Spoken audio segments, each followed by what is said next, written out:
Welcome to part 27 of our run through Hollow Knight Silksong. We are quite close to the finish. Currently we're set at 94% completion. We have a fairly concrete idea of what, at minimum, we're missing for that. We're missing at least, well no, definitely one mask shard. Probably only one spool fragment. Although I lost count of how many we did collect quite some time ago. And as far as the tools go, we have 2 red tools that are definitely accounted for by craft metal, if we can find the craft metal, and 1 that we'll have to obtain elsewhere. We're also missing 1 blue tool somewhere else on the map.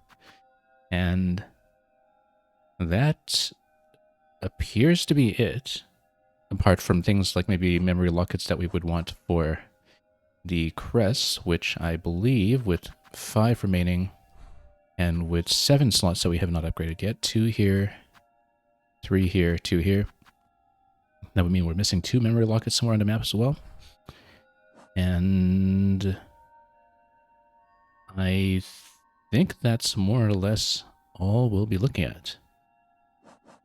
And it does look like we are potentially on the final part of the finale quest over here, the last dive, which should get us back into the abyss. I am missing 1 mappable location, but given the position of the waypoint on the bottom part of the map, I suspect that it's a map of the abyss itself, which we, for whatever reason, didn't obtain the last time we were there, because at the beginning of that sequence, we were kind of off the map entirely.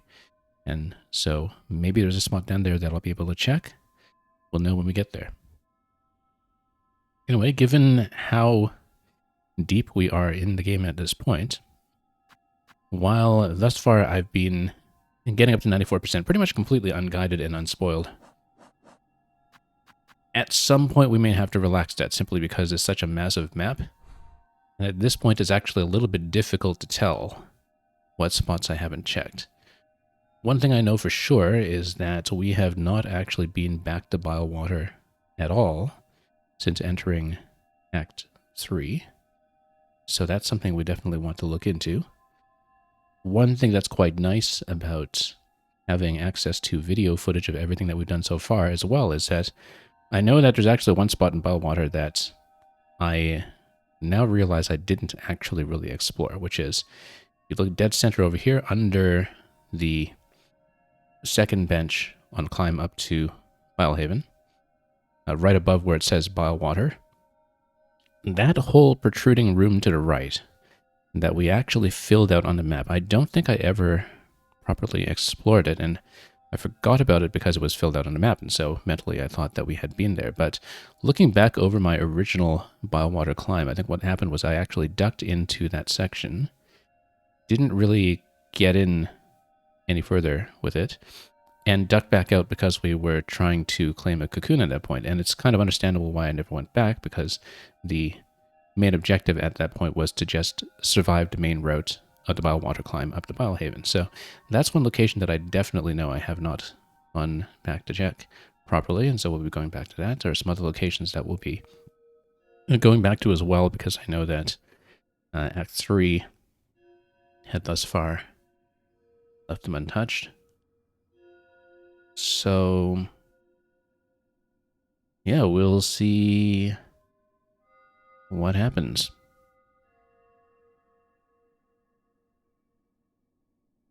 The thing is, even if we did resort to some outside information, I think at this point it's actually really difficult to remember what I have or haven't done when it comes to some of the collectibles. So hopefully we can actually get up to 100%, whether we have to resort to some kind of outside nudge or hint or not. But regardless, we mean to push into the finale pretty soon. So we might as well pursue the first lead that I had in mind, which was to go back to the Bylewater climb, and particularly into that middle section. And in the meantime, we'll also be on the lookout for anywhere where I'll be able to rise upward with the Silksong, since we haven't been back there since acquiring the Silksong power either, which should simplify some of the traversal. Now, given our current bank of resources, oh yeah, that also reminds me that in terms of the collectibles here, we have completed everything and a Batarium, but we are also missing one relic, one rune harp, presumably, as well as some of the mementos that are often associated with some of the out-of-the-way or optional capstone challenges in the game. So, at some point we'll have to figure those out. I know from the achievement list that one of them is the Hunter's Memento, which is presumably for filling out the entirety of the Hunter's Journal. We're pretty far off from the completed line in terms of killing enough of everything, but we are actually pretty close when it comes to what we have encountered. Within 7, in fact. So whether we can get that filled out is also an open question. Maybe we'll encounter something new along the way. So, given that currently I'm kind of banking up shell shards again, we can buy them because we have such a massive surplus of rosaries that I can no longer really beat up. Unless I buy lots of beads of 60 rather than 120 at a substantial efficiency loss. I think I'm actually going to play around a little bit with Shaman because we didn't really get to show it properly after acquiring it in the last broadcast. So let's switch over to that and we'll take that as an opportunity to farm up some shards on the way up as well. Now with Shaman, we definitely want to spend 2 of our memory lockets to expand both slots. One of them will definitely be the Wreath of Purity. Oh, it does mean, I guess, if we have the compass, that we're not going to have the dice available. We'll just have to live with that, unfortunately, much as I love to keep the dice. Same with the Silk Speed Anklets. That's the disadvantage of Shaman. You have no additional yellow slots beyond this one over here. But if we are searching the map, we probably do want the compass on. So, anyway, Wreath has to go in 1 slot. Other one will probably be the Injector Band, although we've been having a great deal of success with the Claw Mirrors, and also, in general, anything that synergizes well with all these weapons here is great. So, Bolt Filament is one idea. Druid's Eye might be another. We never really figured out how to use the cross stitch properly, so I think I'll actually just put Threadstorm back in central and have all kinds of attacks available. Umuga, you said you're stuck at 99% progression and you don't know what you're missing. Yeah. I mean, I don't know if you've also been going through it completely guided. There are definitely a lot of things that don't seem to count from what I've seen. We had several streams where I was stuck at about 89 in spite of taking out several bosses in a row.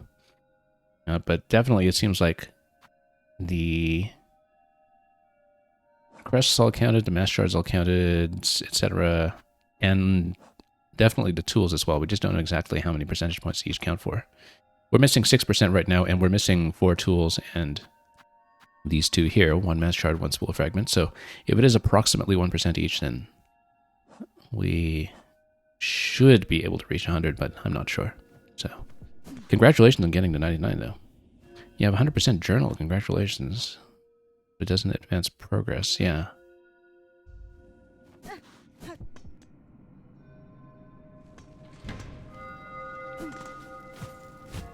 Oh, one thing, though, that might be worth noting. Do you have Silksong? Which is the last thing you get at Weave Nest Atla after you've obtained all the other crests. Check that, because this is on this circle of central abilities here. That might be the last thing unaccounted for if you didn't go back for the last of the Weave Nest Atla upgrades after you collect more quests. So, yeah, that's the thing that lets you heal up Silk whenever you're healing up at a bench as well. So, anyway, let's go back to Bile Water. Let's give it a check, and let's look in that area where I know I haven't been in the longest time. And let's also get used to some of the Shaman movement again with this wonderful back deflection that we have here, and this fast charge attack here, which we'll hopefully make good use of. So let's continue.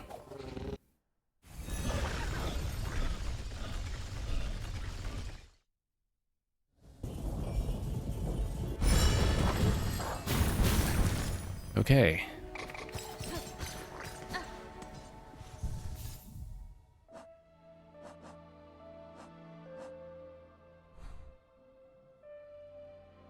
Up into the middle section we go. Because apparently we still haven't had enough of bottled water.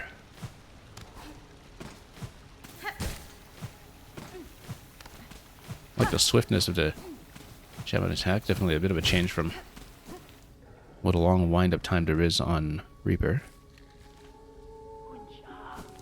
Yeah, we will definitely, in general, want to be on the lookout for any locations where we can ascend upwards, because we have not done that in this zone. Also means that we haven't had to deal with these enemies in a avoided form previously, which... oh, we'll see how we do.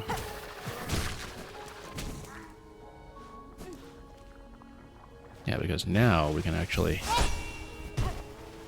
go up the somewhat fast way. Oops, something's dead here. This didn't used to be dead. And covered in void, so some things have certainly changed about the climb. We'll see how much we have to deal with. Actually, a lot of the obstructions here are gone. This one's still here. This one has splashed us so many times in the past.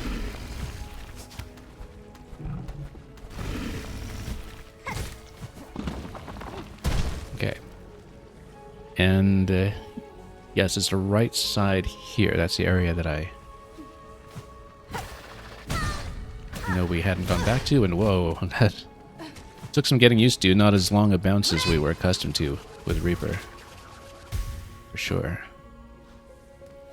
I had to get used to the long heal time too without injector band. So yeah, this section, we've been up here a few times, but we haven't been back to this section on the right since the first time we checked it. And looking back at my old video, we never actually properly checked this area at all. We kind of went in these rooms and didn't really look at what was here, so let's not go over the same trap again and again. Is this anything?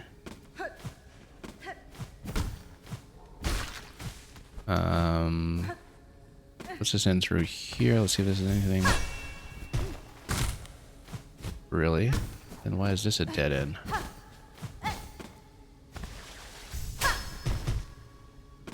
Maybe we did pick something up here before then. Maybe I had checked that. I actually don't remember. Oh, there's a lower section.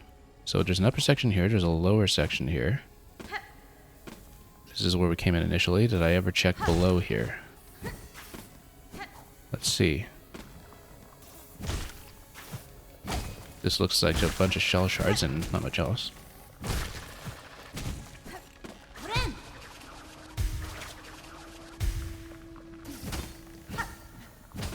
Or at least it was a bunch of shell shards at some point. Stand out of the way.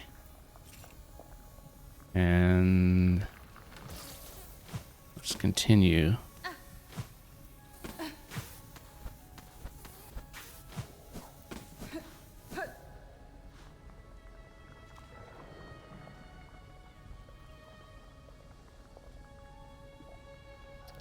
Looking at this area here. Well, let's go ahead and see. So I had mapped this out before for some reason, but I'm pretty sure I never actually traversed it. You see, we just added that to the book for the first time, so I'm pretty certain we've not been here. Also, notice that we're still missing something else in this area as well. Younger form of a muck roach. So yeah, definitely there's more to see in bottled water that we haven't really done properly. We need to stop getting caught by every single one of these. Oh. I'm just trying to pick up enough silk here to get the next heal. Oh, nope. Okay, we got smashed. Never mind. Still getting used to this, I suppose. And that is a lot of rosaries. Even if we have nothing to spend them on at the moment. Not even more rosary beads.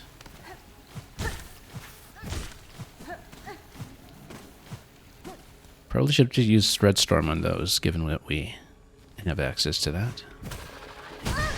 Yikes. Yeah, I see what's catching me off about those explosive attacks here. Is that I'm so accustomed to bouncing off of those and having enough range to get away from them. But with a shaman, because you're kind of bouncing backwards, I'm still within the explosion range much longer than I expected. And that's why we're getting caught by them every time. Can we just go up here and not hit too much? Wow, that was almost okay.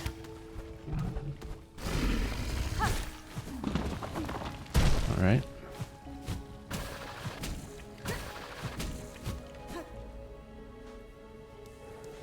Same idea here again.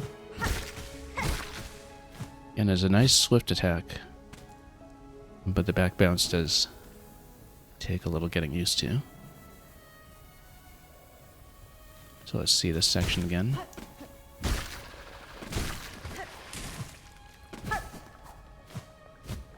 Oh, no, it wasn't here. It was up here.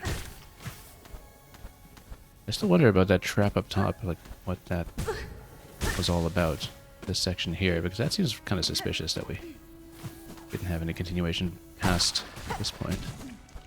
Oh, that's totally something. Yeah, that's something new. Didn't see that protruding support there that we could have broken. This is new. Quick sling. Okay, so that's the last blue tool that we're looking for. That is a taut drawing mechanism built from reed and bone. Doubles the number of tools thrown, so it's kind of like double attack speed, essentially, I guess. Might be good in conjunction with some of the curve claw spam that we're doing. And then what would be up here? Now let's not die here without remembering. Oh, that's... Okay. That was dangerous. Just trying to get out here and then we kind of missed. This looks like a support, but it's not. I guess this was purely just a trap then. This whole section up here.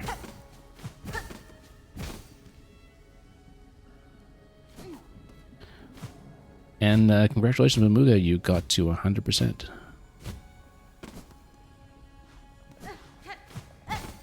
Hopefully we'll approach something similar this stream. Because now am I at 95 or still at 94? I am at 95 now, so that was 1 full percentage point off of that tool. Oh, didn't reach my cocoon.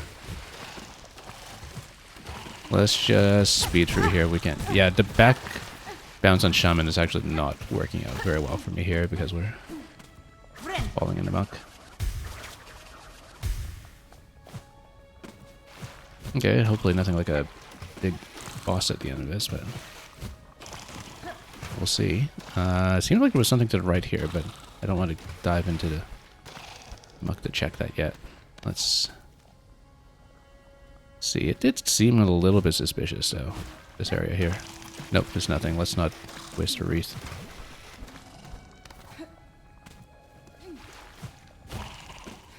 Yeah, just a lot of surviving these jumps, I guess.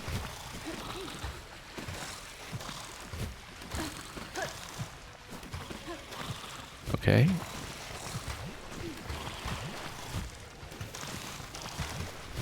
Yeah, it feels like an area that I could very well have just traversed easily. Well, not easily, you know, all along, except we were too busy fixating on the main trunk of the Bowwater climb and certainly weren't taking any risks. Whoop. And yeah, okay, we got dumped and then the wreath is now gone. Okay, so we got over here. There might have been something on the right side. Oh, no, this is the final mass shard. Okay. Well, that's good news. And that refreshes our mask. That's the last one. Did we get an achievement? Yes, we did. Masked. 96%.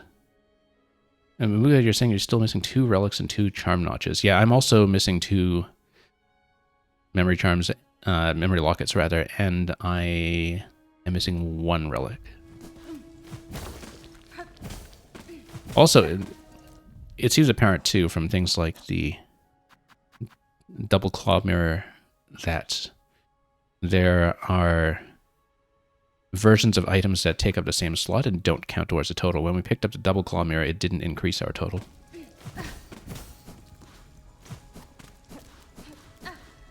Okay, this looks like it might be an exit path. I don't think I'm going to check the bottom right of this area here. Well, I mean, you know, we can check. We got full silk. But we don't want to lose the ability to grapple out here. Yeah, this is nothing. Just a whole lot of death. Okay, so let's get out the left side. And if there's nothing else to see, we might as well just port out with the Bell Beast and around to see what else we can get, because I don't think there's too much else for me to check here. We'll check the connecting passage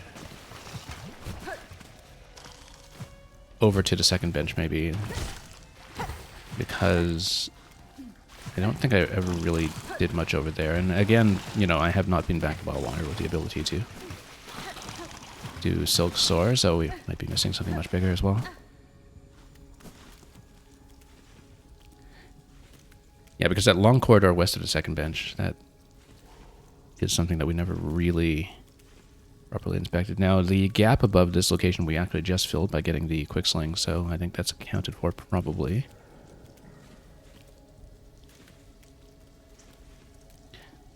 I do kind of want to see what the area that was at the end of Chakra's quest looks like in Act 3, if there's any change in the clean water section over there. But let's go back to a bench and get fixed up first. Also, my Aretha's back. I guess maybe that was when I collected the Master Shard. Even though currently we're infected, we might be able to cleanse that, and then the wreath might act as protection again. So it has not remained broken. Oh. Oh, I could have just ascended it over here on the side, but that's okay. I don't know that we had a safe place to stand for any of that.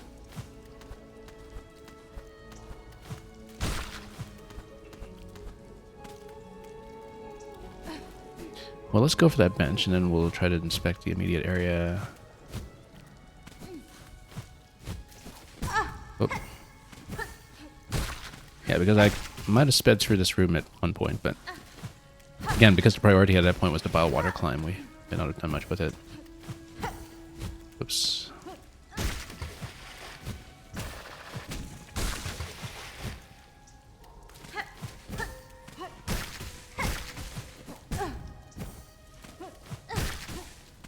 Okay, let's check all this. This area looks a little bit open, but doesn't seem to be anything. Dead bugs. Nothing more than that, it seems.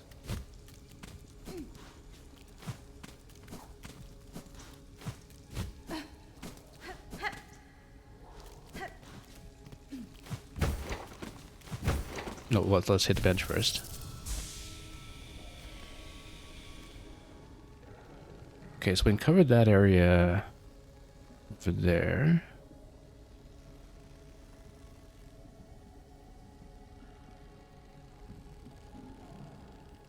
Yeah, I guess we could maybe finish this little bit of the climb just to see what the water area looks like. But after wrapping around to the main section of bile water, I don't think we'll really look much beyond that. I think we've accounted for most of this.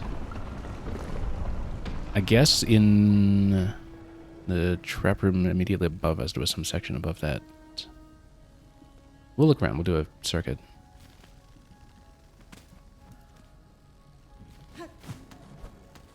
Also, bottom passage. Oh, yes, that's right. We've seen that.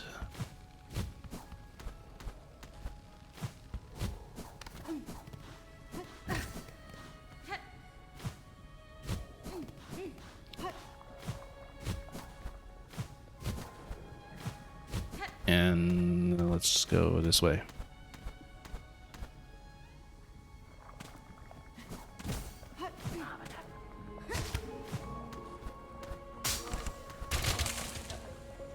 Okay, up into this room, we'll I actually checked the top left section. I don't remember what was here. In this section of the trap room. Because we had been here, but I don't remember why. Like, there were all these traps, but I didn't know why were they here. I think I might have collected something off this location some time ago, and I just don't remember what it was.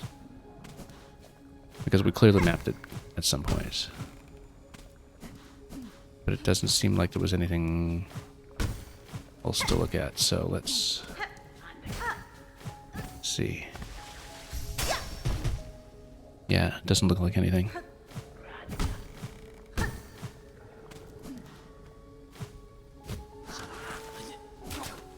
Oh. Oh, you know what? Forgot that I no longer had spear in my central command here. Whoops.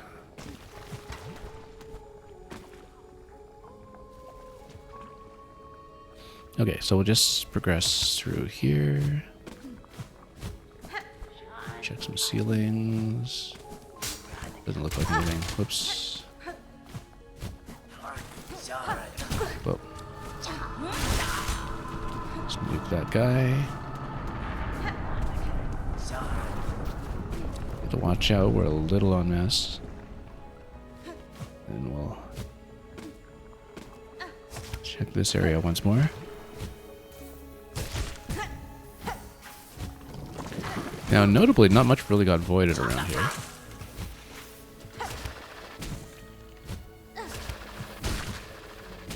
Okay.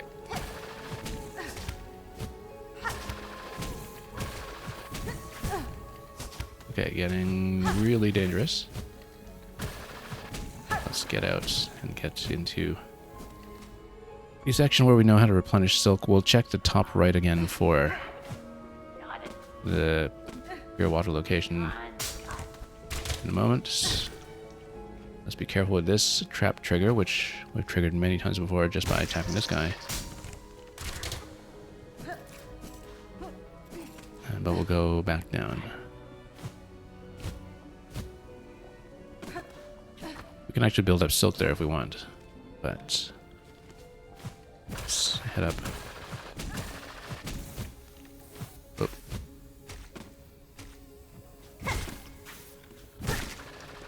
Let's leave that alone, and then we go. Just want to see if there's anything else to ascend into here, maybe.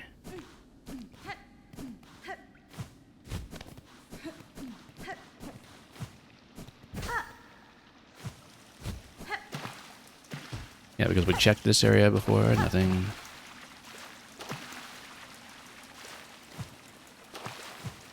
Just hadn't been back here in Act 3 to see if anything whatsoever has changed. Yeah, it looks like it is a hard ceiling, because all it is a connection up above to Fleetopia, what is now Fleetopia, so it doesn't look like there's anything to poke through. But it was worth a look. Well, we might as well try to make it through the corridor to the water bench while we're here. And we'd be satisfied that we'd check the location. And then we'll probably have to try somewhere else.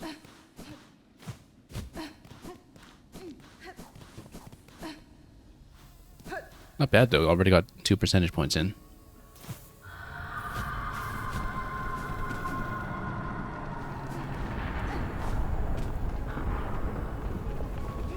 Okay, let's do the trap area again. Careful.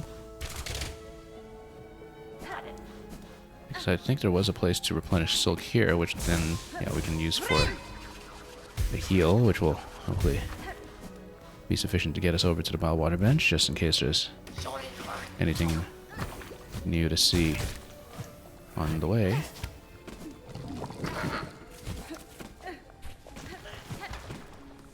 In Grohl's former haunt.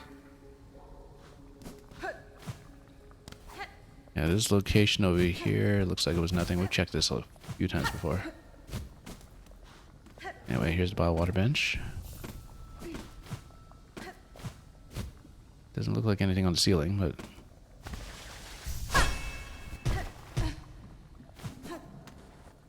Yeah, probably it for this area then. This was where we found a Seeker's Soul. I don't know that there's anything new here. Oh, actually, this looks like there's light streaming in from above. Let's check it. Nope.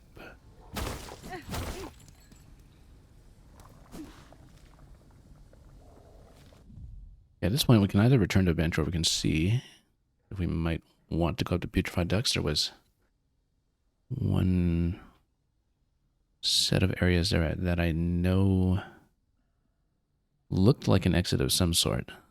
But we might have been wrong about that all along. We might check that briefly.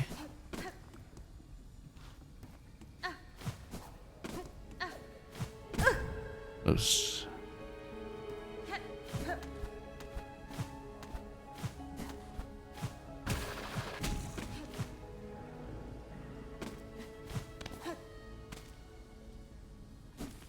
Yeah, it was in the top left area here. Let's grab the bench first.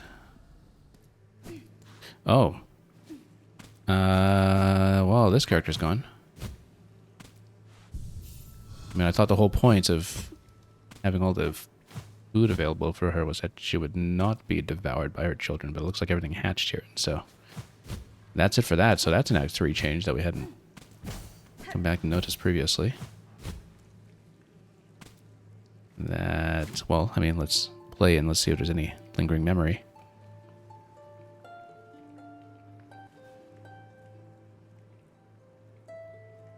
Yeah, because the whole point of preparing all the meat for that quest here was so she would have something to feed her children other than herself.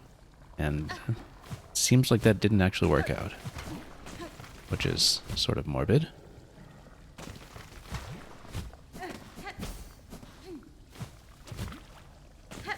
We can't really stand on those long enough to ascend from them, so let's check the top here.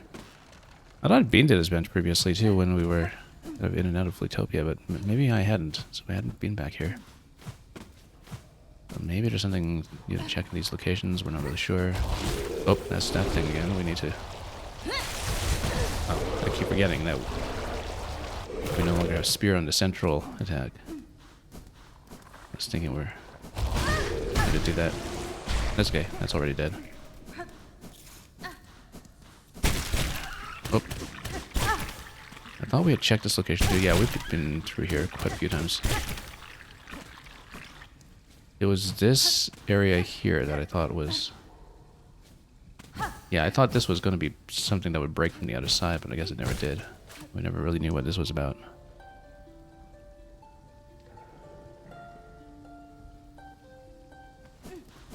And that one plant that kind of overstuffed itself and whatever it was gorging on. I don't think there was anything else here that I really wanted to check. Let's get to a safe location and... I mean, we're right beside the other LP station. We can also take that if need be. Yeah, there were a few locations here where I thought we would have more to see on the map, but we never did. The other thing we can do is pass through the Memoriam, since we're fairly close to it. In which case, let's hit that bench here.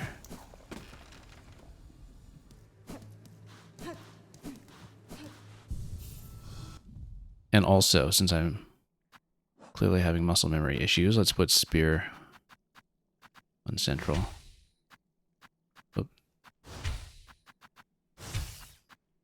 Change things a little bit.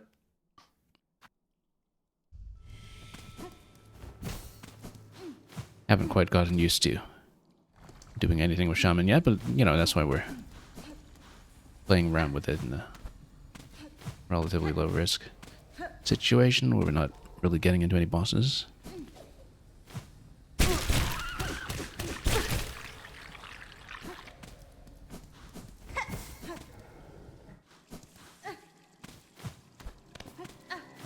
As with every other phase in the game, we'll probably just wind up back with Reaper in the long term. Just for the familiarity. You know what? We can just do this now. What are we doing? Oh, except I need to not miss.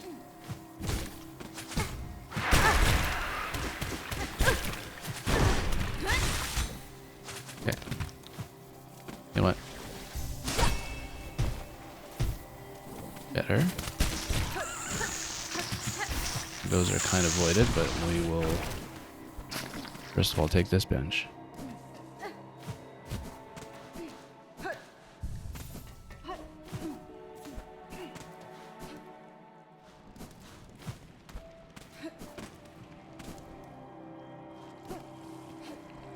We might as well check the memoriam because there were a few respects in which I kind of rushed my way up when I was there. I got a big flea there, I think, I seem to recall, but we didn't really take a thorough sweep of it otherwise, and haven't really been back there since.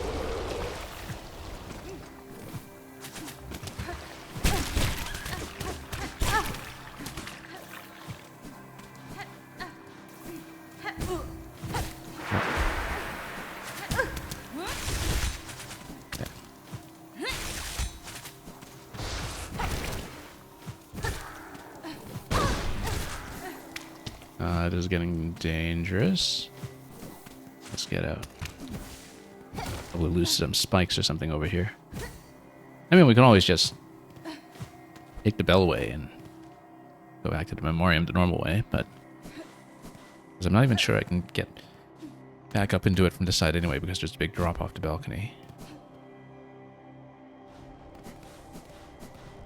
Yeah, this is the entry to the memoriam over here. We had previously checked whether I could jump up higher and pull myself up, but it does seem like it's one of those infinite ceilings that you can't ascend.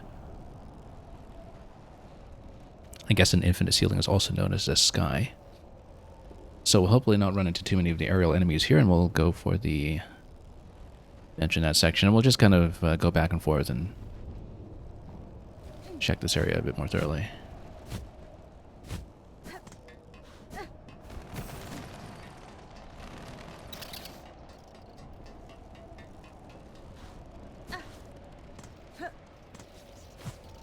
Yeah, okay, no, we can just double jump up here, that's right. We had checked up above here previously, that was definitely a location we had been to. In fact, if we just go like this... Yeah, we've absolutely been up here before. Checked it already.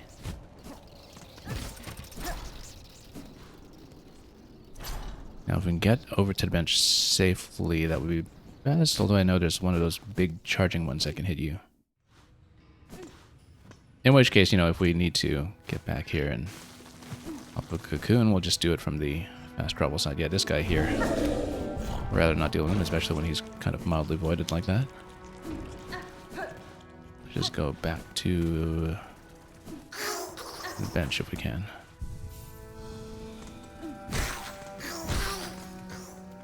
Okay. So we might as well wind back and forth in this area. I don't know that we've actually kind of checked every end of each corridor, because we zigzagged up pretty quickly when I was previously here.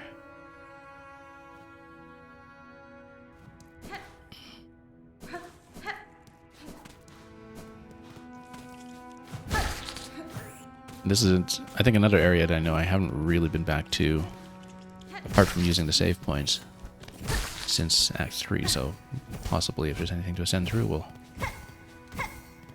give it a look. I don't even remember what was up here. Might have been a mossberry or something by the look of it, but...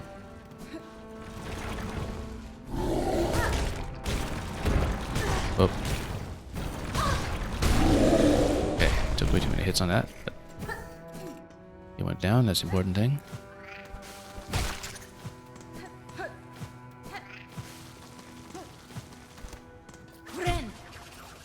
Oh, I don't really need a wreath here. I should have changed it to something like injector band for the fast heal, but that's okay.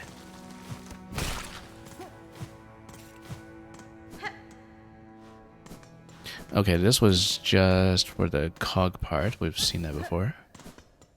One of the 3 bell rooms. This area, okay, that's going up to the next level. Let me just check every layer first. Make sure we're seeing all this.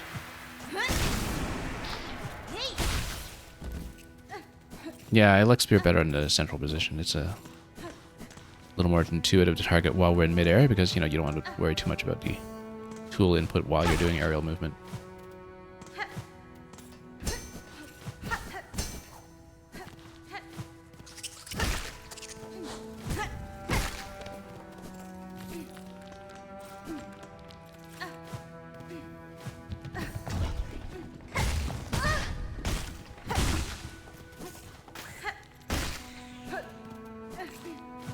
It's all done. Checking a couple places here. I mean, you know, this is a sideways corridor under another sideways corridor. I don't think it was anything else. Oh, let's check the spot.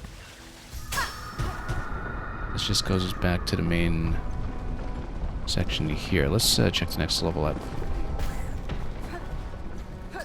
Oh, these respawn pretty much right away. They've got a very large supply of these little beast flies. There's a little bit of red floor here. Looks awfully suspicious, but I wonder if we could have broken it from below or something. Oh, I guess it's directly above the protruding section down below. I mean, it's just floor, I guess. Floor is floor. The Shellwood section of the Memoriam, it seems. And yeah, we'll check this top part first. I'm pretty sure I have before. Top part was that board. I don't think there's anything else that I see. Still technically in the Shellwood area. Oh, that's something.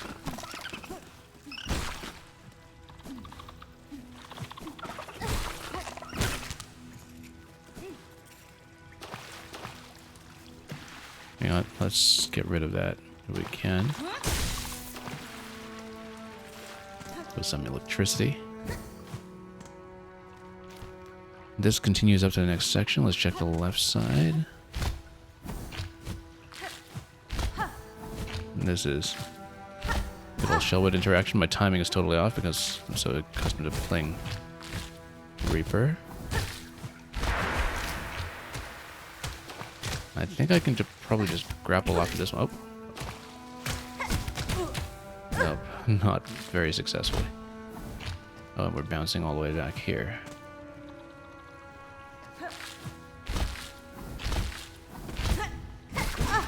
Whoops. It's not going well. It's okay, we recently hit a bench. I'm not too far from it, so...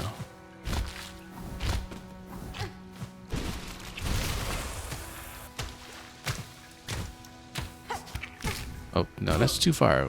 Yeah, we're gonna die. Might want to build up some silk first.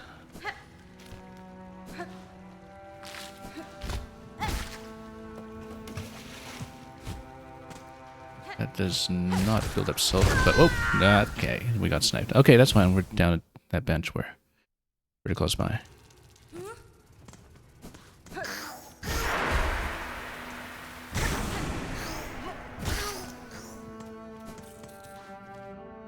In fact, we can just go up in this section and skip part of what was down below and also check some of this area here.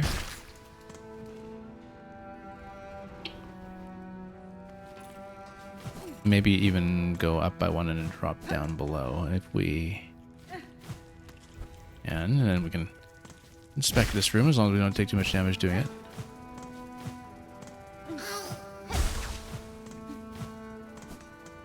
Wonder if there was some way down below that in the central corridor we could have broken a wall to connect that middle passage on the left side as well. That looks like it should be able to connect, and we just never saw it.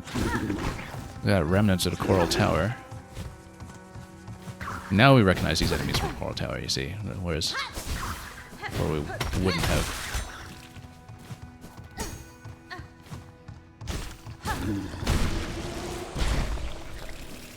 Because I hadn't discovered the Coral Tower at the time that I originally came here.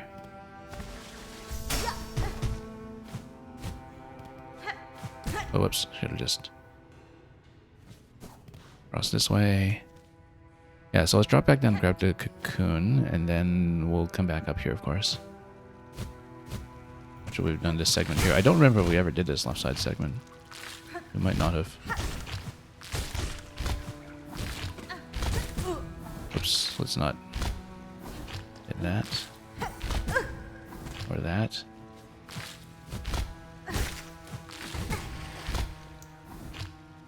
Getting a little risky.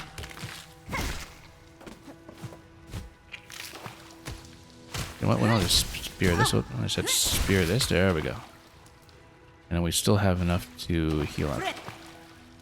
Oh, except I used all my silk and didn't get on the wall. That was unfortunate. So we lost the heal completely due to water. That's not good. Go over here. What's this?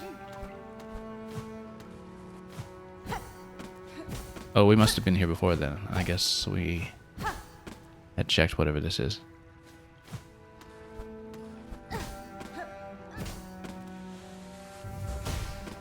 Okay, let's just send through here just in case.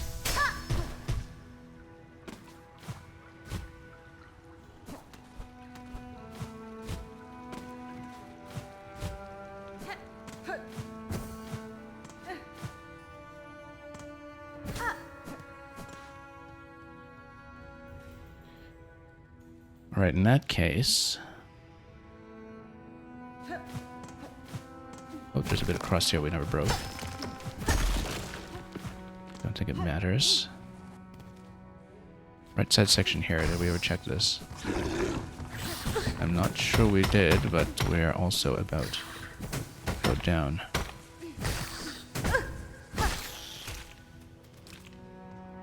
Might want to go down to hit that bench. Or just whack this guy a few times. See if we get no silk red. Probably not. We're going to be reasonably close. There we go. Just enough.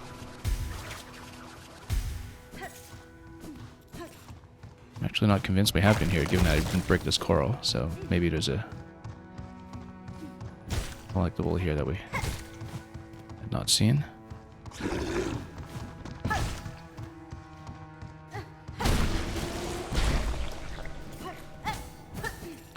Taking those out in sufficient numbers now. It did look like we'd mapped this. No, we have been here. I remember reading this board before.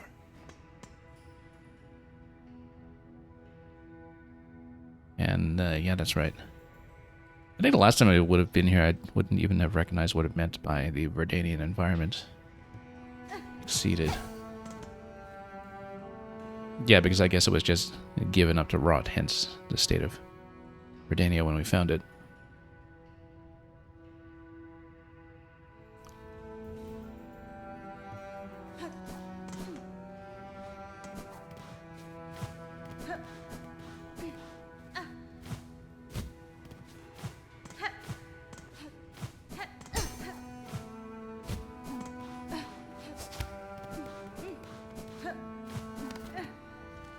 Okay, upper section here, nothing to see. We'll continue going back and forth. I see the electric section here. Whoa, that's very electric. Very, very electric, but we're getting nuked.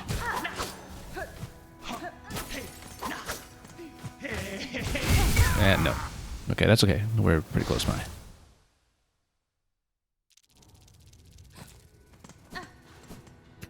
Very close by, in fact, so we'll just go up this column and back up to the top. It is, in fact, right beside the Ventrica location.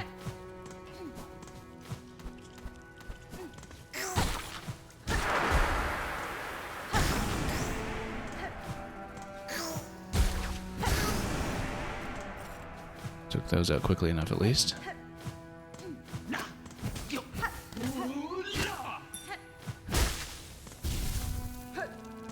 Let's go Pale Nails Electric. Oh, except they do collide with terrain, so it just depends on them. But you can kind of get out of the way and let the Pale Nails snipe things for you, which is useful. This is all electric, and this is right next to the Ventrica port, so we have been here a few times. Let's check the right side here first. actually been through here? I must have.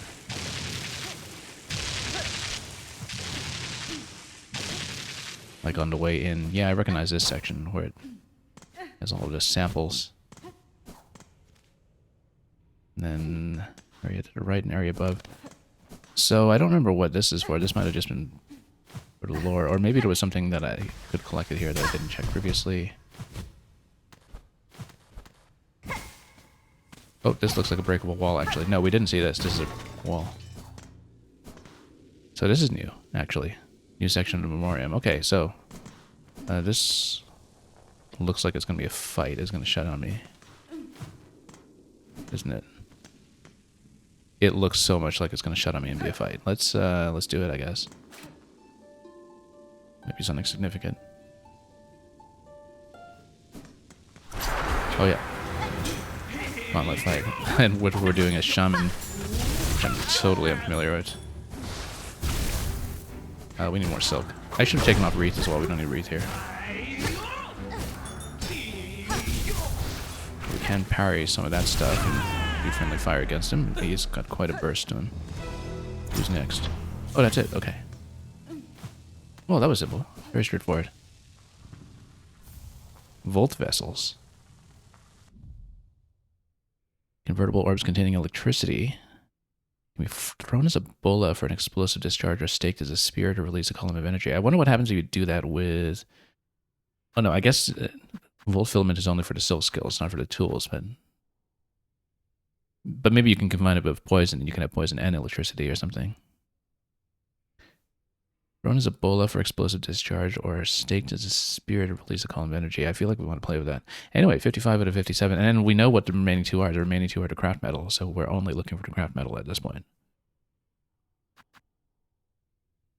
What are we at? 97%. Missing that. Missing spool fragment.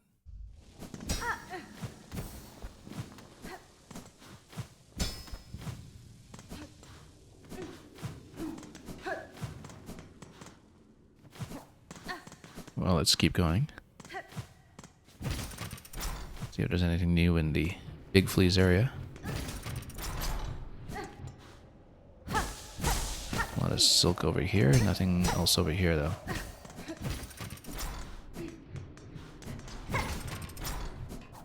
Oops.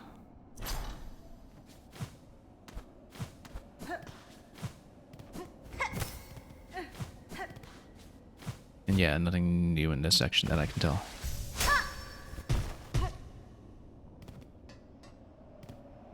Okay, in that case... And we've checked the left column before. We know that was something like a spool fragment, I think, if you kind of descended on a zigzag on the way down, so... Feel satisfied with having checked that. So let's see. Spool fragment, 2 pieces of craft metal...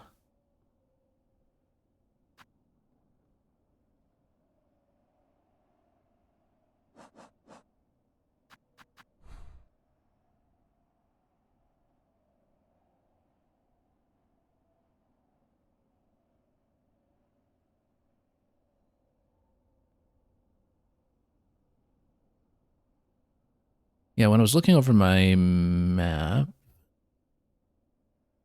Well, first of all, I did take notes on things that are still unaccounted for. I think we had pretty much seen all we had to see with the mask maker. I never found any other interaction with him beyond the delivery quest. And there was also that one fellow who was in the underworks, who's just the laborer, laboring away. I actually don't think I've checked in on that fellow since we went into Act 3, in spite of having been in and out of the underworks a bit. I actually don't exactly remember which room he was in, to be honest. The one who's just kind of, you know, spinning the wheel endlessly, where we can also spin the wheel for 1 rosary. I'm trying to remember where he was. He might have been in that area by the bench. I'm going to actually take the Ventrica and go back and check. We'll...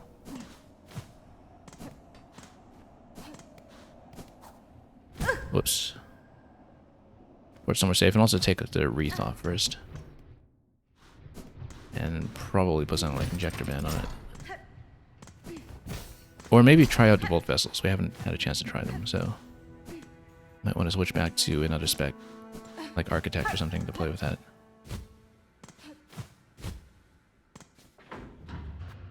So actually, first, before we do anything, let's just hit somewhere where we know there's an easy bench.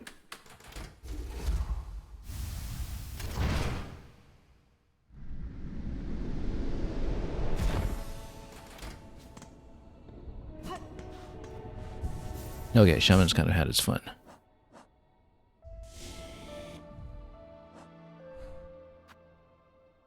So yeah, we can do Architect, and then we can try Poison Volt Vessel and see if it's fun. And yeah, we can maybe even put that on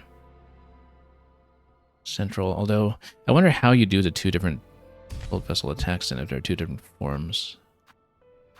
Maybe it's one that's charged and one that's not, or can be thrown or staked. Yeah, I guess it's probably one that's charged and one that's not, but we'll try it. Like, tap, then that leaves the stake in a woo, wow. How do you throw it then? Is it aerial? Oh, you can throw it down like that. Does that count as throwing it? It's not a bola though.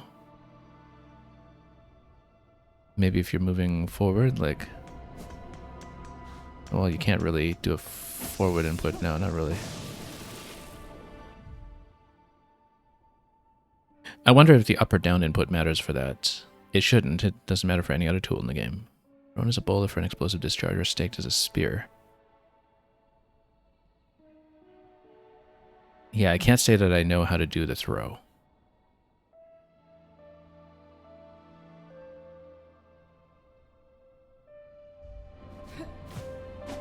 Yeah, that's the throw, but then that's still a spear, though, right? So anyway, we're spending way too many shards on trying this. So let's try with the up input.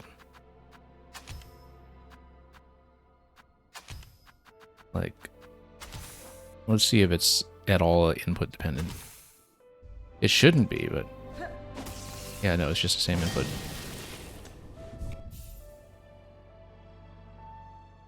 Thrown as a bola for an explosive discharge or staked as a spear.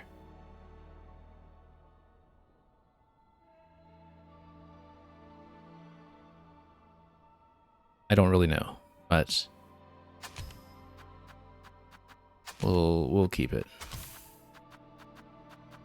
It might be something that works really quite nicely as a down input, actually. Like if you put it in a down position, it might feel very natural.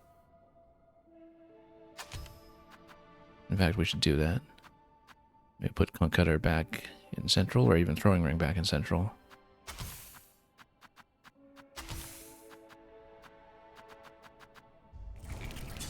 That might be interesting. Anyway, back to Architect. We love playing Architect. That's what got me through Flea Juggle.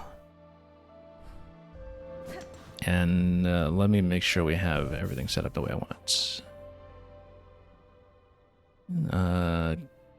Compass, Lungclaw, Dice, Wall Climb. We might go back to Silk Speed rather than Wall Climb, but... Oh, we haven't actually played with the Quick Sling. Quick Sling with Architect, that might be interesting. Like with a double throw, that could really eat things alive. Oh no, except it's on blue. Well, you know what, we'll do it anyway, because it's Architect, and that makes sense.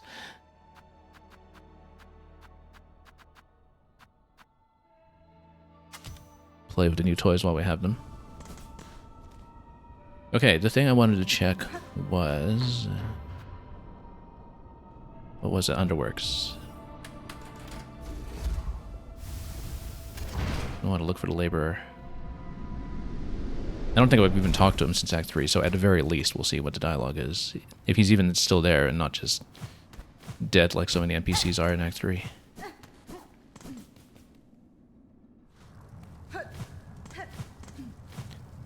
But I honestly don't remember which room he was in.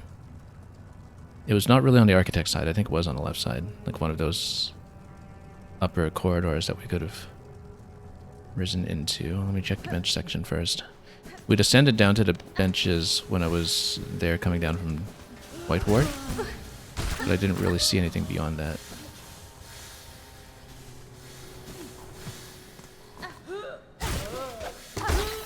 And And yeah, look at that, it just wrecks him.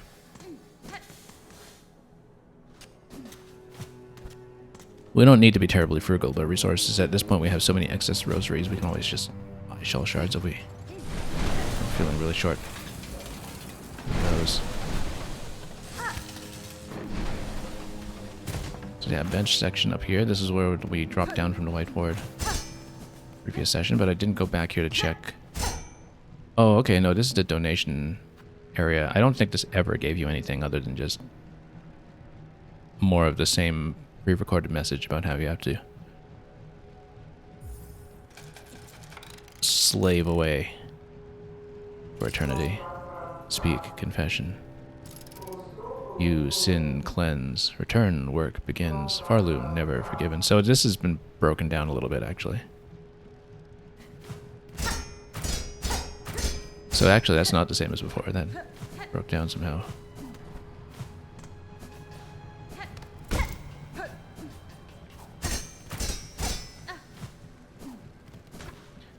Okay, then in that case... Yeah, we've been up here previously. That is sent down. I don't know if there was anything else to check. We've definitely been over here to check this location.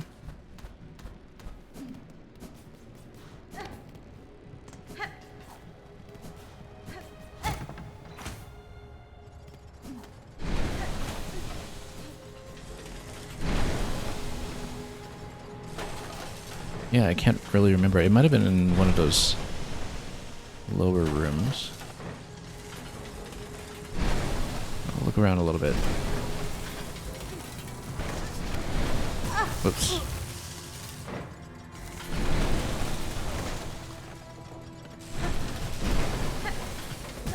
Come on.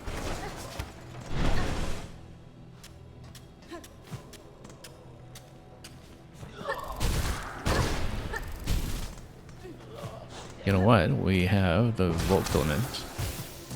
Wow, look at that. Diagonal attack and a straight attack.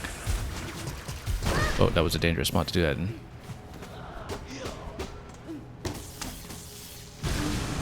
Surely that nukes him. There we go. I rather liked the Volt Filament here, actually.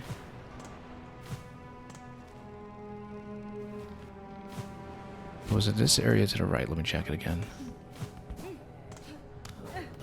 Oh, these are the ones playing poker or whatever it is they're doing here. Yeah, this double poison curve claw, that works rather nicely. Resource intensive, but if you really know how to bust down a boss or something, I guess that would be... Well, this always seemed like a bit of a dead end, though. Can't remember what we ever collected there.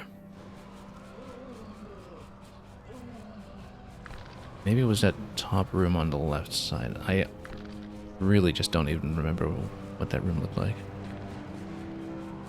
We'll check around a bit.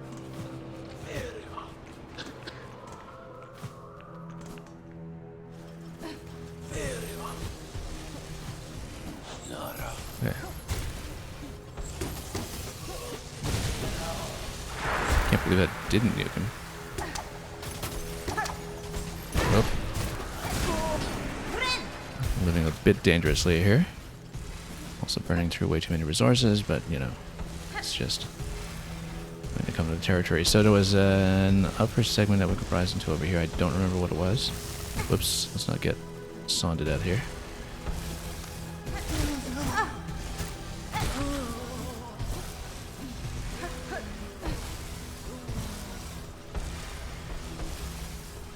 It was above this. How do we even get above this? Let's say I recall.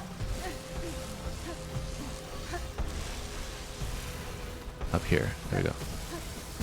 Oh, that's something else. Jump down though.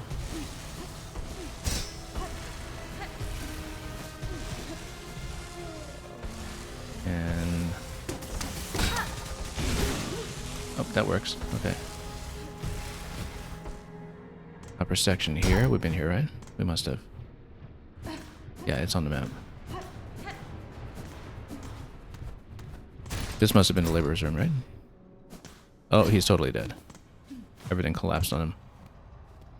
But did anything new open up?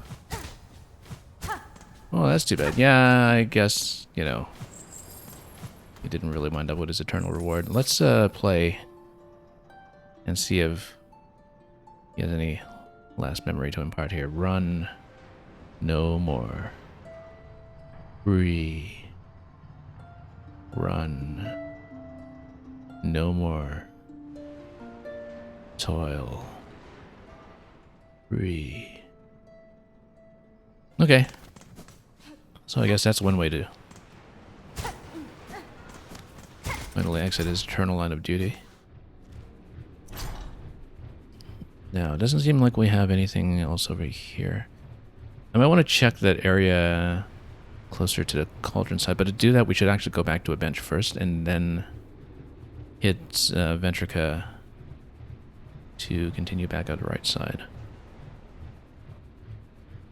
Because one thing we had not gone back to is that passage that leads to where we acquired the grapple. Maybe there was something in that section that we didn't have the ability to inspect at the time. So let's... Oops, wrong button. Waste more shards. It's okay, shards are easy to come by. Especially now that we have the craw nest, or whatever that was called at the bell home.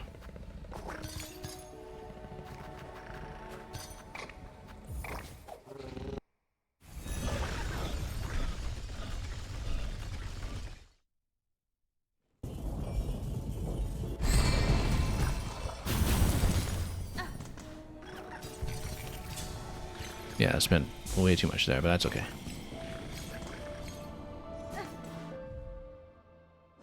I guess Architect makes sense, you know, if you're pretty much always conserving silk for heals anyway. We really want to do a massive tool stump.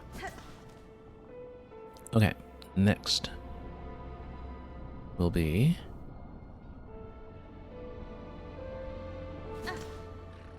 going back to the Underworks to check that section.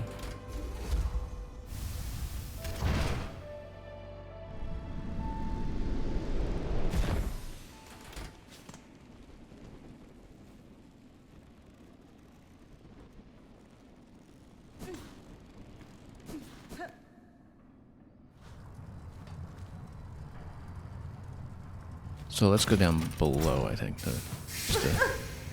position we wanted.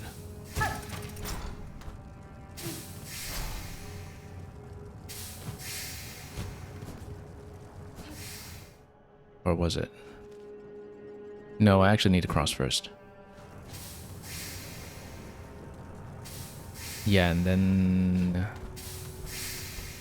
the area below we've been to previously, I think, was either a massive shard or a spool fragment, I think it was. Let's just cross first, though.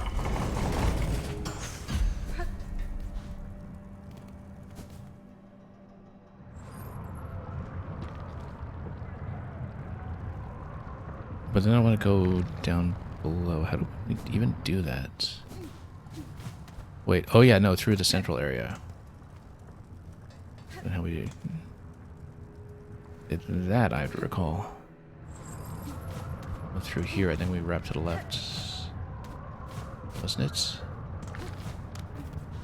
We drop down below and do the circuit down to the lava area. We should have actually put on Magma Bell first, just for safety.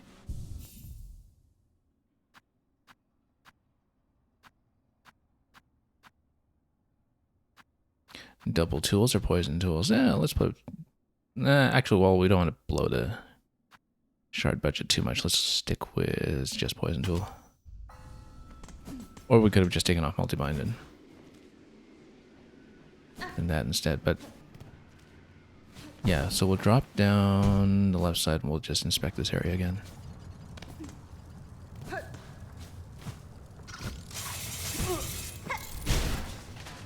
Look at that, just blew through it. The architect drill. That looks more fire than usual. I don't remember this looking so red.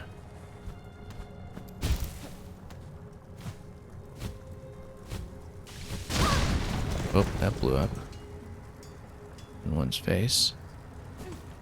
Yeah, left side here we definitely had checked many times previously. I think it was just originally some enemy gauntlets. Yeah, single throwing ring does the job there. It just blows itself up from there. I don't think there was anything else to look at in this section, but we can check. Yeah, this was the end of that. It wasn't even a gauntlet. I think it was just something we picked up at the end of all this.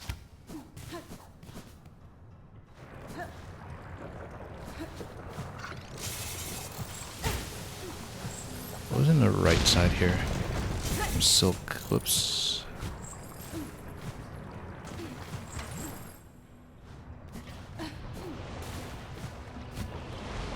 Okay, lava pouring from up above. Probably not going to ascend through any of those openings anytime soon.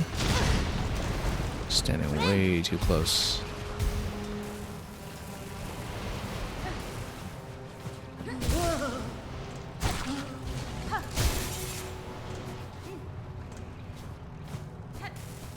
Oops, nope. Hang on. Didn't look like anything here. Let's just keep going. Oops.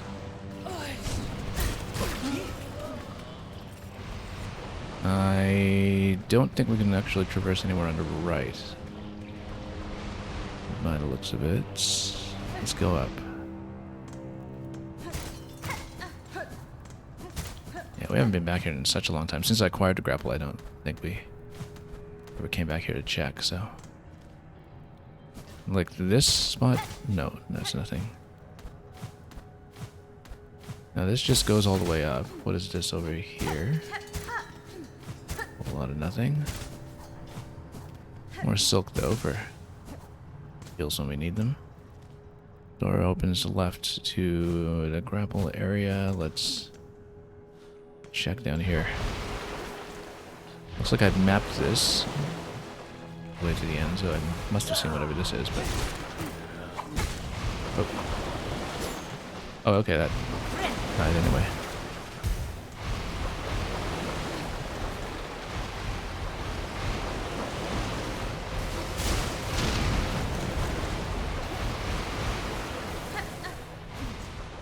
What's this?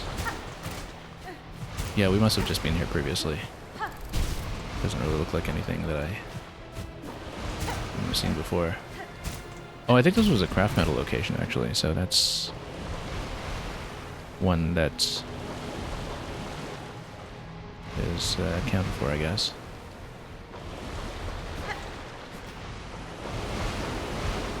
Yeah, still missing 2 craft metal. We may have to wind up looking this up at the end, but for now we shall see.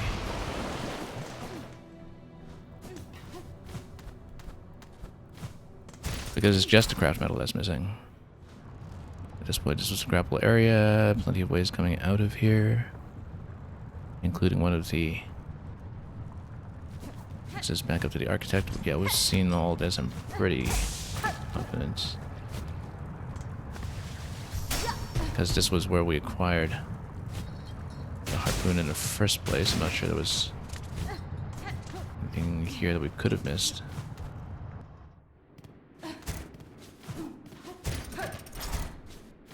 Because there was originally something in the top left corner in that room, but again, we'd seen it. I guess we never really did get to activate any of these mega bots here that the architect was working on. Totally seemed like we could activate one at some point. But I guess these grips are just grips. Okay, in that case, one location when I was sort of inspecting what we've been doing that I wanted to check was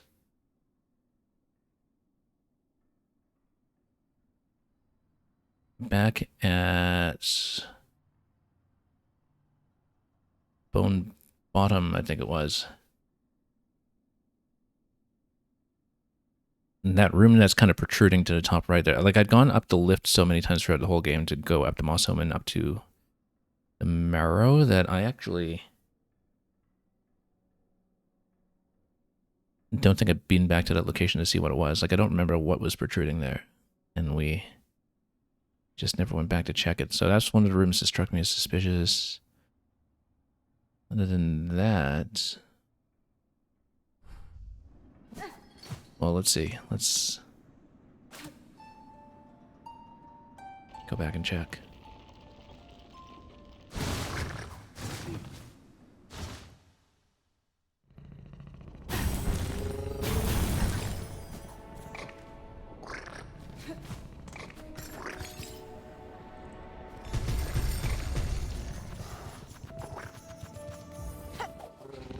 We might even want to do another circuit through the original Moss Grotto section, just with our current traversal powers, just to see if we have missed anything on our many passes through there. So that's something to consider as well.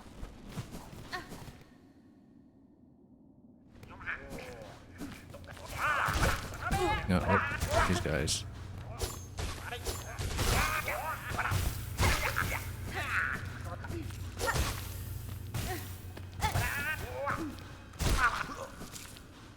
Yeah, we're spending way too many charges, but that's okay. We've got rosaries too.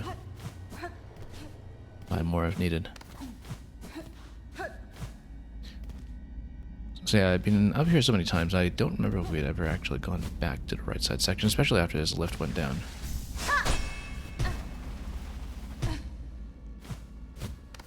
Like right here. Oh. Mossberry. Hadn't seen one of those in ages, actually. We're pretty close to where the Mossberry Druid is.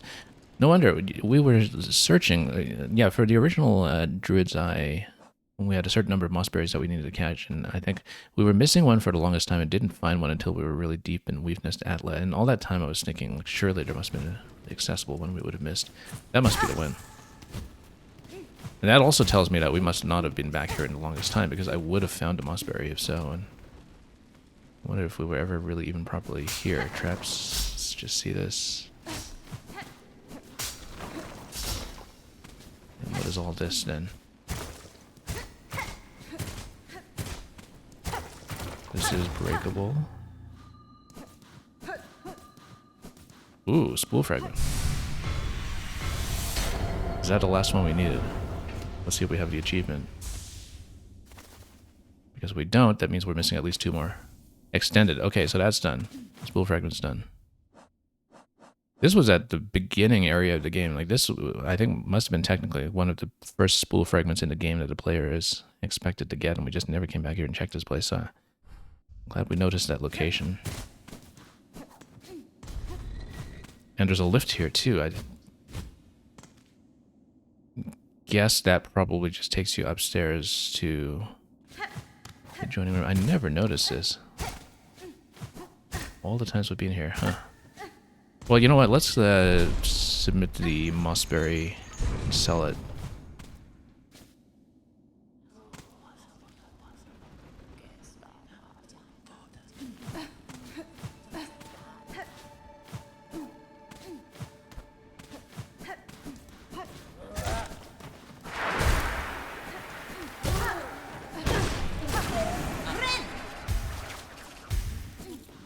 So we're missing, at this point, probably just the 2 pieces of craft metal. Now, don't know how locatable those will be, but...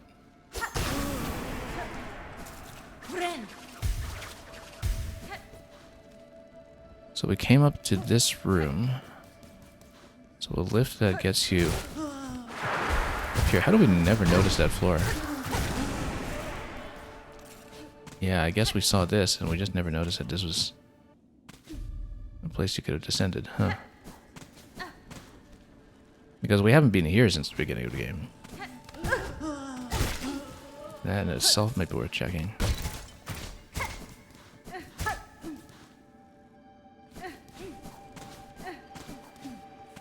But anyway, Mossberry first. And we'll go from there.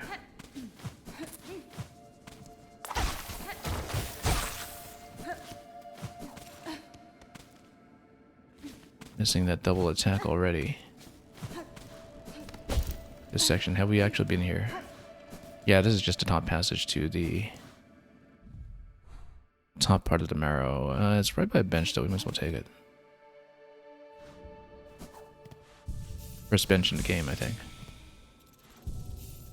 Would have been.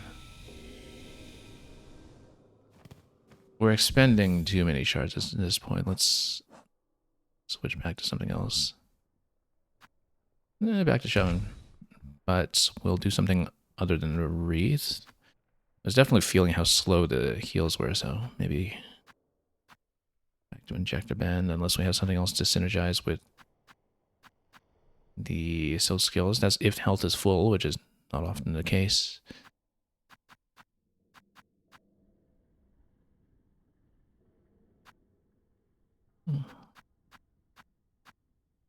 So, I like the idea of Druid's Eye, actually, because then we get Silk refunded.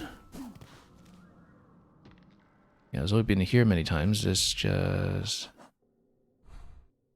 connects over multiple rungs,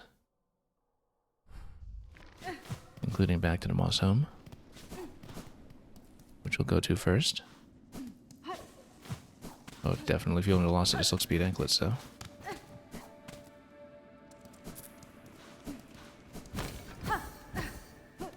Oh, have we been here? Yeah, it is just a connecting area.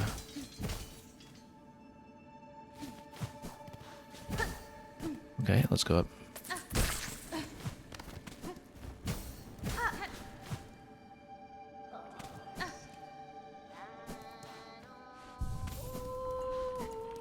And offer more mossberry. You carry a sweet, precious smell with you, a fruit. Will you trade it for rosaries? Yes, we will. The precious fruit, so precious, and perhaps now we have enough for our work. Often begins but never ends. So, yeah, it looks like maybe this is... well, something else. Let's see.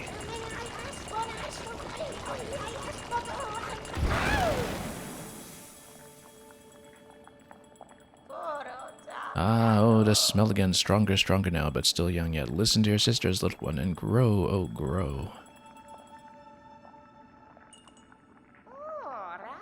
Oh, did they hurt you also? The visions, the stink. Nasty, horrible fruits. The pain. Enough berries. We need no more. For you, though, my one and only friend, my beloved, a reward. Your amulets. Let me transfuse. Yes, your amulet's tears will flow stronger still. Druid's eyes. So... okay, so we get this in an upgraded form, and we should have reapplied it at the bench because we were wearing it since this was taken off. Powerful amulet protection form from many mossberries. So maybe it's a faster recharge rate or something. So yeah, this must be one of the hidden upgrades like the claw mirrors. Let's put it back on. Since we were planning to use it anyway, so... we'll see when we take damage just how useful that is. Okay, so that was a particularly productive room, and it's funny because it's clearly supposed to be one of the introductory rooms in the game. And you can access right away, and for some reason we just never found that connection point. So that leaves the two pieces of craft metal. Oh, and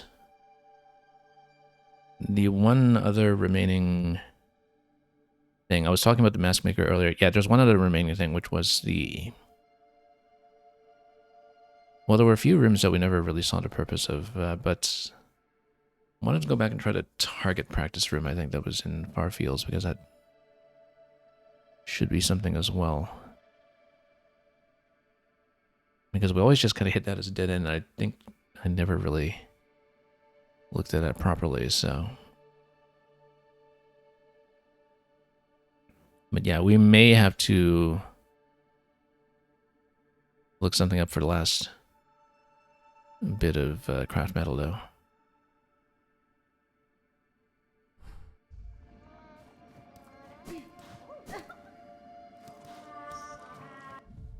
But while we have this idea, let's go over to Farfields and try to find a target room. We've been in and out of that so many times. Oops, wrong button.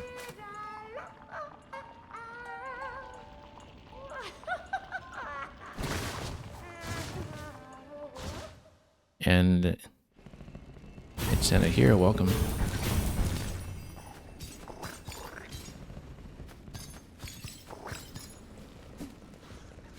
Let's take a look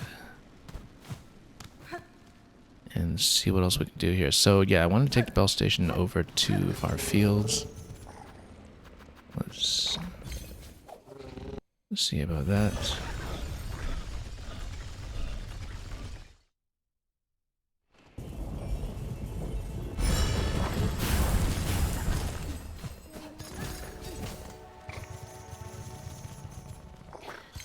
And the left side.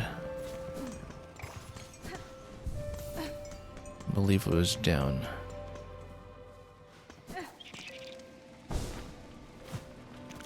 No, this was not the target practice room. It's the one that's labeled as the target practice room. Let's see, because we saw all those additional targets dangling down when we returned to this. Like, we've been through here a few times, and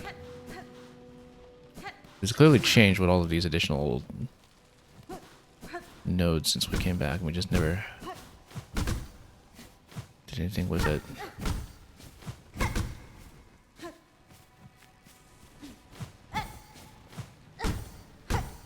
Like, bounce. Don't really get much of a bounce. Yeah, you can't really bounce off of them as such. Like, they don't give you that bounce that a lot of enemies do.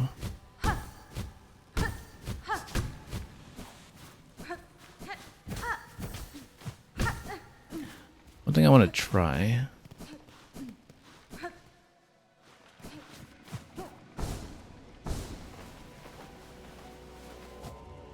And we'll see if this makes sense. Oh. Well, I guess we could have taken that bench. It doesn't really matter which bench we take. The bell station one is less fussy because we don't have to deal with the other enemies in the way.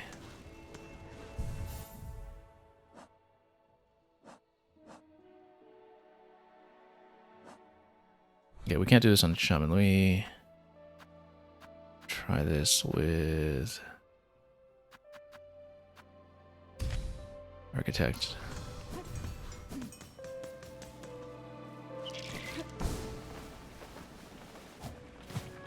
So here in Far Fields, up in the top room where we had a massive fight. Actually, no, it was in Hunter's March. Okay, so not Far Fields, but in Hunter's March, kind of nearby, with the NPC that dies after Act 1. That's where we got the Curve Claw.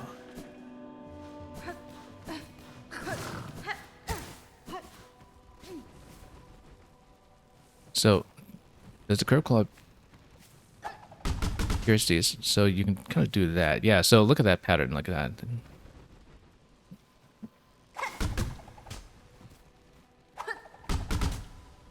Not quite. Does seem like it's possible to kind of do an arc through these to hit 4, though. Like, I wonder if we need to stand back for it. And yeah, that's absolutely it. That's absolutely it.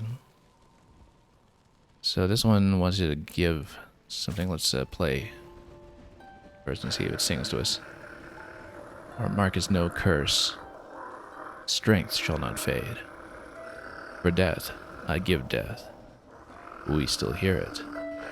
Strength shall not fade. Our mark is no curse. Okay. Give the Curve Claw. Is this also... Oh. Okay, something's supposed to happen though, right? Let's leave the room. Come back, maybe you leave the zone and come back?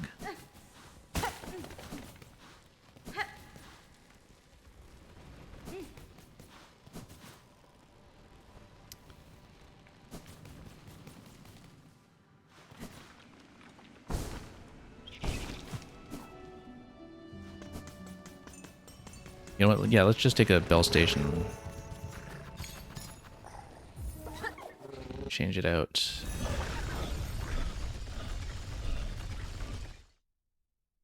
I mean, you know, it's not like there's any other plot point or quest to progress through the game at this point, apart from just going to the ending, so. Back in here.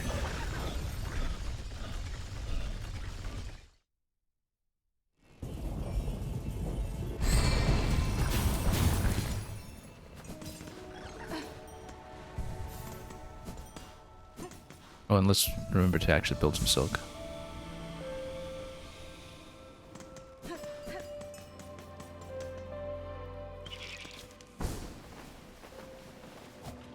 So I'm guessing it's probably going to be some kind of upgrade on it. Let's see this room again. Oh, yeah. Left us something. Curved sickle. Radial sharp bone used by skilled hunters to take down dangerous prey. Let's see if it's the same pattern as a curved claw or is it a different pattern to it. Because the thing is, we use curved claws so heavily throughout this game, I think was easily our most used item. If it's just a higher damage curved claw, I mean, obviously we'll take it. If it's a bigger curved claw, like it looks kind of like a double curved claw, like if you strap two of them together, right? To make the radial pattern. So, ooh, look at that. It's quite big too. So it looks like it just has a much larger hitbox. It's pretty much the same weapon, but I think we're definitely keeping that.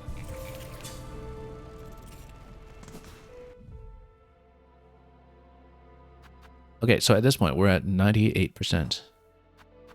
And we're missing these two. We know both of them are associated with the craft metal, so...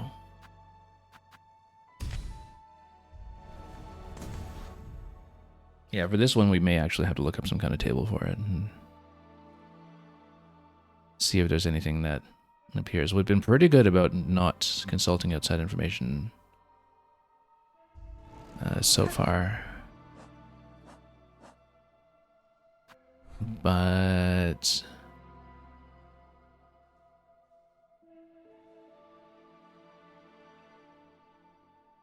yeah, and we actually made a pretty significant amount of progress. Like, we got the 2 upgrades. I still have no idea about the final 2 memory lockets. That's the other thing, too. I don't know if we want to look anything up for those, but it looks pretty clear to me at this point that that's not going to be relevant to the completion. We might just have to forgo that.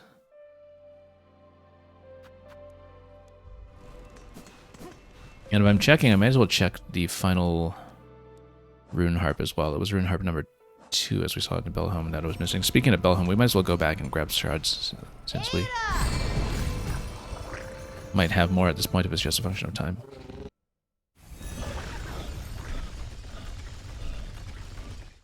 Just to make up for how heavily I was spending on the architect build just now.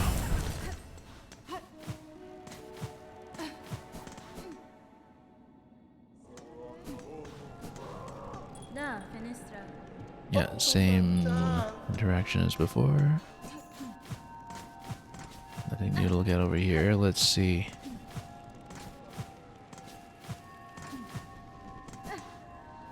Probably a lot more material to pick up. Yeah, 166. That's sizable replenishment over there. We may want to buy up the...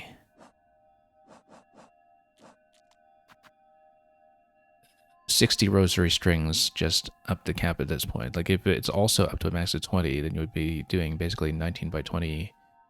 That's sort of wasted on the premium. That would be about like 380 rosaries that we spend just on beating things, but might even be worth it at this point. Although, actually, no, it might be worth it to just spend on shard bundles, since we don't know what else to spend rosaries on. As long as we keep enough for silk shot, and we do know we have enough, then we might as well buy shard bundles. I don't remember if we could buy any shard bundles that are bigger than this. But anyway, yeah, so I think it was the rune harp here that we're missing, so... and mementos, but mementos I think are all task-based, unless there's any hint for additional bosses. Like, these ones were all attached to bosses. Like, this was Lost Garmon, this was Watcher, this was just a big climb. Crawfather, and of course Clover Dancer is here, so... But one of them is the Hunter's Memento for the journal. That we know from achievements.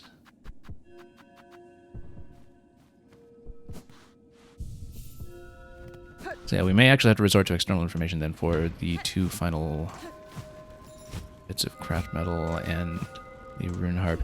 The rune harp, at least you can see it in the log in sequence, and so it should be easy to determine. The other 2, the craft metal is the thing that's like, I don't even know if I'd recognize which locations we have or haven't been to.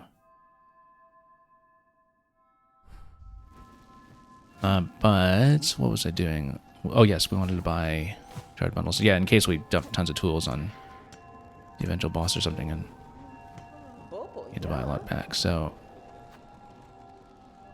this is 50 for a shard bundle. I feel like there was more expensive ones. Oh, gramophone. I didn't know we could get a gramophone. I guess maybe we are allowed to get the gramophone because we completed the cylinders. Apparently sent by some creepy slither hidden away from up there for sale only to you. Well, of course we're going to buy it. A fine purchase you made. Allow us a moment and we'll get us set up in your belonging. Dang, welcome.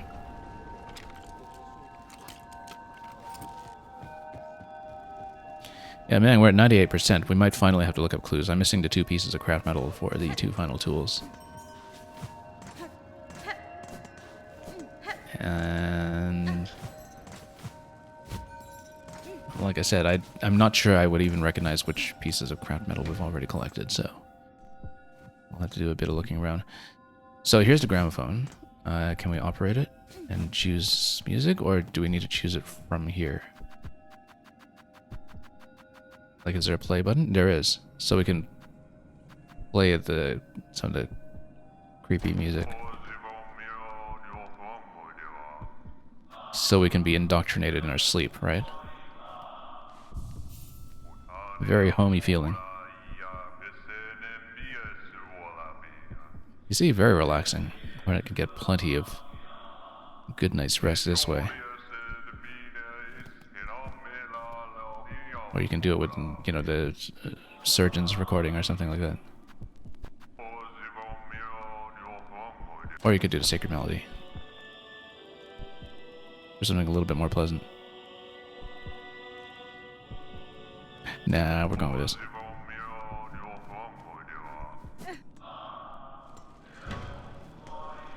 Oh, you can actually hear it throughout Bellheart as well. That's interesting.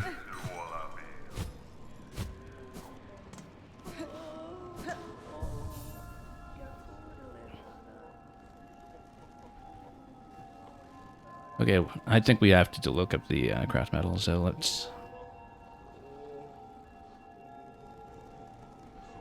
see if we can pull that up somehow.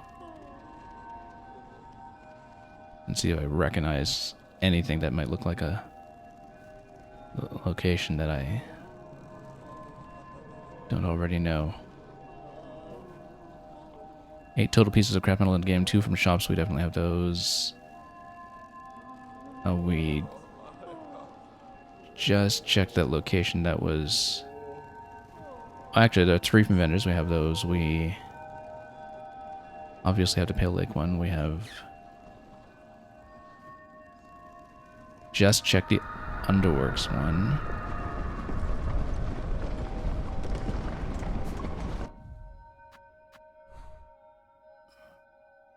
Blasted Steps. Oh, and the Blasted Steps to Last Judge run back. Let's check that. That looks like it's maybe one that I didn't see. Because, again, as with the Bilewater sequence, where we found everything earlier today, there's probably some material that I missed along that passage on the notorious Blasted Steps to Grand Gate run back, simply because we were so fixated on doing the run back safely. Have we... Oh yeah, this is just the area down to Lower Bellheart. We've been there. Okay, let's take a look at this.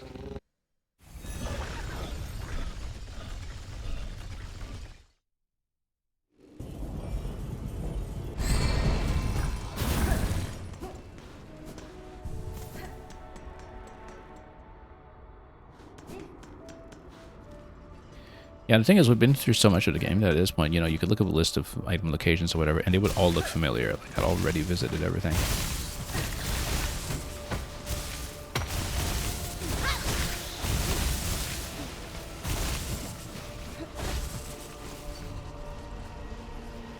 So...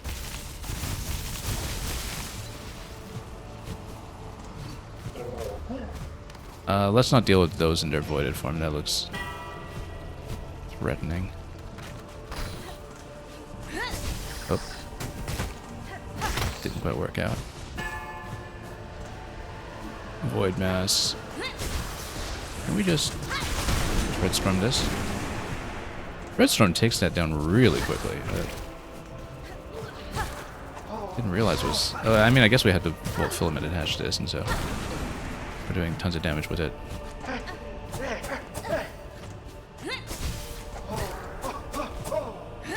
There we go. Whoops, got hit. But yeah, look at how much we get off the improved Druid's Eye. We get so much of the green silk now.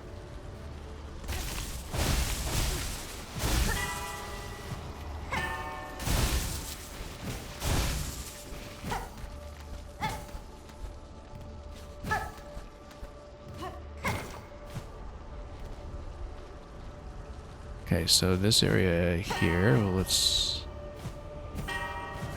see about this. So this is where you fight the judge, though, right?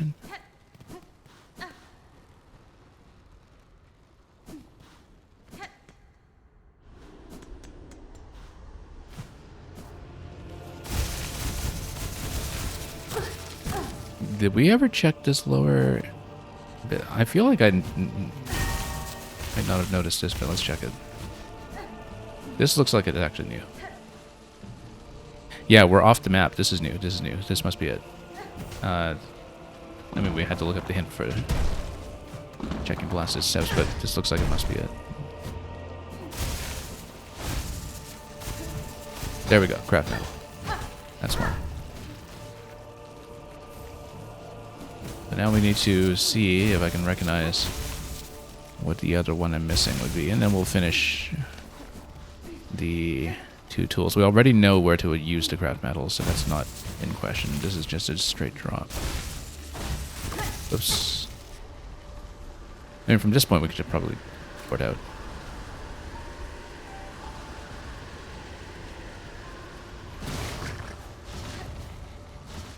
I don't know if I recognize any of these other locations. Let's see about this.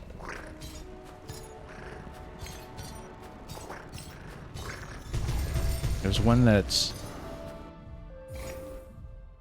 Looking at this here is a Marrow location, somewhere near the right side. Did I really not check something in that area? We'll take a look. Let's go to the Marrow station and run around a bit. After we hit a bench, perhaps.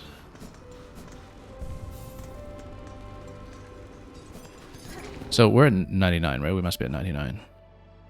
No, well, no, we haven't made the tool yet, so we need to make the tool first, and then we should be at 99. But let's see if we can find the other piece of craft metal that's unaccounted for. It would have been nice to do the full 100% unguided. I don't know that I would have seen that location that we just found. That was way out of my range of vision in terms of things I would have considered. Because, you know, on the run back, you just never do that lower section here in Blasted Steps, right? Like, it doesn't even appear on the map. Even once you've encountered that room and filled it in, like, that doesn't actually show as mapped. I don't know that I ever would have thought to check that. So I don't feel too bad about being spoiled on it. Okay, so somewhere along the top quarters here, we'll check. I don't remember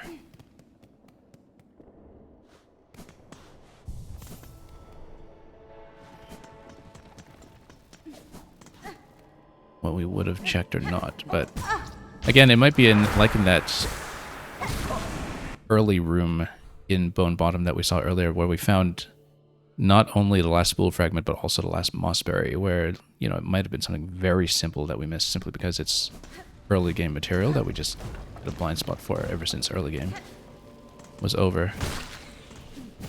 For example, you know, you have this little glow here. I don't know, that's probably nothing. Let's take the lower section here. Yeah, like we've been through this area previously, for instance, and I never really understood what this lower section here was for. Apart from being a little trap with that enemy in it. So... yeah, no, this was one of the earliest craft metal nodes in the game, so we had that one already, so that's not the one.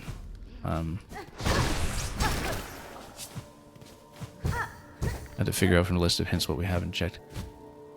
Or unless... yeah, we checked that section too. No, but that was definitely a craft metal node, so it's not going to be that.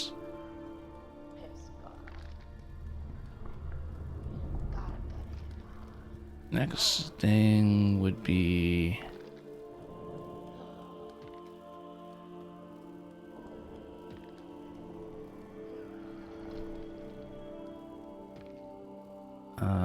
let me think. Deep Docks. Surely we had that one. I remember it. No way that we missed that. But then, of course, no way that we missed that is an easy way to overlook something that we did, in fact, miss. So...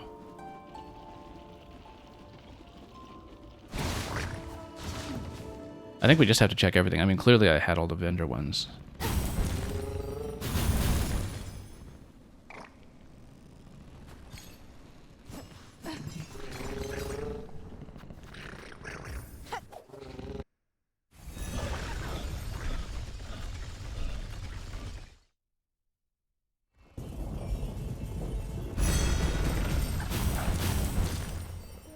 Okay, let's go back to the deep docks from this side. Remember picking up craft metal there, that can't be the one, but we have to be diligent about this, I think, at this point, because I am in this situation where, you know, I'm just kind of looking up a list of hints for the last piece of craft metal, and I recognized all of the locations, so I don't even know which one I didn't previously check, so... like if we just about to pick something up. Let's see. I might have skipped over something here because all the big guys that we didn't want to deal. So, for example... oh, hey, this is breakable. Maybe that's new. Since I didn't previously break that plank. Let's just wreck him. We'll fill him in. Let him blow up. So maybe there is something new. You know what? That actually is it. Oh, and it's a fight. Okay. I'm totally gonna blow up here. It's okay. Where's it? Anybody else? It's not standing the explosion. Yeah, no, this is the one. I wonder how we missed this previously. Because I remember fighting these guys, but maybe we just didn't poke beyond that because we died to them or something, or... no, because I just broke this. Was there something dependent on that, on this wall, that maybe we didn't see previously? I actually don't know. So maybe we just never checked this part of this room. That's surprising that we missed that. Anyway, we have everything. Let's assemble.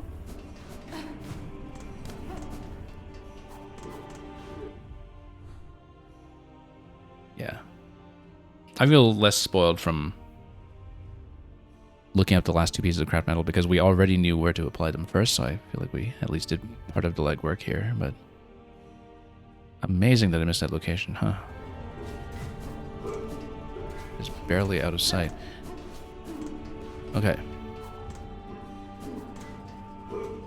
In that case, let's craft everything. So one is in Greymore above Yarnaby's hut. The other, of course, is... Oh, we didn't need to port out of here. We could have just gone quickly over to Forge Daughter. But we'll probably pass by Forge Daughter on the way down to the Diving Bell anyway for the Abyss. So maybe it makes sense for that to be the final thing we pick up. The Silk Shot. Let's hit a bench first. And we'll head up to Greatmoor. Yeah, I missed a breakable wall and it opens the wall above. That's probably why I didn't break that previously. Like, I remember fighting the enemy that's kind of floating around over the helmet. So that's absolutely what I would have missed. Man, I don't know if you've finished 100 yourself already. We now, I believe, have what I need to get to 100, apart from Hunter's Journal. We're missing 6 entries. Maybe some of that's going to be in the final boss sequence. Some of those are gaps that are in the existing record, though. Like right before here, that seemed like it was something either in Bilwater or Sinner's Road that looks like something that we just didn't kill or didn't hit at some point. Missing 2 here.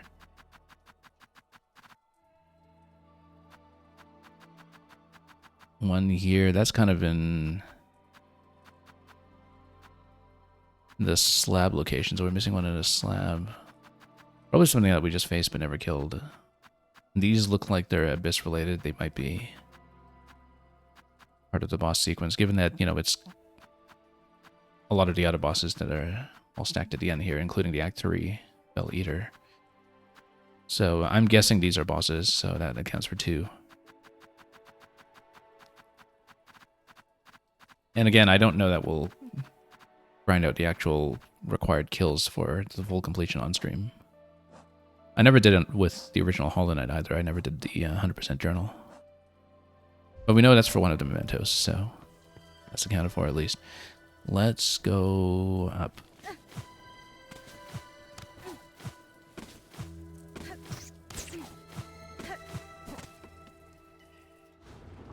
You have 95? Yeah, I was at 94 at the beginning of the stream. We made a lot of progress, and we found 2 things that were actually off of the percent counter as well. One being the Druid's Eyes upgrade, one being the Curved Sickle upgrade.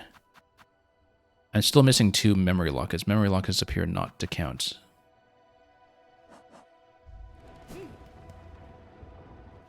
So I'm missing memory lockets. I'm missing the few Hunter's Journal entries that are unaccounted for, and we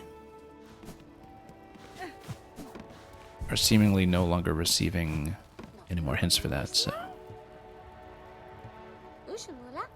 And we haven't received hints for that for a while. This was only for some of the optional bosses.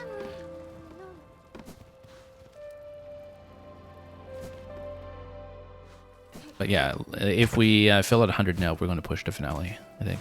Oh, and I still need the last map as well, but I'm pretty convinced at this point it's just going to be a map of the Abyss.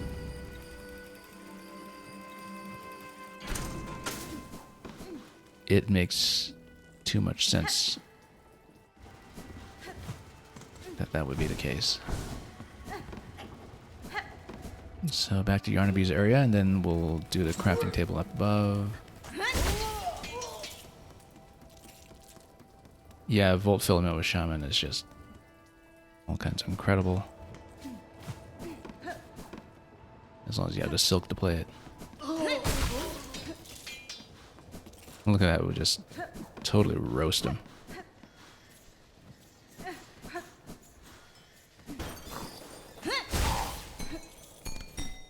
Just one-shot everything. I mean, if you are confident that you're going to be in full health, it makes sense to have the full health thing as well for the silk skill usage. The cost reduction. That's what I meant to say. Okay, interesting that it doesn't let you... No, we don't need to do this, but it doesn't let you pull up to that ceiling. There we go. Here, though, we'll go up. And that's out of the room. That's why it doesn't let you do that either. Okay. But this is the craft table. And so, explosive weapon, let's do it. And what'll it be?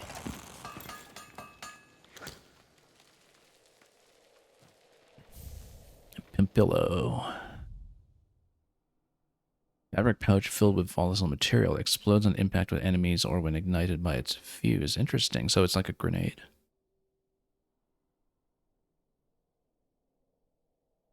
So yeah, you either hit something directly or it's on a timer. So it's a bomb, actually. You get to throw 6 bombs. I wonder how big it is. I'd have to hit a bench to find out. But anyway, let's go to Forged Daughter and craft the final one. So we should be at 99 at this point. 99, yeah. That's correct. And... you know what, let's just... take that out. Before fussing around too much with it. And we'll want to play with these toys a little bit.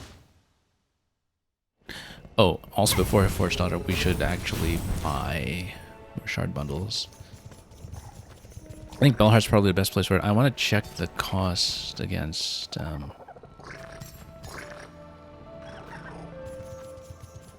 I don't remember. Yeah, because it's the shard bundle that must be... the 80s. The sets of 80.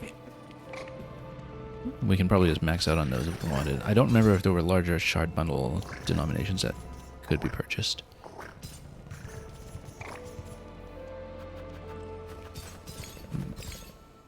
But the only other vendors at this point would be Grindel and Jubilana. I'm going to check them both. I usually in my notepad just wrote down all the vendor costs for everything in the game when we accounted for them. But I never wrote down the repeatable ones like the rosary strings or the shard bundles because I didn't think we would actually wind up spending on them. But now we have this massive surplus. And so I might as well check. So it was 50 for 80 in Belheart. Let's just check Grindel again. I think actually there were shard bundles off of Forged Daughter as well, so we could also buy some off of her. But the cost was 50 for 80 in Belheart, as far as I know. So you know what, let's just go back down to Deep Docks.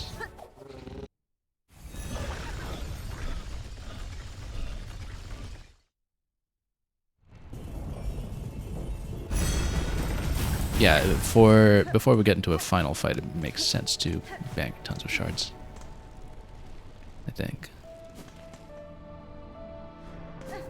So we don't need to be too frugal about weapons or get into a situation where we have no sub-weapons left.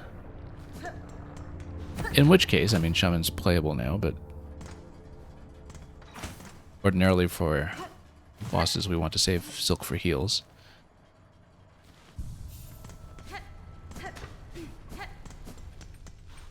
Okay, Forged Daughter. What do you got?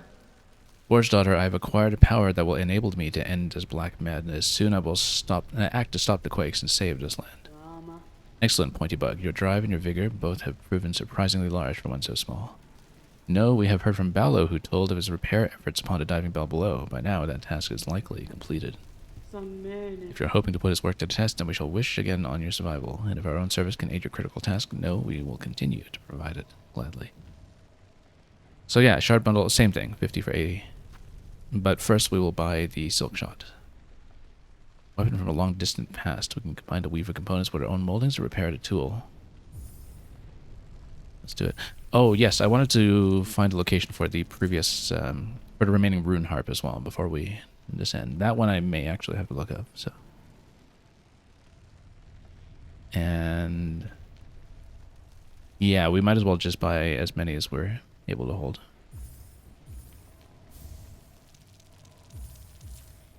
Maybe it caps at 20 like some of the other ones.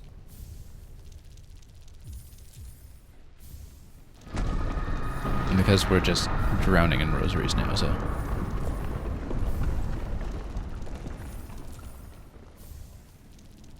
I mean, watch it turn out that we had something Like the gramophone in Belhard, that was a bit of a surprise. It has a final purchasable item, and maybe after we turn in all relics, there's also going to be some other improvement we can make to the furnishings, but we will find out. Let's just spend all the way down. No cap yet, so...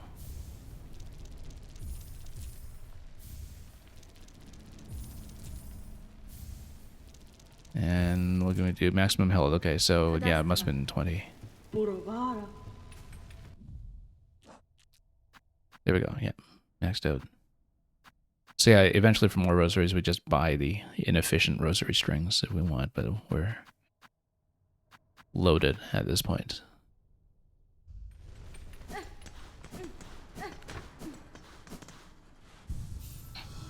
Okay, so Rune Harp. We will, unfortunately, I think, have to check this one.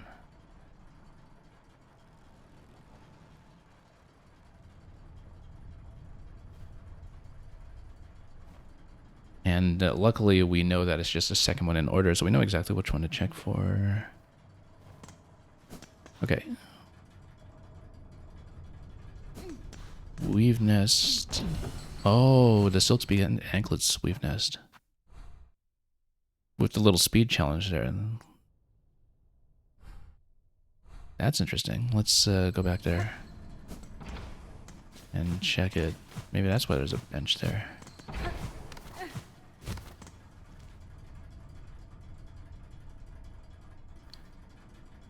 You know what? Let's just pour it out.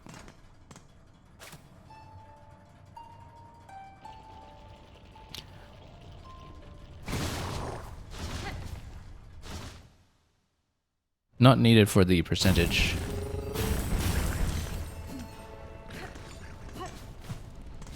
And yeah, I guess beyond that, it's just memory lockets. I don't know if we'll bother, to be honest.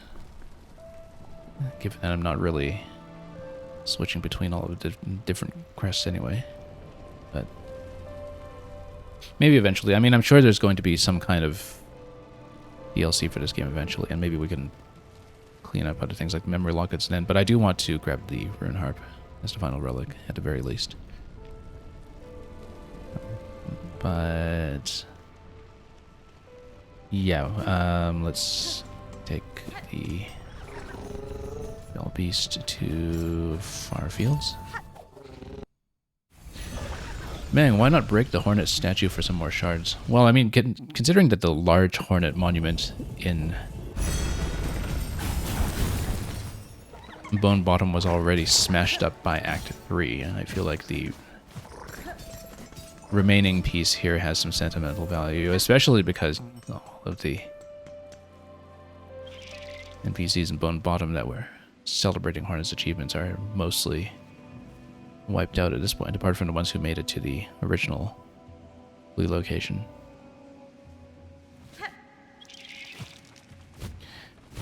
Yeah, now that the wait for Silksong is over, the wait for Silksong DLC begins. Exactly.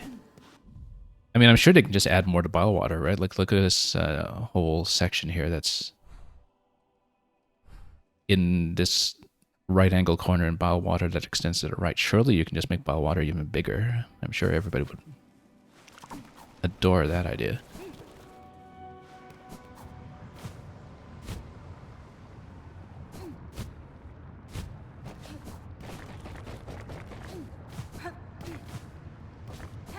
Okay.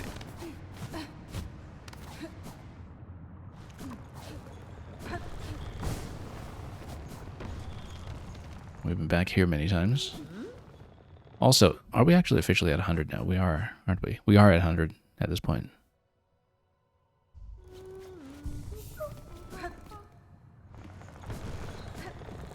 But I do want that Rune Harp, so let's do that. And that'll be the last thing. 06 side, it was a cut area that had a town of barnacles. Interesting. Would kind of make sense for that to be close to the whole World Tower across civilization, wouldn't it?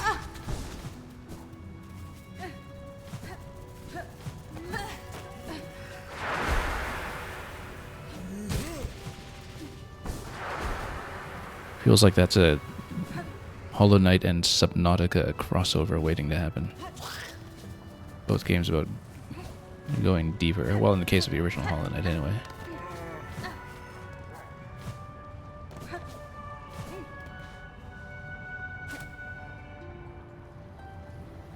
Man, you're saying, we started as a small DLC, but have decided to turn Hollow Knight Bile of Waters into its own full sequel. Look forward to it in a few years. Well, that's what I've been saying, is that... And the way I put it in the previous stream was this, that when I played Hollow Knight originally, it was the first game in this genre, despite many attempts from many studios, that really kind of felt like it captured the sense of vastness and exploration in Super Metroid. Despite, or perhaps because of the fact that Hollow Knight was 3 or 4 times bigger than Super Metroid. Now, Silksong really captures the feeling of vastness and openness of playing Hollow Knight for the first time. And what do you know? Silksong is about 3 or 4 times as big as Hollow Knight. At least going by my, ploddingly slow playtime anyway, about 3 times as big. So... essentially, I'm expecting a Hollow Knight Bile Song, where you play as Lace, I guess, to come out in 20 years and be 300 hours long.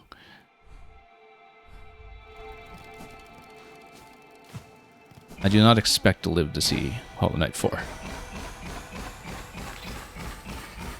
Okay, so this was... the section where we unlocked the Silk Speed anklets. I see what we missed. That this actually charges up a lot higher. I didn't notice that because of the shadows on the top half. That it doesn't look like it charges beyond this, right? Because, we go back and forth and it looks like we only get up to 4. But hang on, let's switch over to Silk Speed for a moment here. I'll just put this on Reaper since we have it.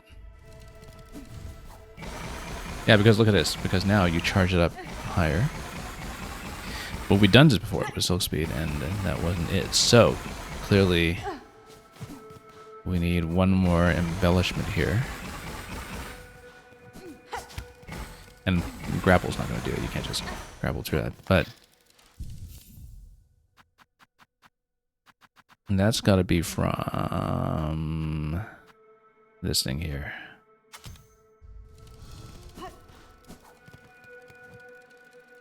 And let's try it.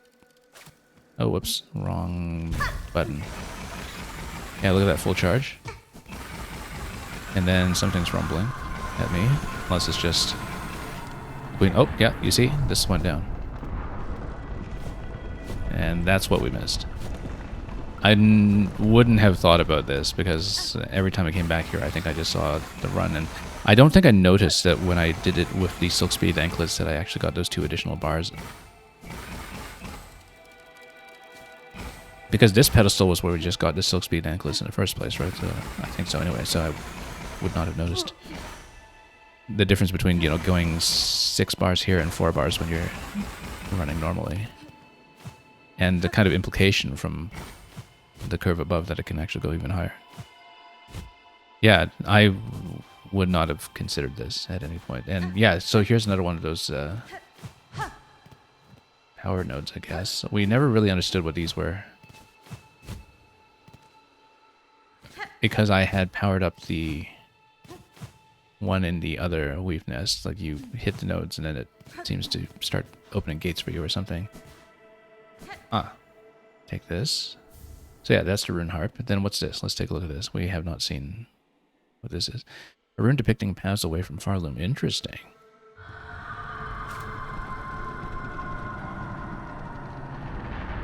So I guess it's a Weaver map of how to get to Hallow Nest eventually and everything else, and to wherever Hollow Knight 3 is going to take place if it's not just more bile water. Wait a minute, let's do this. No, nothing. Yeah, this is just a little bit of flavor, I guess, that the Weavers needed to know how to get around. So we didn't get a chance to power this one up. I wonder if it's because we already consume the Silksong, or if it's something else. Or maybe it's just because we powered it up already. I never really understood these. I thought they were some kind of power node, because we had to hit these in the Biowater Weave Nest. Look, there's something else here too. This is new. This is just the edge. The edge of the world. I guess that's as far as we go for now. Maybe this is a DLC area waiting to happen. Who knows? Yeah, 06i, you're saying from the water on the edge it would be relatively clean like the Pale Lake. Well, you've got a Pale Lake kind of dripping down to where Chakra's Master was. But that doesn't say anything of the area down here, right? You know, you still have maggot waters all the way over to the Weave Nest and so on. It's clearly quite possible that could just be polluted further, depending on how the outflow goes. But yeah, it looks like this is just the very end. Very interesting. Okay, so we're going to cache this into the Relic NPC, and we'll then see if maybe there's something interesting that you get off of the Relic. I wonder if you can summon the Beastlings in here. You can. Even if you're past the Needle Inn Gate, that doesn't really matter. The Beastlings still go places. Okay, Bellheart. And yeah, one thing I should remember to check is whether there is a Bellhome decoration that comes from completing relics, because it caught me by surprise that we got the gramophone just now, and I really would not have thought to check that. So let's cache the relic first and then read about it, and then that's the last one.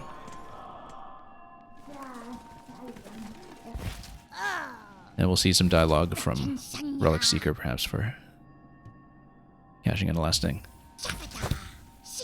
Yes, this fits my collection. Well, look then, look at what I have. Flee of a weaver from the furthest edge of Farloom. Flee, sisters, flee until your strength exhausts. So far you may escape at last her silken sight. To start anew, to sustain, free of web and service eternal. Well, I mean, it doesn't help that the gate on the right side of Farloom there was closed. Yes, yes, it's a mighty collection indeed. So many relics safely piled up in here, nice and safe. I've done so well to gather it all up. If your collection pleases you, some acknowledgement of my own contribution to its growth is not undue. I don't know if we'll get one. Is it gratitude you seek? I will allow you to keep viewing my collection. That is gratitude enough for what little you've given me. Can we whack him? Okay. It's my calling it is to gather the relics of the past. Look at my collection if you fancy. Look, look. But we should check for furniture. Fellow resident, yeah, etc. No, nothing new. And yeah, we can't afford, well, or rather we don't have the room to get any more of those rosary necklaces. How many rosaries do we have now? 275. I mean, we can string some more of those ones, I guess. That would be up at Jubilana. And at, oh well, or rather, let's check the Bellhome first for anything else we can loot. Outside the door. Honestly, it doesn't really matter at this point. Might as well keep those in store for the Rosary Cannon or something in case we switch to it. Alright, in that case, we're at 100%. We're at more than 100%. I think, yeah, we're only missing the 2 memory lockets. I don't know that we're missing much else. With the mementos as well. We haven't done the mementos, but... And we haven't finished absolutely everything in the Hunter's Journal. But at this point, I think I'm ready to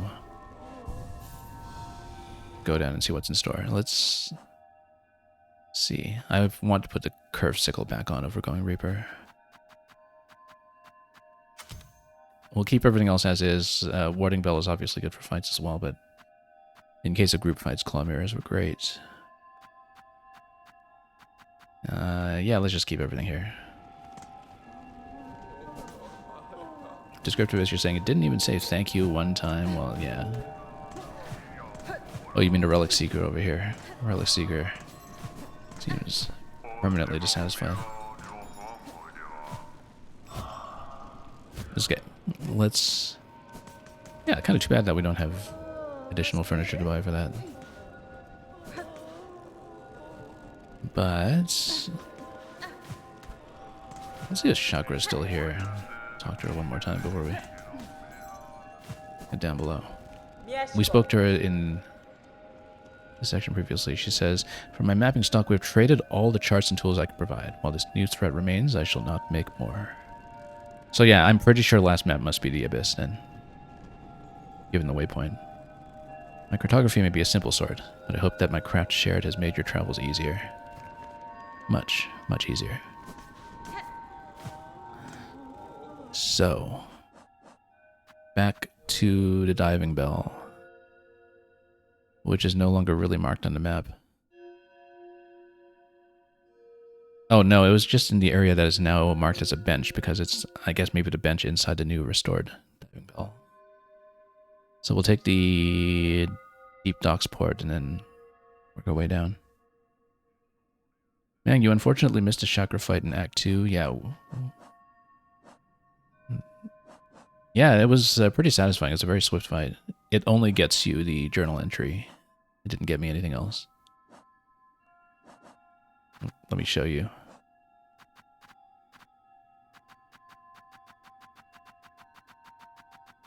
I did hear afterwards, one of the only things, I've mostly been trying to insulate myself from information about the game, but I did hear afterwards that I missed a similar kind of friendly duel with Garmon and Zaza at some points.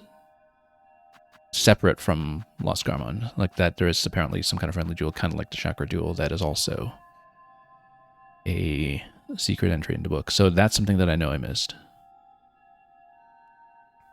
And that's just some information I came upon afterwards when I was trying to look up the dialogue that I missed on Lost Garmon because of the fact that we technically tied on the fight. But anyway, let's go.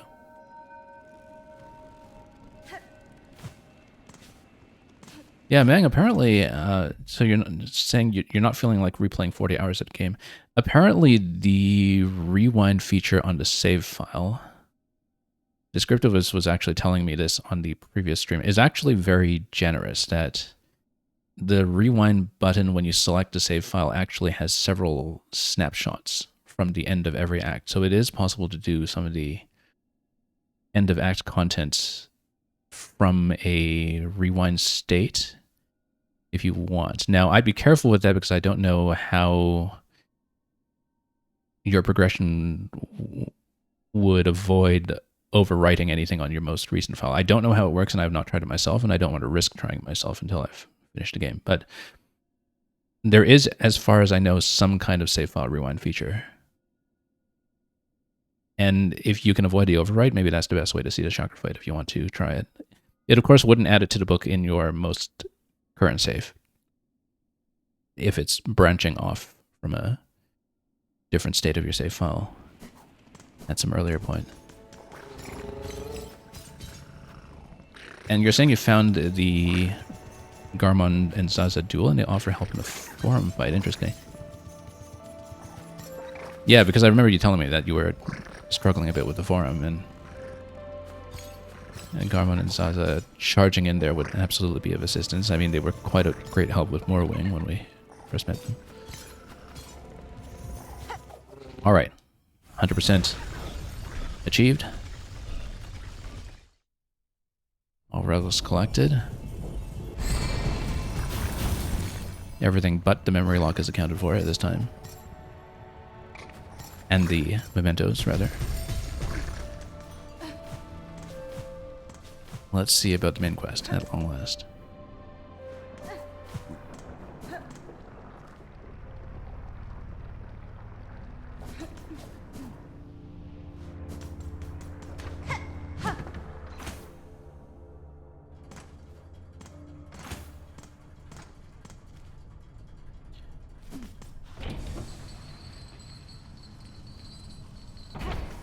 In-game time right now, I think I'm at about 120 hours.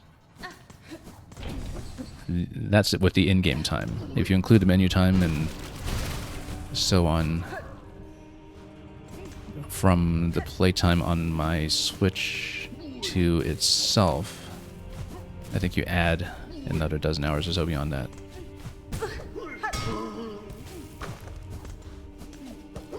Now, I know that I'm streaming because I'm kind of reading things out loud, and I'm also taking the time to explain my reasoning for getting around a map and such, that I'm naturally taking longer than I would otherwise. That's just from experience with previous games. We know how much slower I can be just from doing that. But all the same, this has been a really thorough experience, and it has not felt that long. That's the thing, is that in spite of being an absolute massive undertaking objectively, it's felt kind of like the pace of just going through the first Hollow Knight. Like I said before, kind of like how Hollow Knight felt like going through Super Metroid, despite being 3 times longer. That it's just been so content-packed that the rate at which we encounter new material has not at any point felt like a slog. That it's just been a consistently interesting 120 or 30 hours. And so, okay, this is the fixed up diving bell. Let's see if the control room has our buddy here. It's done, miss. I've fitted the shell shield. Bell's like new. Better than new, even. Can it come back up? If you're planning another descent, head down, hold her, and I'll get you going. Your work is appreciated, sir. Know that with luck, the threat from below might soon be quelled, and your lands shall rest calm. Well, good. I'm only really wishing to return to the forge and my regular duties. A little purpose, routine. Frankly, miss, all this action's more than a bit overwhelming for bugs like me. But glad when it's all over, providing we survive, of course.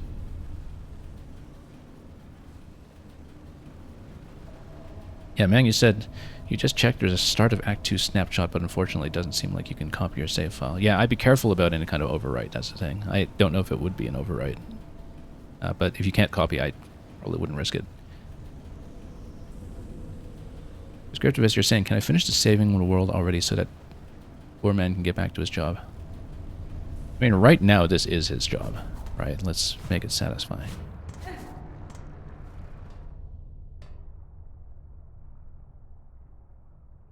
Okay. There we go. Very reminiscent, of course, of the Super Metroid Turian Descent, where you grab your 100% and then you head on down. Now, we need to not forget to try to look for a map in the abyss before we get too far into a boss. We should try to find one.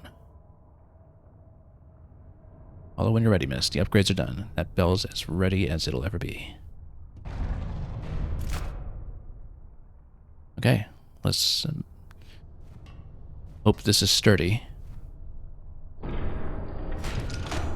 And strap in for another ride down.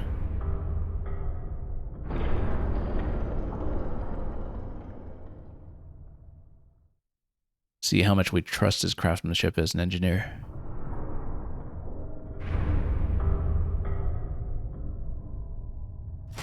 Okay, see void. We didn't even have an animation going down this time, so presumably we're okay. And yeah, it looks like we can actually travel up if we wanted. And we still have communications this time. Sir, I need to return above. Please ready to bell for me. Well, sit on the bench. Let's get you hauled up. No. Oh. Or can I change my mind? Please unlock the bell for me. Yeah. So you can change your mind and just switch this back to rest instead of travel. Yeah, so the first time I dropped down here, this didn't even allow me to pop up the overlay that showed you no map obtained yet. But now it's showing that, and presumably I can just get the map. Because with a waypoint down here, I'm sure that has to be the case. And you know what, we can try going up here as well to see anything. Well, I guess that raises the question of how the bell came up here.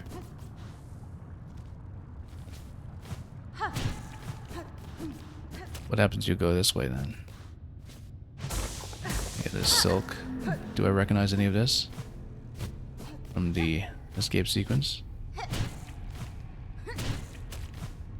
Or is this actually just main path?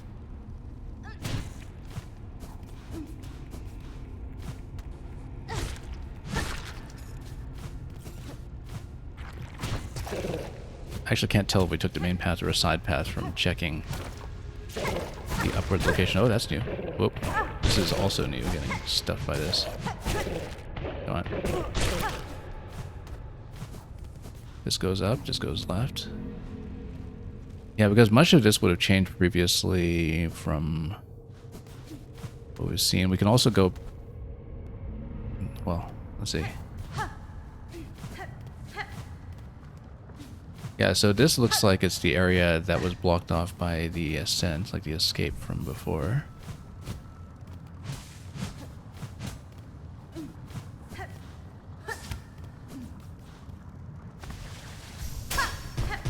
Can't seem to bust through here anymore.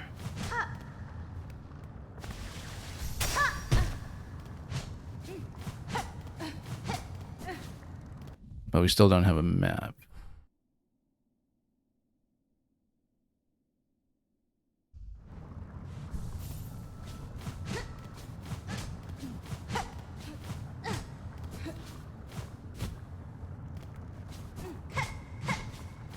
So yeah, nothing in this area then.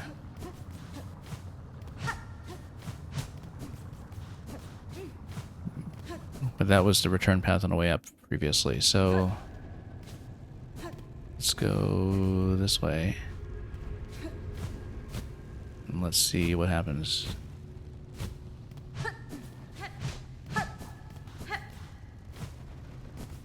Oh, this is seemingly new.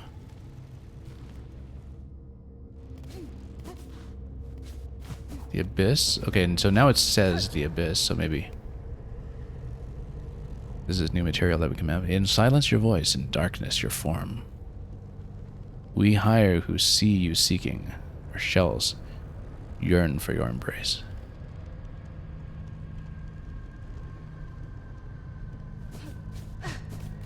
Okay.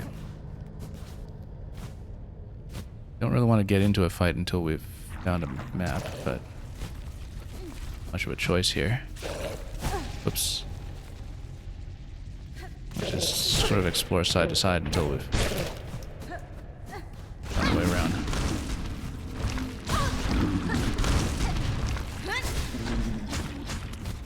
Oh yeah, this is the one that spawns a whole bunch of additional ones.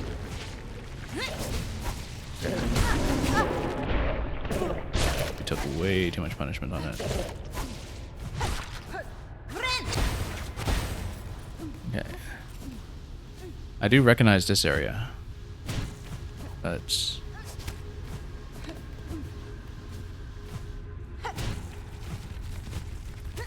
that might not mean much at the moment.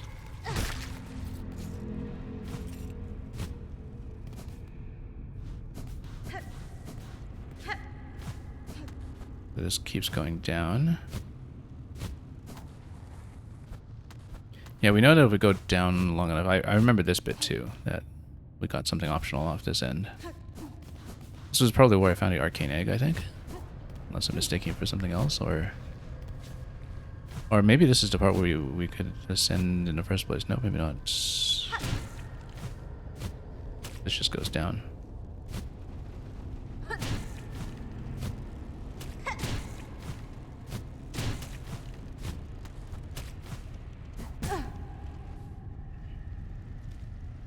We'll have to see if we can find that map. Yeah, I remember that upper location. We did do this loop previously.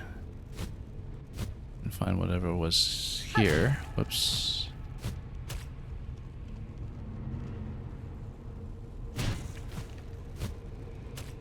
But, you know, this was a while ago.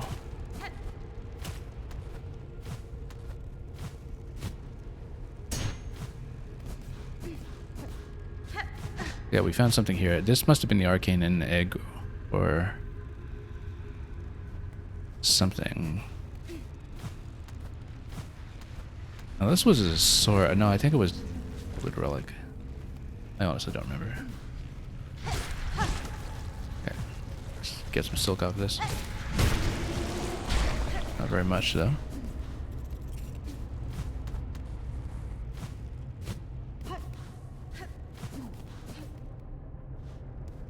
In that case, let's just keep on going down and see what we can accomplish. I feel like we missed a big section up top, but this looks ascendable at least.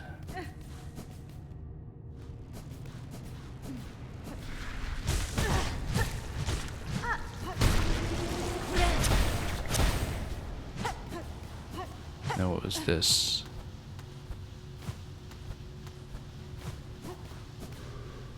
I think we had in here. Erase our fear, eliminate our desire, to suffer no more, avoid, cleanse us. Okay, more lore.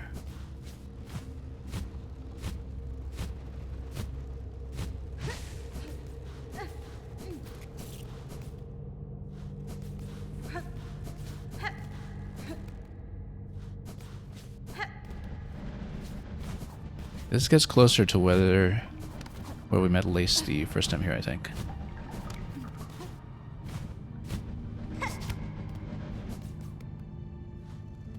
Here's a bench. This section here, this is... Let's check it. Rune depicting an abyss. Ah, this is a map. I wonder if this just didn't previously open for me. If I'd been here, I thought I'd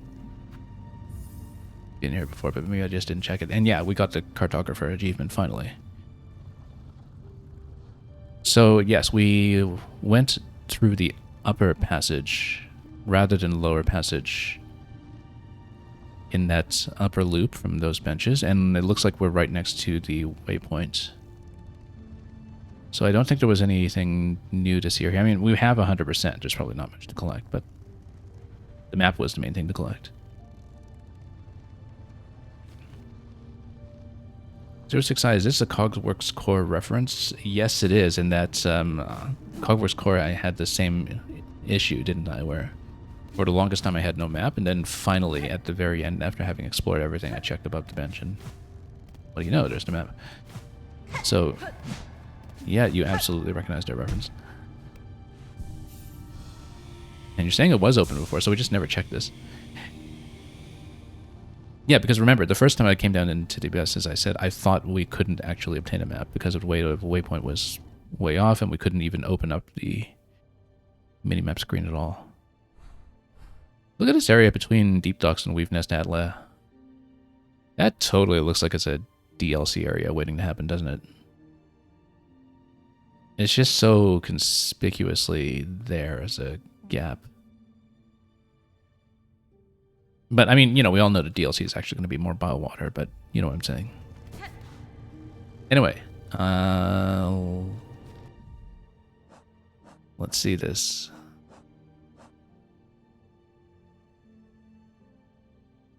Yeah, because I guess the really voidy part of the void where the grandmother Silk previously sank through, I guess we dive into that at this point. So possibly this is the last bench. We'll see. You know what? Oh, I was about to say, we don't need compass at this point, surely. I could just take off compass. Child, I hold the means to descend. Let us meet one final time and quell this black ruin of our making.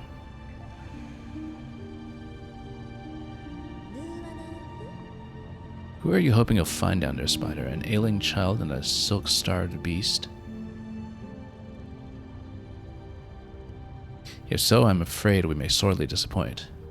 What waits below is me no longer. Even if only your shadow remains to release your mother's grip, my blade would see it slain. Then why hold even this moment? Surely terror hasn't suddenly claimed your hardened heart. Take the final plunge, Spider. Join us in my drowning palace, and let oblivion swallow us all. Oblivion may take you, child. My own life I shall not sacrifice. I have survived the fury of your land. I have borne its barbs and its blades, and I have seen wonder behind its dangers. But always, child, I remain a daughter of Hallownest. The void below all things, that darkness I will fear no longer.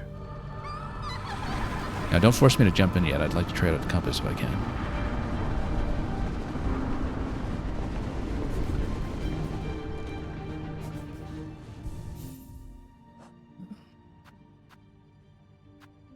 Okay, so what do we want to put on yellow? We have dice, we have silk speed. We're not doing double damage.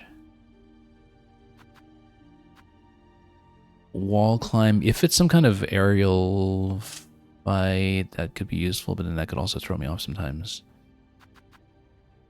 The most useful things here would be the weighted belt so we don't get some kind of stun on knockback. Or the Ascendant's Grip. Now, if it's not some kind of add heavy fight, then Claw Mirror might not be that useful either. We might change it out. You know, if it's not an enemy gauntlet, we don't know if it will have some element of that. If it is similar to previous lace fights, then obviously we want to stay on attacks. But let's see our choices here. I'm actually going to go Warding Bell rather than Claw Mirror. On the assumption that we're not going to deal with big crowds. Which is what Claw Mirror does, and Claw Mirror actually got me to play a little too risky sometimes too, so... Long Claw's not a bad choice there either.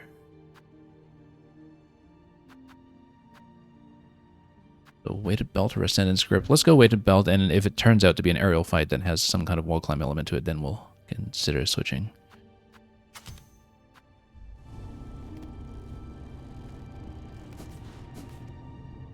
And let's enjoy the music here before we take the final dive. Also, I guess we can... I mean, we can see what's on the right side if we really wanted.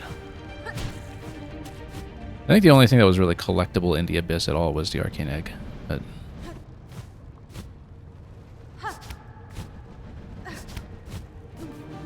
Also, yeah, let's get some of that silk back.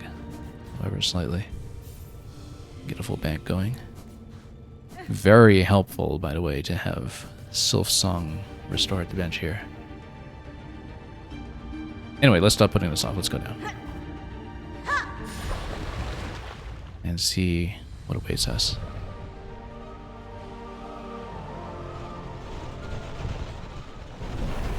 So this doesn't seem controllable at all, but we do have the Everbloom to ward out the void.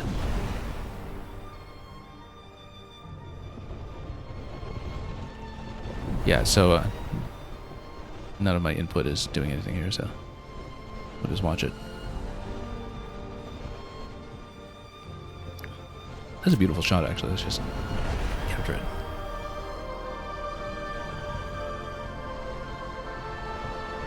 Anyway, all the way down into the heart of the Abyss. Right down into the core where we'll find the Benandium root.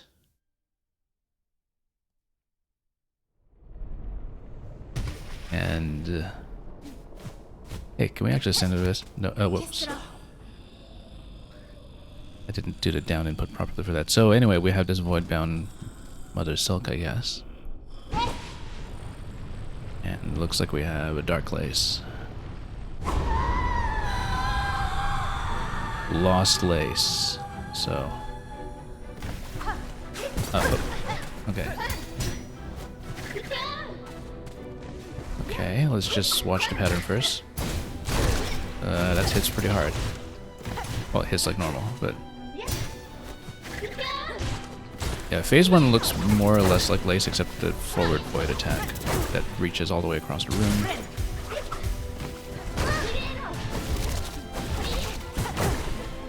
I don't want to burn too many resources here. Well, I mean, we've got so many resources banked up, but...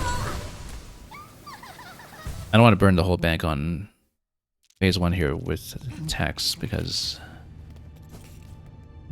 this looks like... at least it's grounded enough that it might be a tax fight, but...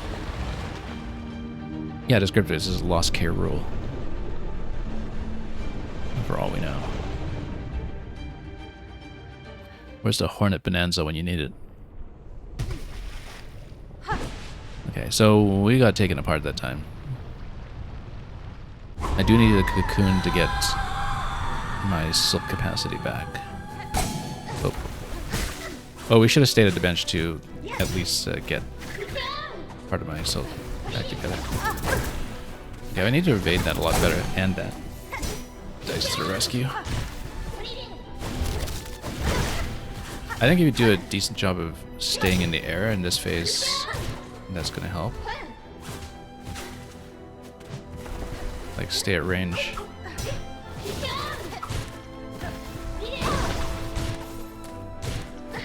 And then we can heal up in the air. Make some space. A lot of space to move left and right on this, incidentally.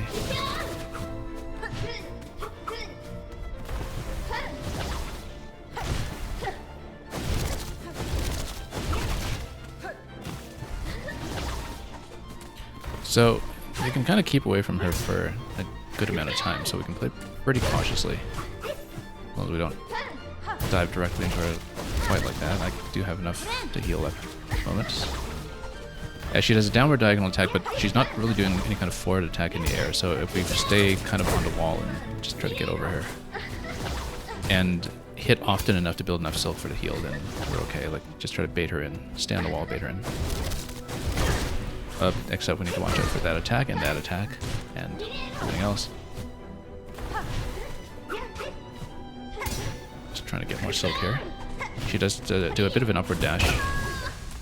That we need to watch out for if we're playing on the wall, that she'll do the upward diagonal, and we need to get around that. Let's stay on the bench for a moment to fill the existing spool, then we get the other half of the spool off the cocoon. Oh, we can't just sit in that immediately. We do need to get a dive interaction.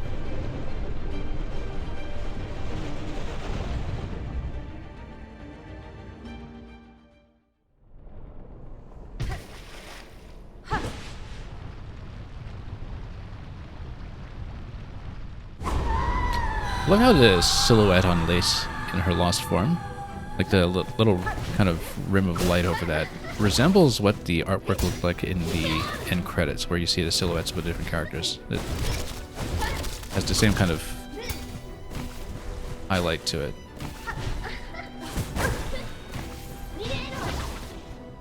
Like very similar kind of shading.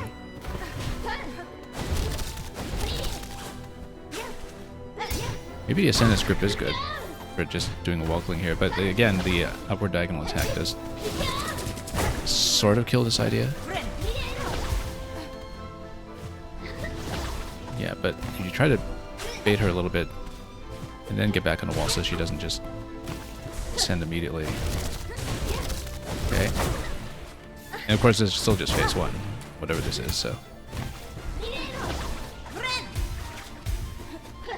Just be super cautious.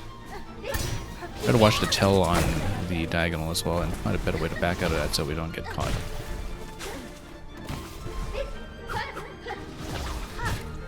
But the thing is, her upward attack is a diagonal attack, and so if you stay above her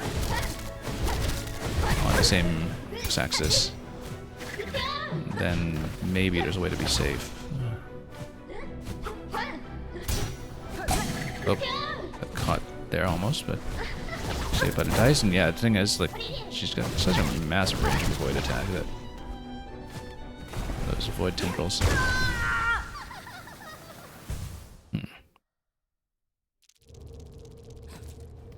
Anyway, let's sit down, build some silk.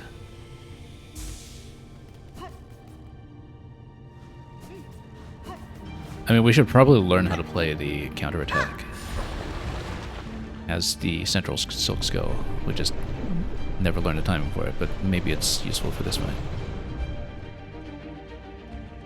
The script was, you're saying she's hitting me with an upward diagonal with no warning. Well, I mean, we just need to space ourselves out of that. Like, we stay above her and then we get on the wall. Like, try to bait that diagonal, then we get on the wall, maybe.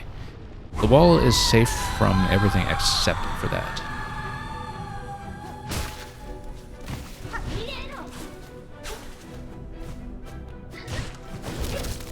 So if we just make sure we're not at a 45-degree angle from her when we are on a wall, then maybe we're okay. Like,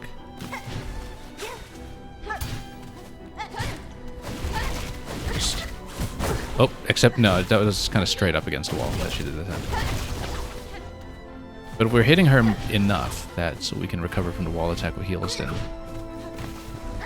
like then maybe we have something we can do here. But tempted to go long claw on this so we just have a better range to hit that with, but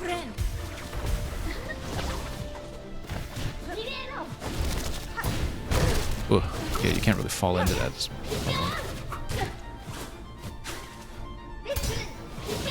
The swipe on Reaper might be a little too laggy to do this cleanly. That's the issue with Reaper, is that you just get this beautiful reach on it, but it's a long swipe in terms of timing, and so it feels very delayed sometimes.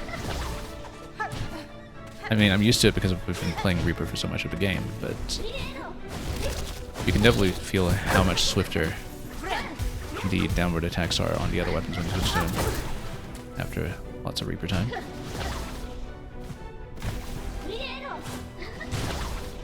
Okay. Let's try to go hit and run as much as possible, and then whoa, we're in trouble.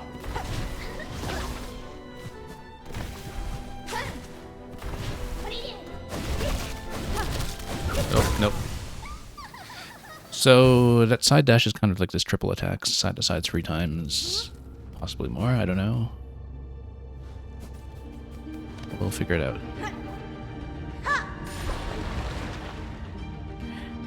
If I can find a safer way to play grounded against her, I would like to, but I think to play grounded against her, you have to stay at probably a very long range. Because it would be mostly the sideways attack that is an issue. Well, it might be worthwhile to try to find a way to play grounded against her, since we have lots of room for lateral movement. And then just kind of go in and swipe with uppercuts instead. Like, you avoid that attack and just swipe in. As long as you get out of stuff like that. Oh, we forgot to get this silk initially. Also, back to old habits with playing in the air. Like, maybe we play grounded. Except I need to watch my range. And watch her teleport everywhere. Well, yeah, the thing is that I'm attacking directly into her sometimes. I was colliding into her because I'm not watching my position here. So we can find a way to play grounded. Yeah, the thing is she kind of ports into the void down the ground though, and I can't quite tell where she ports just yet. Maybe there's a systematic way to see it, but we're not seeing it yet. So she kind of teleports behind. We need to watch what triggers that. Like if you're kind of off camera, whoop, no. But yeah, triple thrust there. She continues to track your direction. She doesn't necessarily go back and forth. She tracks where she is relative to you.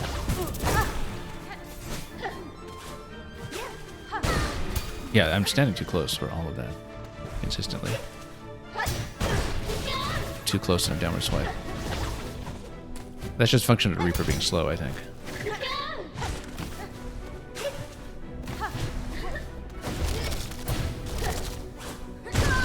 No. Got caught. It's okay, still figuring out the movement here. And this is clearly just phase 1, so we've got lots to work on. But this is still obviously in the learning phase, and learning how to read the pattern is just part of it. There's an audio cue attached to some of this as well, where you might want to pay a bit more attention to that to see if we can use that to anticipate a pattern. But if we can kind of stay out of range of the sideways attack, then the main thing is to not run into her. I forgot to sit on a bench again. Where we're playing. Oh, yes, you see just kind of ports in. But I want to see, like, what triggers the teleport. Like, what determines when she ports in front of you.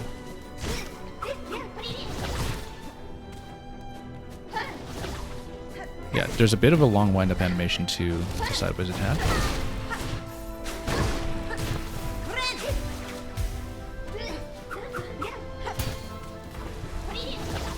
Okay. Yeah, if you're kind of off screen like that, then she does that triple attack, and then we just stay out of range. Got a good bit of silk off of her that time.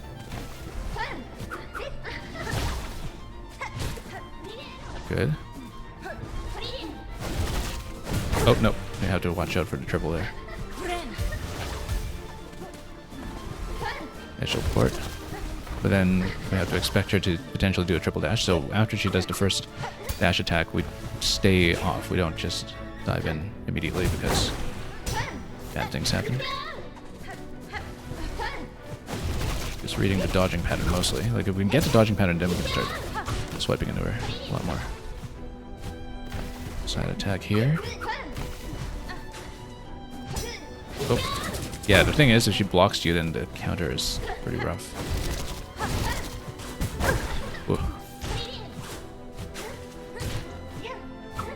Get just a little bit more silk off her. That was a nice long swipe on the Reaper that time.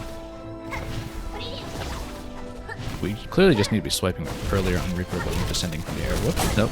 Again, couldn't jump out of that. Dice saved me.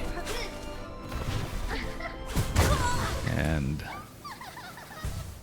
yeah, couldn't get out. Sit on the bench a bit longer. Let's have a bit of patience with that. When we eventually figure out a bit more of the defensive pattern, then we'll start going things like that. But again, I prefer to save tools for late phases, where possible, because eventually that will probably matter if the dodging pattern becomes more intense. No.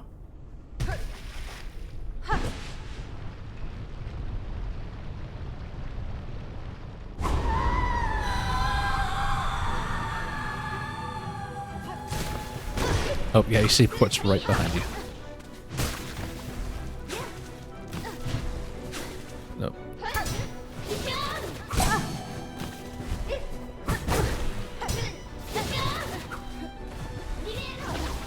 Nope, just fell into that. Just not moving very accurately towards her is the main problem here, because if you fall in poorly, then she just absolutely snipes you.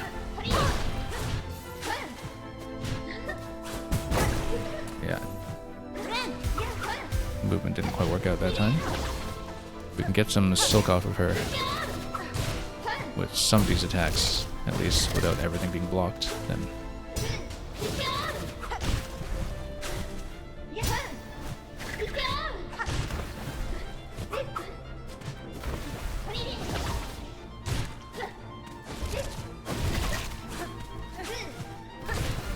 yeah, we've been actually fairly safe this round.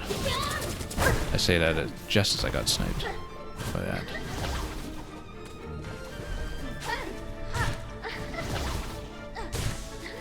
Okay, gotta heal. Only to get hit.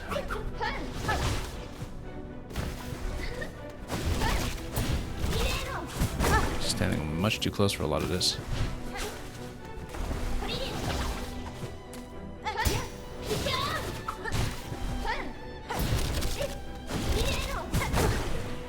Yeah, the upward attack is still causing trouble.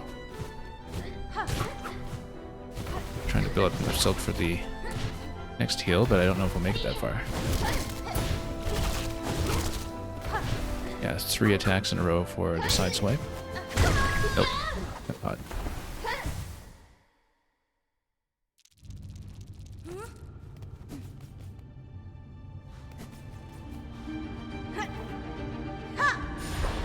Yeah, we need to work on that downward swipe timing for Reaper.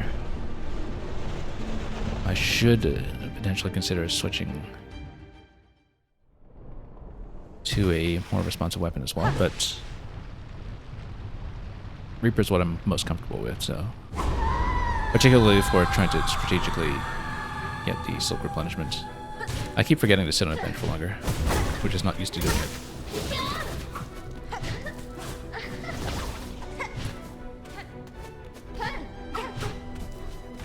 Now, if I were to go Long Claw, I think I'd probably just replace Warding Belt with that. We haven't actually triggered the Warding Belt protection very much so far, because the heal timing when I have Ejector Band is fast enough that I'm usually able to get somewhere safe without being intercepted. That's, of course, just on this phase.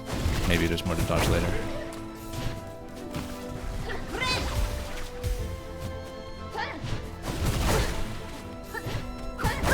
No.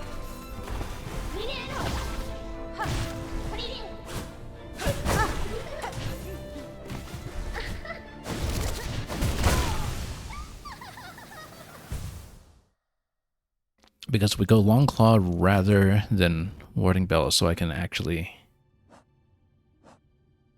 swipe her from maybe a safer distance. That could be an interesting change. We definitely still want multi-bind Injector Bend, though. I don't really think we can compromise on those until we know the pattern a lot better. If it turns out that our healing windows are not big enough, and that's not currently the case, but if it turns out later that the fight is just really too quick for healing, then, you know, we will consider dropping multi-bind as well. We've had to do that for a few fights where the dodging patterns are just much too quick. And where quick healing is more important than the 4-mask heal, but I don't see that being the case here yet. Like, you can definitely find time to heal. It's more, at least on this phase, it's more that I'm not able to hit her very well in. Might even want to go with a different weapon for Long Claw, like Wanderer Long Claw or something. But again, we need to go with what we're comfortable with.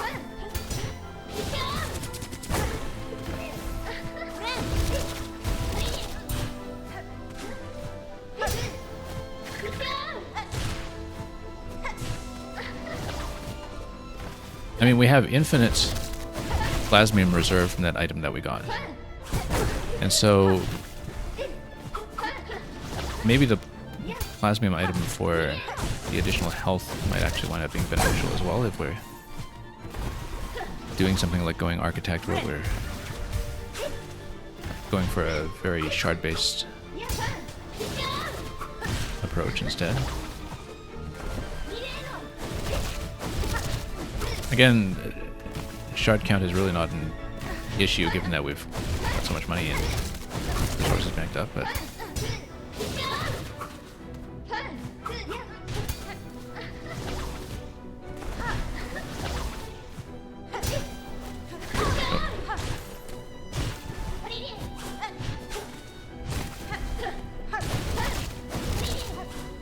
I mean, fundamentally, we just need to dodge better.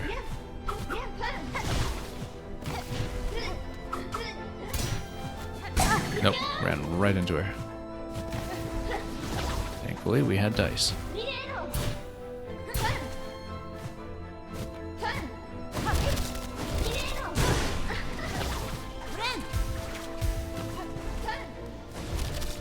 I mean, maybe we should go for the damage output with the Claw Mirror.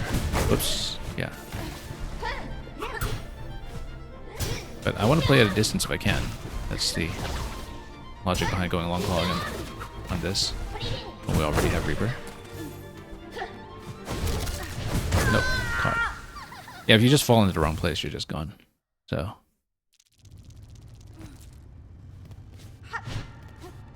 And if you miss the Reaper swipe, you just have so much dead time coming out of it. Let's sit on the bench.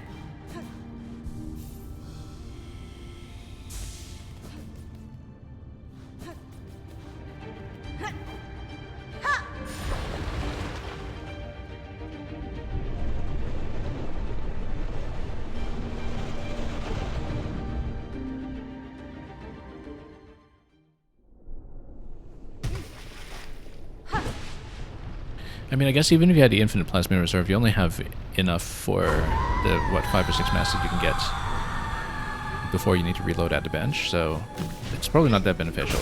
You know, you're losing much more than that in mass that you have to heal back up anyway. So going Architect with the Plasma group probably isn't the answer, but because again, we just need to dodge better and not take so much damage in the first place. We're going to take damage, we just need to limit how much damage we take relative to how much silk we're getting back from hits. You know, if we take damage sparsely enough that we can reload silk for heals, then we're in okay shape. Until that point, we are not in okay shape. Oh. If she does the downward strike, you can kind of dash under that. I think you get room to do that, and then you can maybe even hit her from below.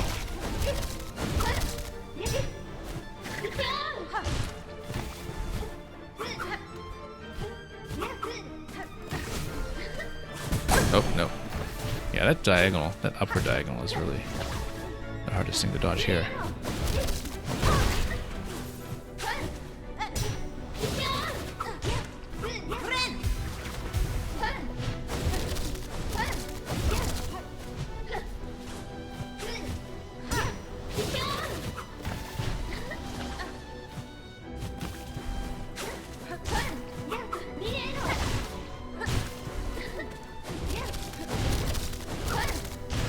Yeah, so you know that's going to be a triple dash.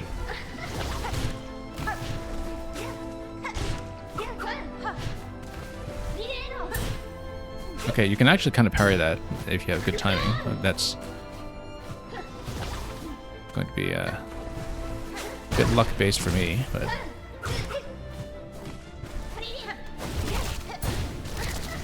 I have to have a lot of self-control to have something like the parry available.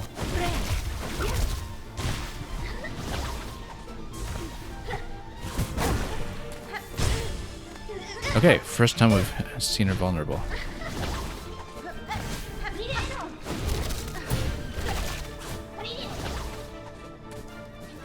And we have lots of silk back, in fact.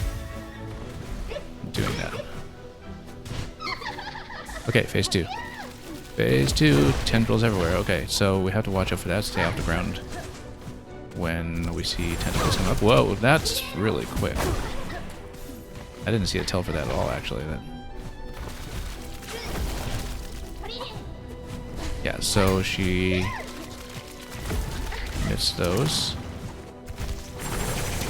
Okay, I see. She drops the grenades, essentially, from those locations. That's when you have the hazards bursting from below.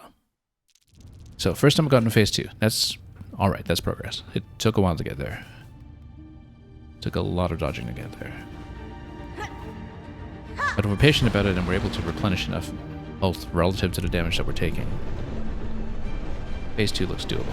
And yeah, 069, it's all the same void attacks that we've seen from all of the void enemies, which we had a great deal of trouble avoiding, even when just dealing with regular enemies. So, you know, this is a whole bundle of void when it comes to the enemy pattern.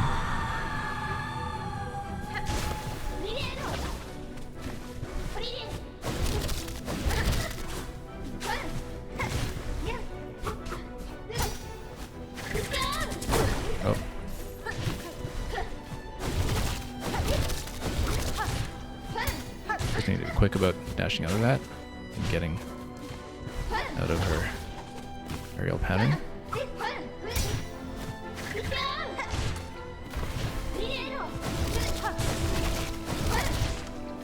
Longclaw's feeling pretty comfortable though in terms of the improvement on my accuracy for hitting her at all, so.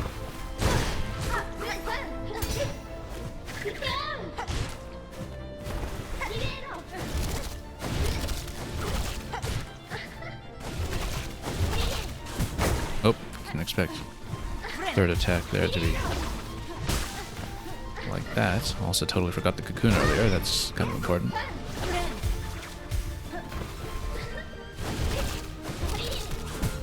Yeah, so sometimes she goes dash dash up, and we need to watch out for that because I'm always expecting dash dash dash. So if she's going dash dash up, then, you know, what do you do to dodge whatever her attack will be when you can't see it? It might be based on the player position though. So maybe we just stay grounded after a second dash. We can kind of lead her towards us.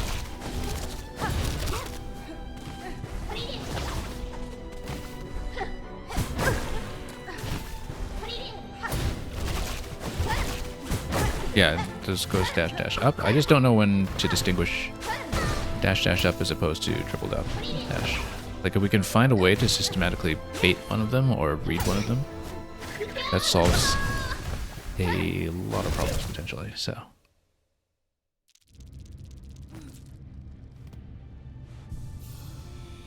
And yeah, I think that's exactly what we're doing. We're trying to avoid the void.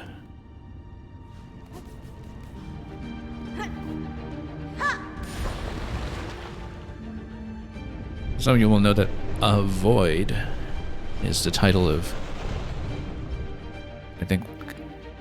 the English translation of Georges Perec's La Disparition, which is the notable work in French that is written entirely without the letter E. But when it was translated into English, to continue to avoid the letter E, they called it avoid in one of the popular translations. I don't remember who did that one, but... Okay. Anyway, there's your little experimental literature factoid for the day. Oh.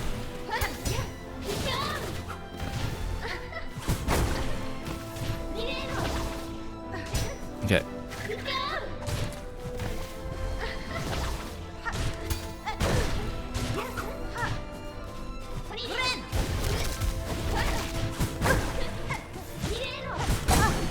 Come on, save by the dice, but can't rely on that every time. Still surprisingly stable, but wanted to play a lot better than we've been doing. If we can get a good sequence of hits after a heal to get Silk back, then we're in solid shape. I mean, that's half the reason to play Reaper to begin with.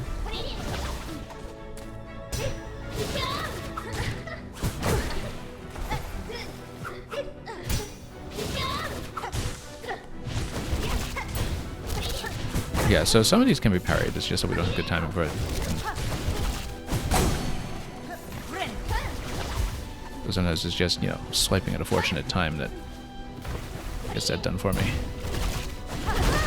Maybe it's easier to intentionally parry if you play something fast like Wanderer, but anyway, got her vulnerable again for once. Not in phase 2 yet, but we seem to be getting closer. We're doing that much damage. Yeah, so it's dash dash up that I don't know how to read yet. It might be, again, based on player's position when she chooses to do that, but... Okay, phase 2, we're in terrible shape, of course, but... projectiles everywhere, you just need to watch. And yeah, those, at least you can see what the landing position on the projectiles will be, and then you just avoid. And then she tries to dive into you. Okay, still just reading the pattern. And this is back to simplifying down to the phase 1 pattern. Yeah, so that's just running away. Like if she leaves the aerial projectiles everywhere, you just run. Oh, caught.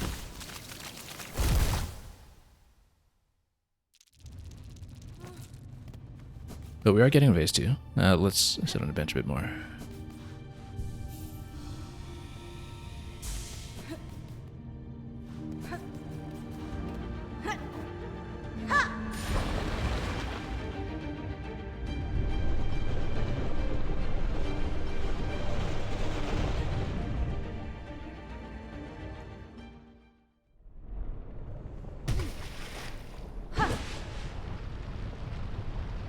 Yeah, you can't really simplify this fight much beyond better pattern reading, I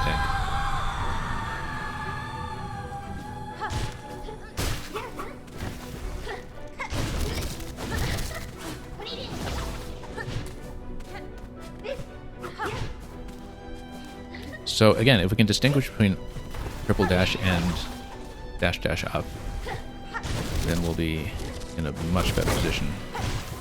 I think it is based on the player's height, but that's just what I suspect.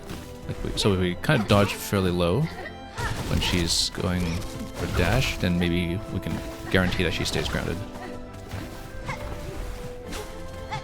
Because I might be dodging too far up when she's doing dash. We need to try to read this systematically and see if we can at least get a similar pattern out of her when she dashes in. Dash and up. So, yeah, I don't see yet how to distinguish between the two and how to anticipate one as opposed to the other. Like dash, dash, dash. It might just be random. If it is just random, I don't know how to deal with it yet. Because I play really reactively. Like, that was kind of dash dash forward, so we don't really know what she does out of dash. Like, it may just be that after the double dash, or Mario Kart Double Dash, that we just need to stay far away from whatever it is she's doing. Just run. Okay.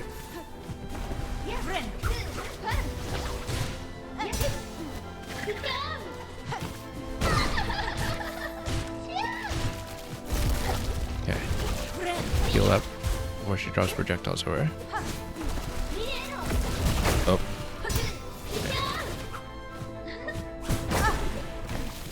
At least we're getting to phase 2. That's the important thing. It's absolute progression. Yeah, dash, dash up. We just can't really attack into the dash. Like, it looks like such an open window to tap her on top when she's doing the side dash. And it's so tempting to use it as an opportunity to hit, but it may just be that when she's doing the second dash, we just need to get far away and just not touch her. And man, you've got to go. Good luck with this. Yeah. Thank you for joining me. I mean, hopefully we'll hit some kind of completion today. We don't yet know how much of a roadblock this will be, so...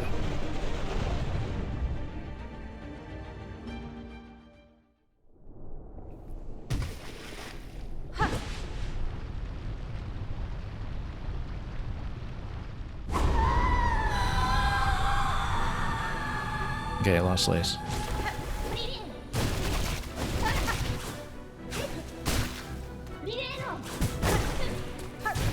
Okay.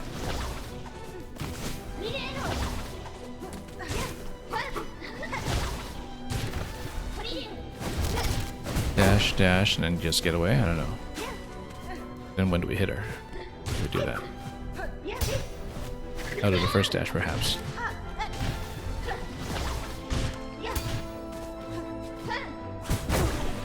Yeah, she does a little bit of a wind-up animation before going up, at least when she's going up onto first attack. If she's doing a dash dash up, then I don't know that I can read it very well. But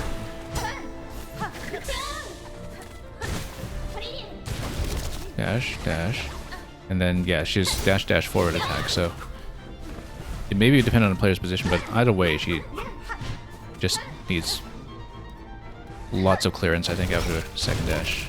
Just get way out of there, just to avoid anything that she might choose to do.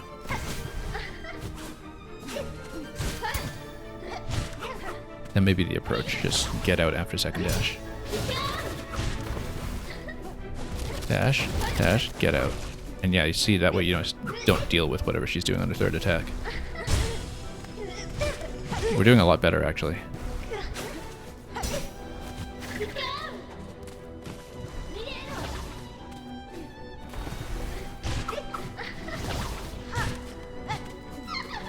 Okay, phase 2. That was a more successful phase 1 than we had before, so... Ooh, almost wouldn't range of that attack, but we got hit anyway, and got hit again. Get out. Oh, didn't get out.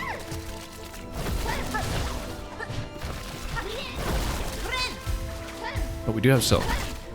Dash, dash, avoid.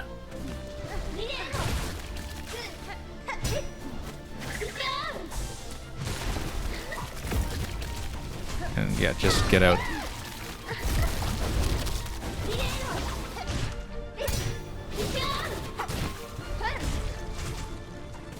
Get out again. Make sure we just have enough space to run. He's dropping attacks everywhere. And stabilize the health a little bit.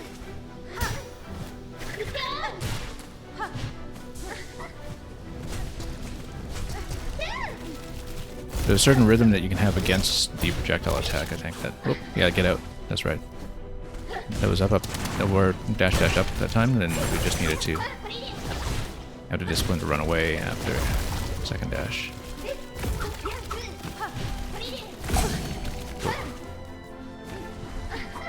Thank you, dice.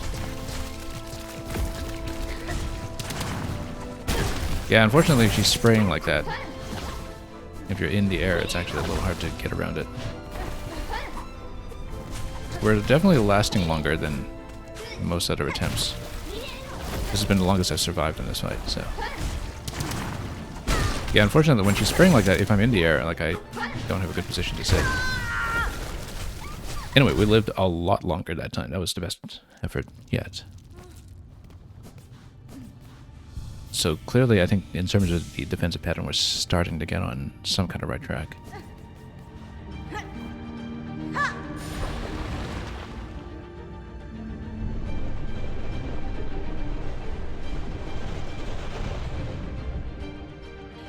But yeah, the spinning projectile throw, the grenade throw, essentially, we need some kind of plan for when we're in the air, because if we're above her when she does that, we tend to have problems. Like, maybe I can grapple out of that or something, but... Yeah, you see dash, dash up. Dash, dash, just avoid.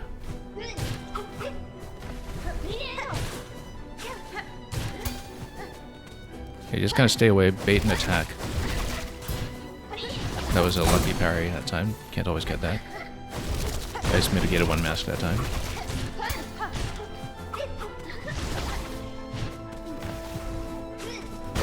Oops, did too close for the swipe. Just swipe into her. Dash, dash, get away.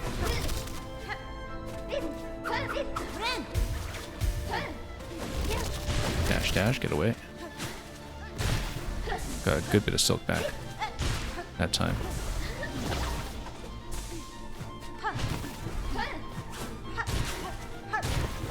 Narrowly avoided aerial attack. Get away. Get away. Oh. Okay. That was fortunate. Good stun timing that time rescued me a bit.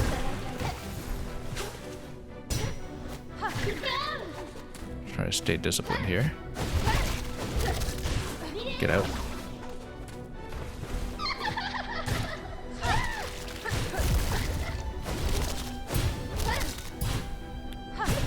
Watch projectiles, just get away from her.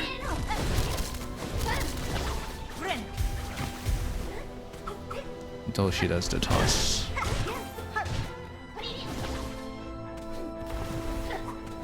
So that's avoidable. Does a toss, does a hit. That's good that time. We just kept a lot of distance from her off screen, I think, and that actually worked out.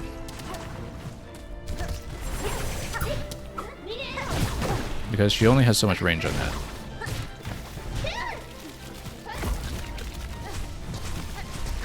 Oh, stood right on top of her teleport.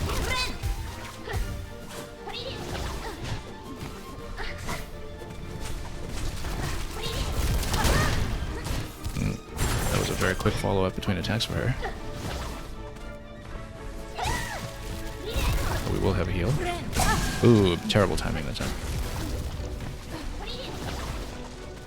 It's okay, we'll just get that silk back when we can.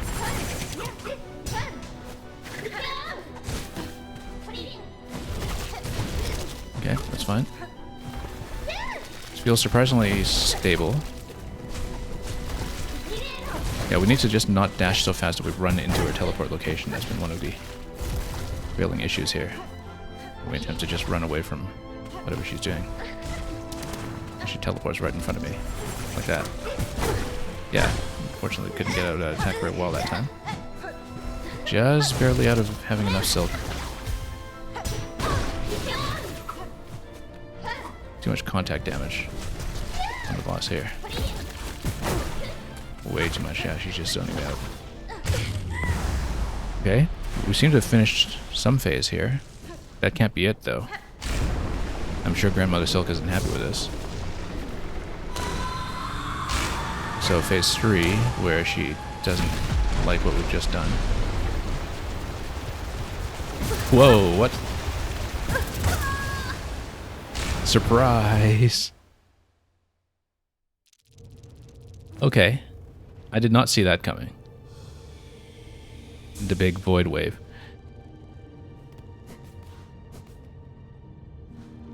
But we got past 2 phases of lace. That was a significant development. Got past 2 phases of lace, and then we need to get on a wall. After that, I just didn't know that was going to happen, and I didn't see what was happening. Didn't understand what was going on. But that felt surprisingly stable. That felt like we were kind of taking the right approach.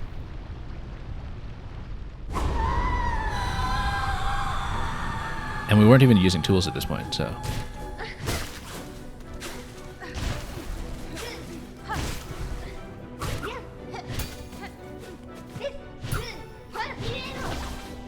Had a couple of close calls there, but...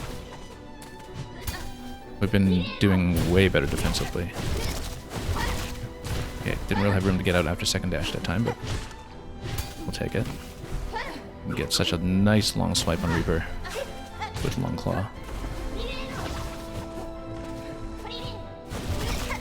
Second dash, get out. Oop, caught.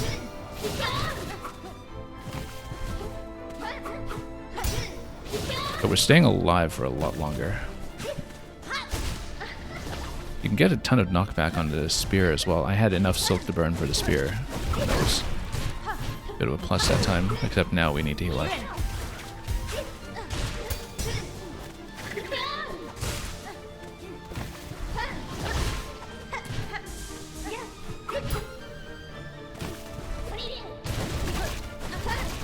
Get away.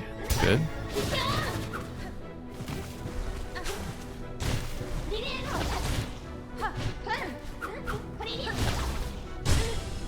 Okay. Pretty stable phase 1. Pretty manageable, actually.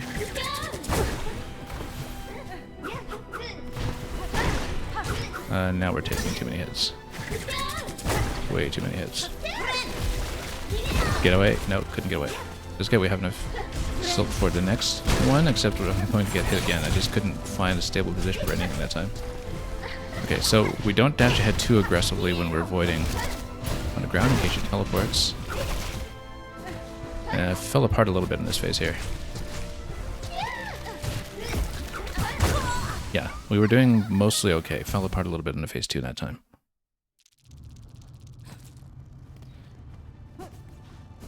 Let's get some silk back on the bench first.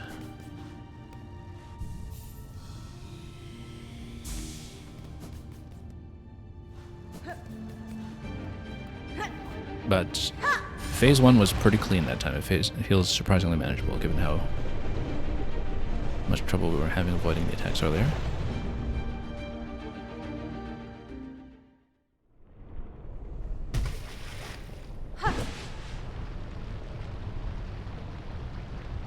Yeah, I think with the transition to the Grandmother Silk wave earlier that...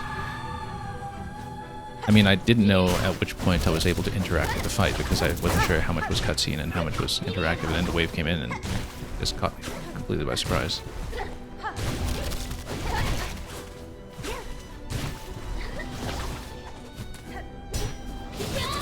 Nope, got countered. Countered quite a bit.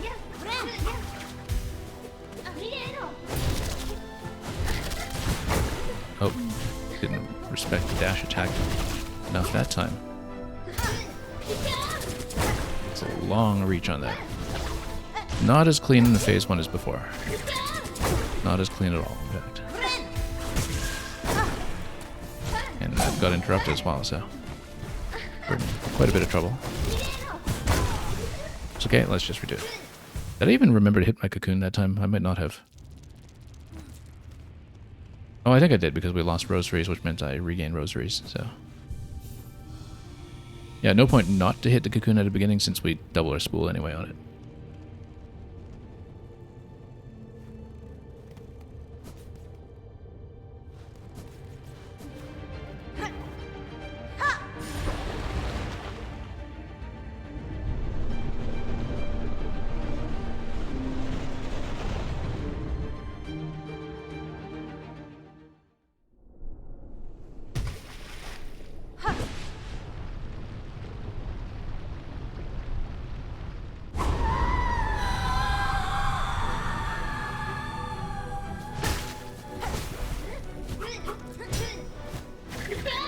Okay, this time let's just respect the dash attack, which that's it.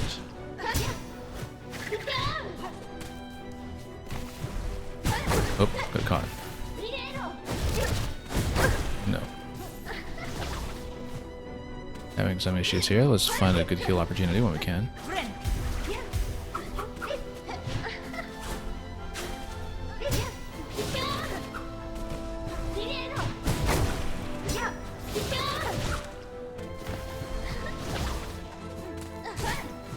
Yeah, she has a pretty long landing after the downward diagonal attack.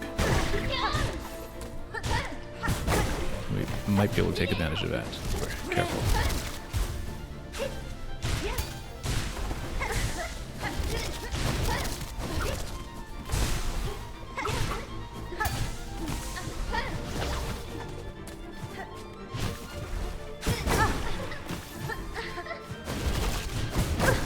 Nope. Getting caught by everything here. Well, we know we can do cleaner phase ones. We've done it before. Yeah, really can't attack into that. Need a lot more space for healing as well.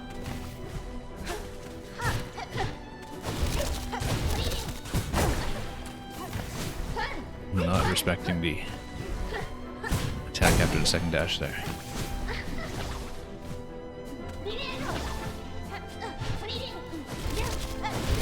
Stand away.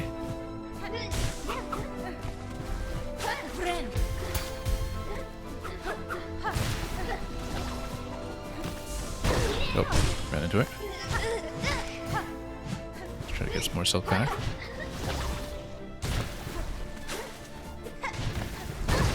Nope, ran into a teleport.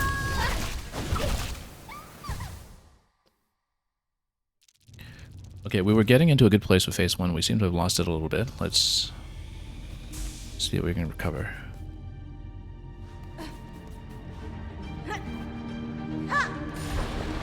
But the fact that we're getting past phase two, well, got past phase two at least once without any tools usage is a pretty big plus. There's obviously more past that point. We don't know how much more. But if the lace form is down, then maybe attacks are mostly useful for the first phase anyway, and we can kind of keep that in mind for phase two of this sequence if we're not too busy dodging projectiles everywhere.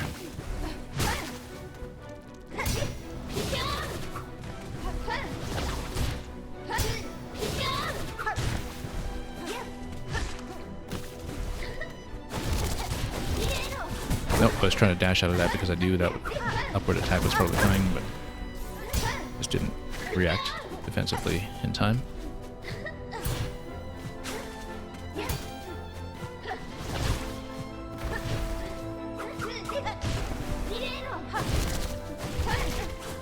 Get up. Here we go. Caught by everything.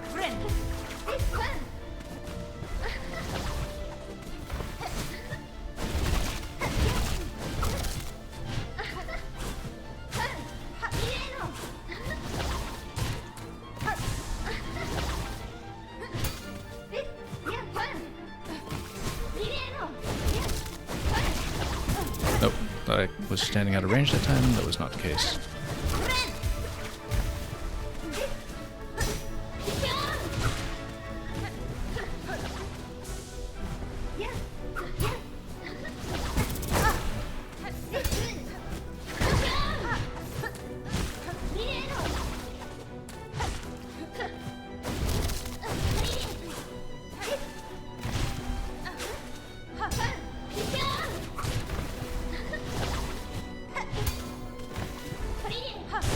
Okay. Got a bit further. We do have silk for heals. Oh, bad heal timing. Terrible heal timing that time. That made a pretty significant difference in the fight, I think. If we were in a better state health-wise in this phase, I would start dumping attacks, I think.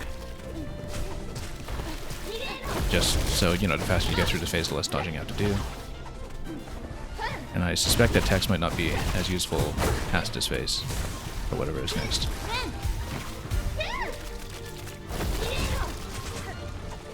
Oh, I was trying to get around that, and we just got stuck on a wall. It's okay, got back into phase 2, we just need to re-establish that as a point of consistency.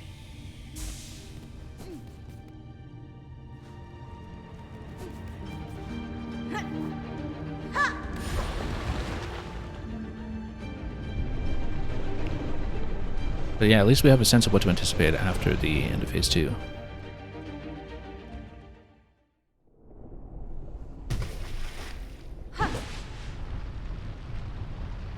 We'll be probably just get on the wall and try to avoid the wave, and then we'll see what else comes after that.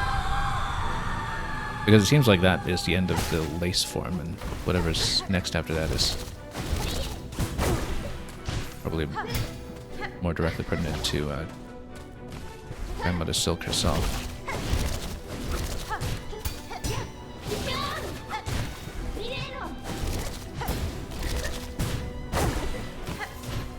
Yeah, we totally saw the upward attack coming that time, we just got zoned out.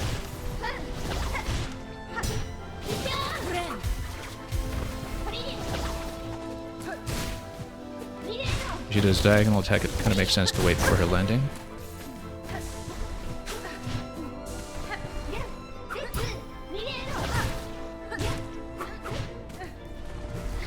Let's wait for an attack before we try to heal.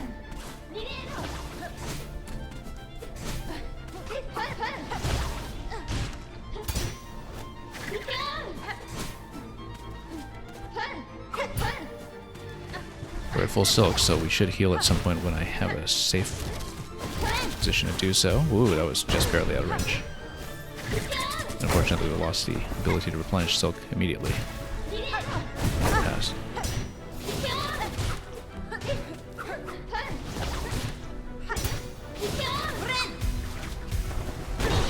Ooh, terrible teleport that time.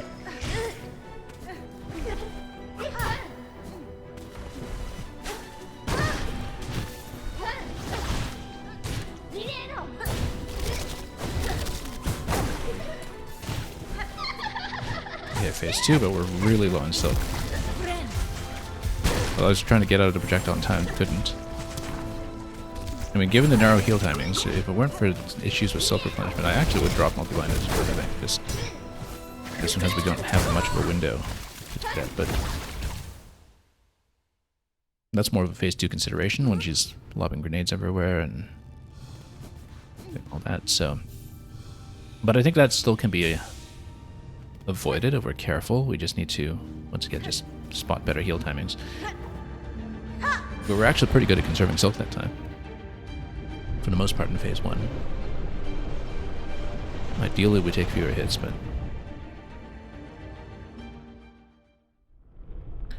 there's nothing to Phase 1 that we haven't seen at this point. And so we do have a method to manage it. It's more executing it with reasonable accuracy. That's the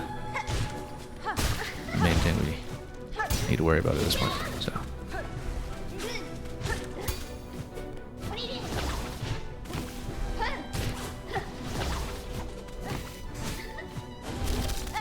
Second dash, get out.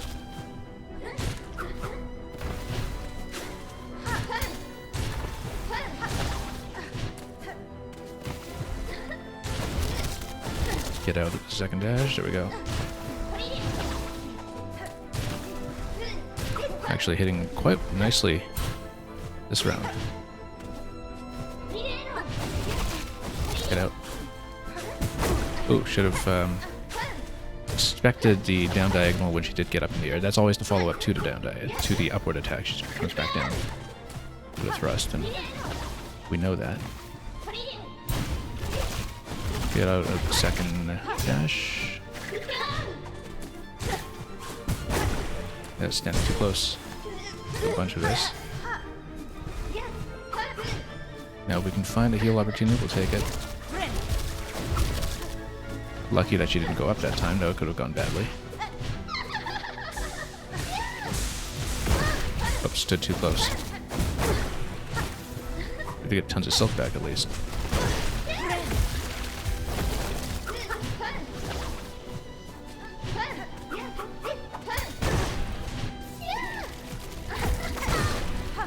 Trying to go tax on this, but spent a little too long trying to get the attack down, and we didn't get in a good position for that.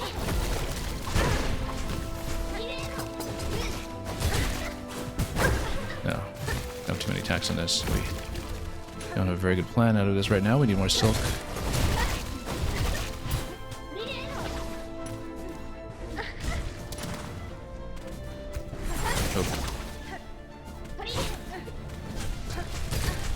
Nope, got hit. Dice saved me there momentarily, and then we got hit by the next attack. Okay. Yeah, we need to be much more fluent in dumping tools if we're going to start doing that on that phase. I do think that we can find an opportunity to do so. At this point, it is justified. That's the time to do it, when we're avoiding and not really able to get in close for any hits. But there's a certain amount of muscle memory fluency that needs to be built up with that when it comes to switching to tools. That's absolutely been one of the steepest parts of the learning curve of this game in general, has just been fluency with the tools controls. I mean, it's started to feel natural after, 100 hours of the game, but whereas it definitely took about the first 20 to 30 hours to learn how to use tools as a natural part of the moveset at all. At least for me.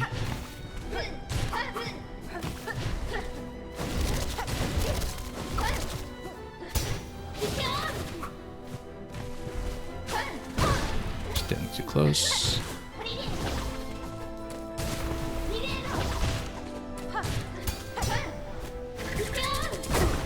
Okay. Taking way too much incoming damage this time in this phase. We do have no silk for the next heal. We can stabilize somewhat.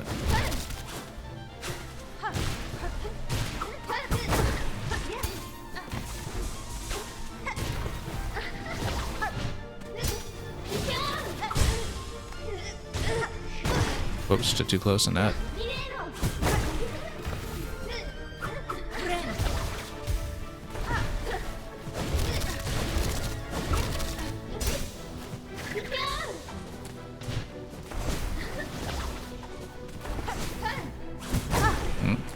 Caught.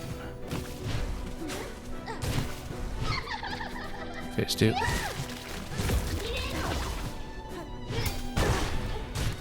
Yeah, health's too low to justify tools at this point. Oop, thought I could jump out of that. Yeah, I missed.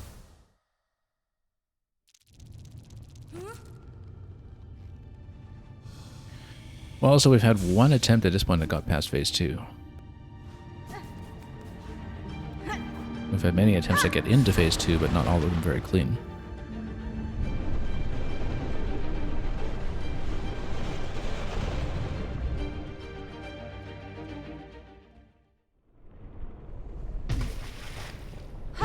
Wonder how much of the void wave sequence at the end is actually going to turn out to be something like a platforming escape sequence. I wasn't really quite sure at that point. We just didn't have a chance to read much of what was going on with it. Just got hit by the first wave.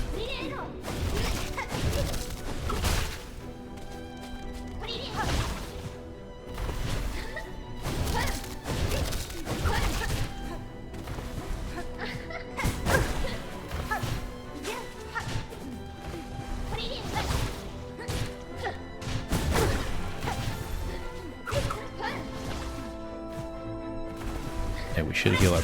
Oh, nope. Interrupted, and all the silk got taken down.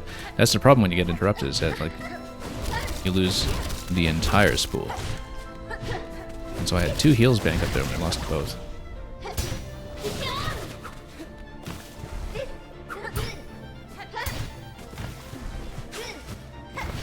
So, bind timing is very critical here. And you pretty much blow the attempt if you whiff that even once.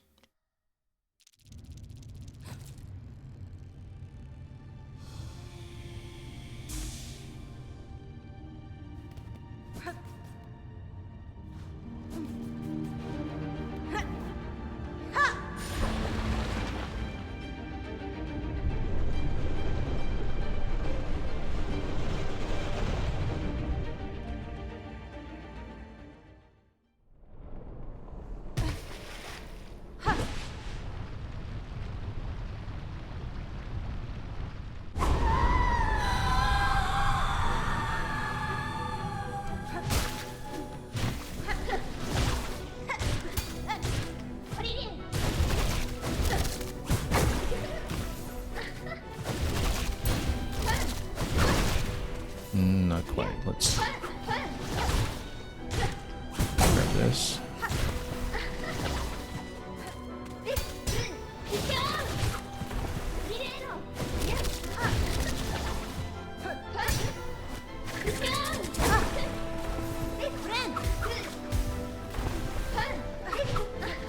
Let's try to get some silk back if we can.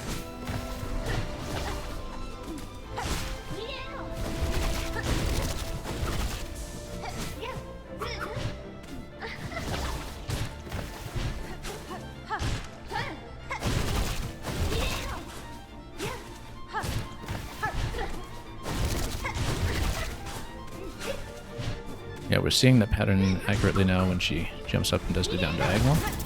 There's a very clear window to hit if you see that right, but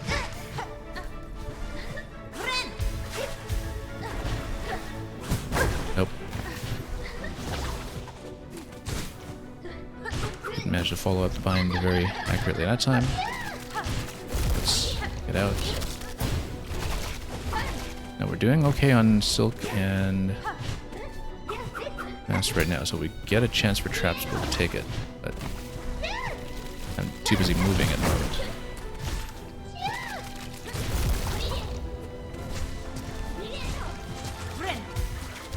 Okay, that was luckily way out of the way of projectile attack. Yeah, sometimes I think when we're dodging, we just need to get way off screen and mind teleport, of course, but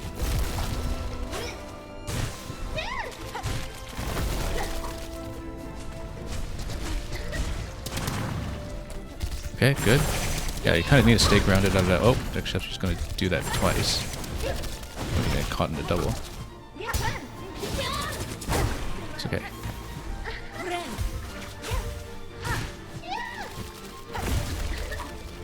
Luckily found an okay spacing for that. Let's just get out. Careful if you're staying above because of the projectile attack.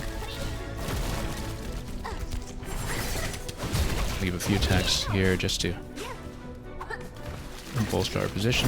Oh, stood too close. Let's be careful.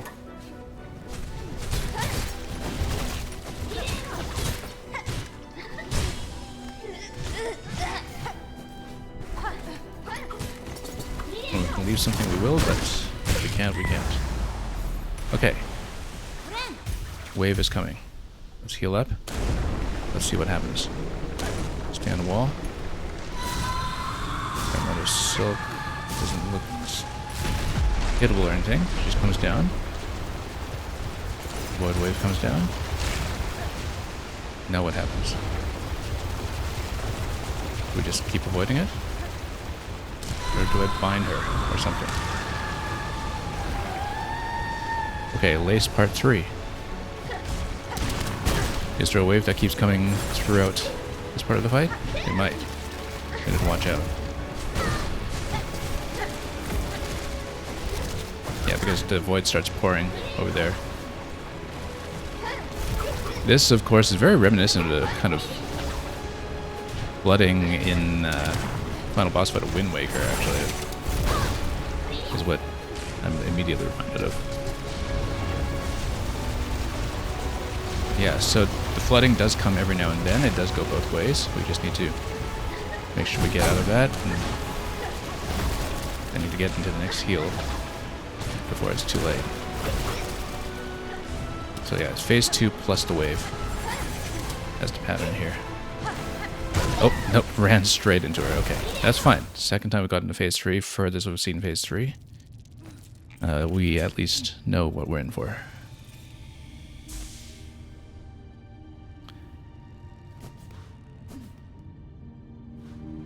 So yeah, it's just a continuation of the lace fight, but with dodging the occasional waves.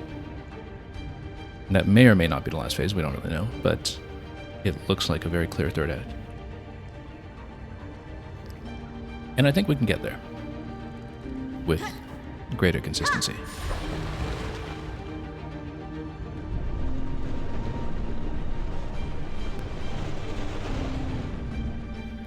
Doesn't mean we want to save at least some of the attacks for that, but we'll see.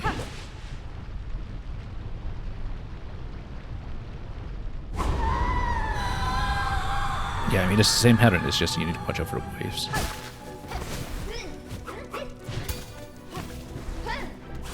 Oh.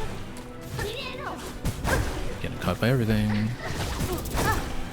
Descriptives, do you think this is a run? Not yet, we're still learning, so... let's not presume too much yet. But we're stabilizing a bit, we're learning to fight. And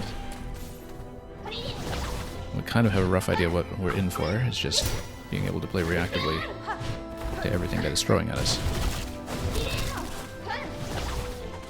Yeah, look at that. It's a diagonal jump up, but then instead of going diagonal down, she goes for the aerial diagonal attack. So there's a lot of variation to our pattern. But usually after second dash, again, we just try to get out and clear some space and try not to get too close.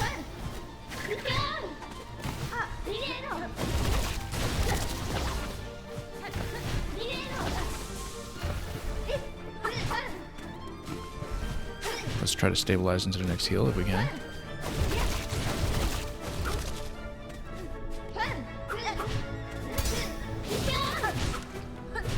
Yeah, if she parries her attack, then she does the forward thrust. That's something that's similar to the earlier lace phases.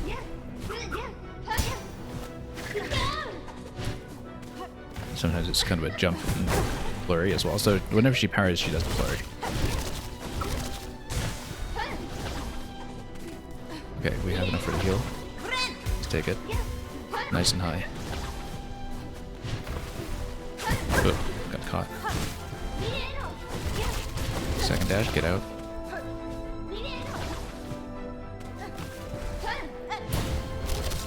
Second dash, get out. Oh, missed it. I was totally counting on hitting her on the way down that time, and when that missed, then things just fell apart. This is not the run, it looks like, but we'll see if we can stabilize. Right now, things are looking a little bit perilous.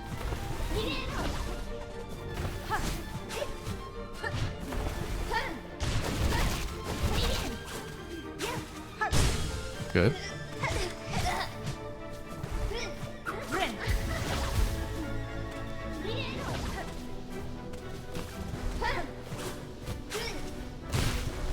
A bit fortunate at that time in terms of where we managed to get out. Phase 2. Yeah, let's try not to go too heavy on attacks this time. I mean, obviously it helped me get through the phase last time, but only if it's safe to drop them. We need a very clear window of opportunity, so I'm not too thrown off of everything else we're doing defensively.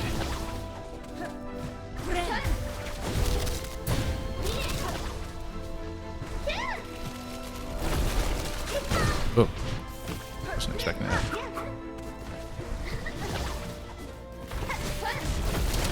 Okay. Stand in the middle here. Yeah, you stay under her in that attack. That actually is a safe spot. It's just that you can't always stay under her on that attack, depending on which position we're in when she starts to use it. Got into phase 2 though, despite a very unstable and sloppy phase 1, so...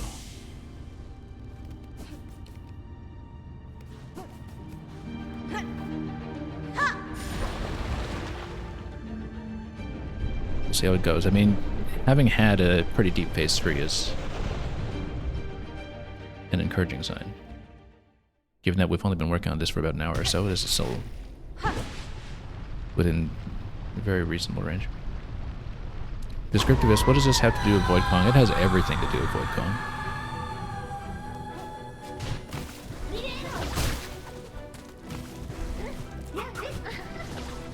And...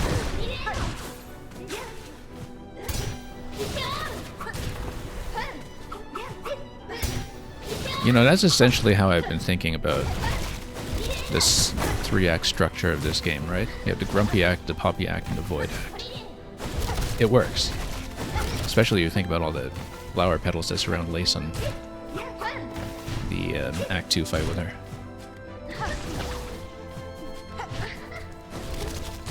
Does that mean we're in for the K-Rool Act after this? Well, we don't know, but...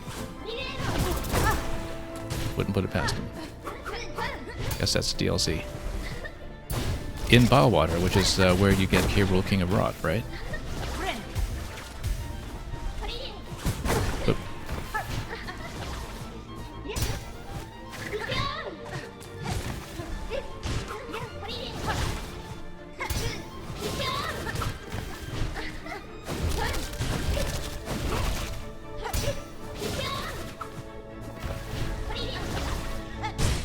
Good. Took a lot of damage, but if we can get a heal out of this before he swipes into me when we're here, then it might still be okay. A lot of silk back in that phase, actually. It's a good exit from phase 1. Better than I expected. We will need to find an opportunity to heal in moments, but let's wait until things like projectiles and such are out of the way first. Okay. Good. Grenade phase yet? I'm expecting it at any moment now.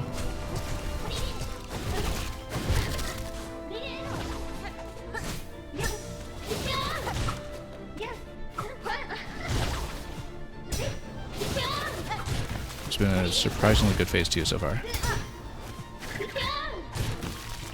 But we haven't seen the grenade throw at all, really. Here it is. Yeah, that is a pretty effective spacing tool on her part that we're having trouble with, for sure.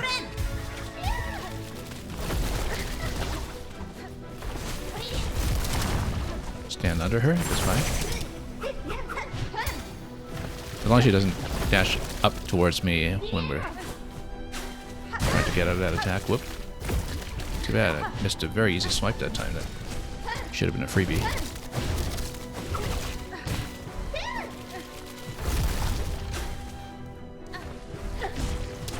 Projectiles, that's good. Get out.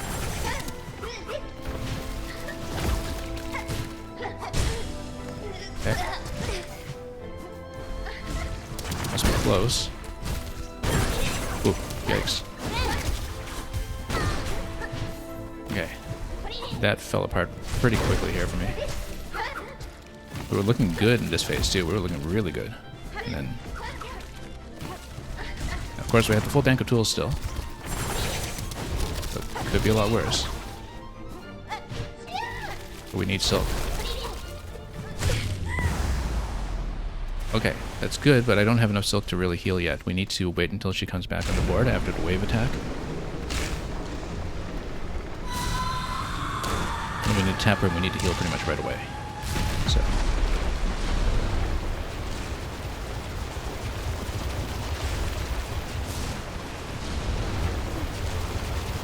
Yeah, Grandmother Silk is still trying to protect Lace from Void. That's exactly what's happening. Yeah, I totally get it. Okay, we need to heal as soon as possible.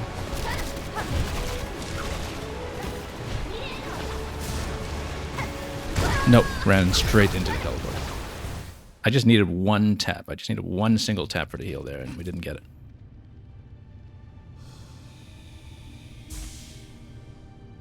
So yeah, Descriptivist, the whole idea here is that Grandmother Silk was supposed to have been consumed by the Void, but she was trying to tug Hornet down with her at the end of Act 2. That was interrupted by Lace, so Lace got tugged down into the Void herself. And in an attempt to save Lace from being consumed by Void rather, Grandmother Silk kind of holds on to dear life, and by holding on to dear life, that's how she kind of shakes the very foundations of Heartloom. That's how I understand the plot. That's... You know, Void is all over Farloom and is shaking to ruin because Grandmother Silk is kind of down here refusing to let go. But the reason she's refusing to let go is because Lace got tugged down with her.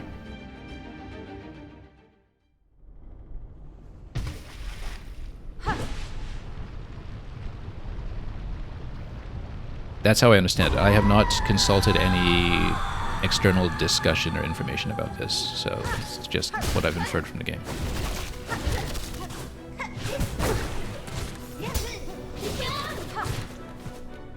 Now, Hornet obviously does not want the entire kingdom up above to be shaken into ruin, especially because she's, you know, had to deal with Void before in the first Hollow Knight, so that's her agenda here, is that she'll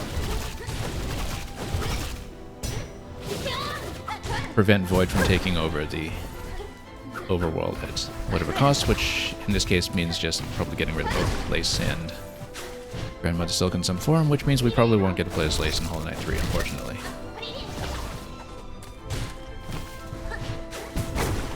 But you never know, because, you know, Hornet also kind of had a bad ending as one of the endings in Hollow Knight 1 as well, right? And that didn't prevent this game from going anywhere. This game obviously does not take place in a timeline where Hornet gets trapped in the Black Egg next to the Knight, but the Sealed Siblings conclusion. Oh, no, I knew that attack was coming. I've known for a while now to avoid that. That was really sloppy. Okay, this was a bad attempt. That's okay. Sometimes after a deep attempt, we just need to shake out a bad one. That's just what happens.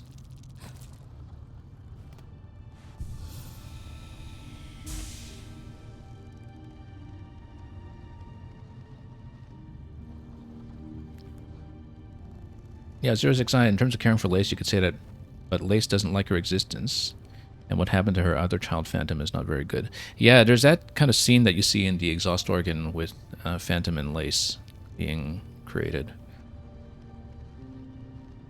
And or something similar to that. Like there's a scene with Phantom and Lace, essentially, in one of the rooms if you lay the needle in there. And you're right that when you meet Lace in the Void in Act 3, the first time that you come down here, she does say something to that effect, that, you know, she's not exactly allied with Grandmother Silk's interests here.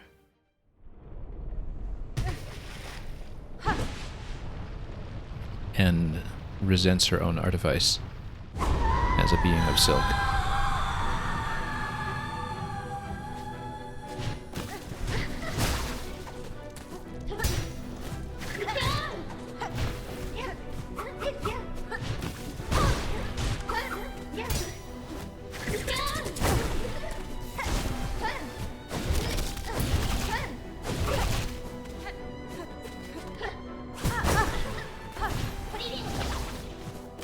Okay.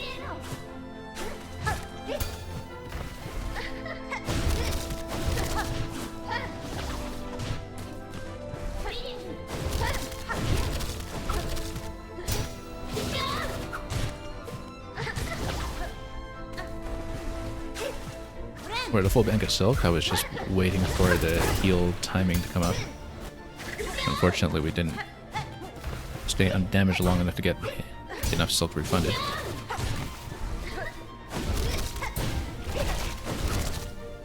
Luckily, she didn't do the upward attack that time. I've been getting caught in parry a little too much here, for my liking.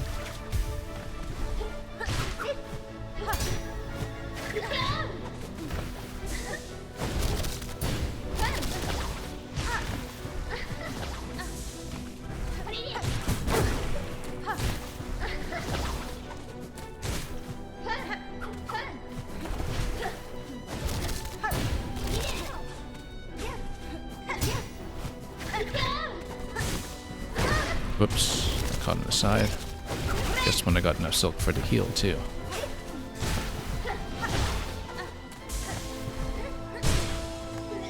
Okay. Still getting tons of Silk off this, which is great. In fact, have enough for the next heal already. I'm just waiting for the opportunity.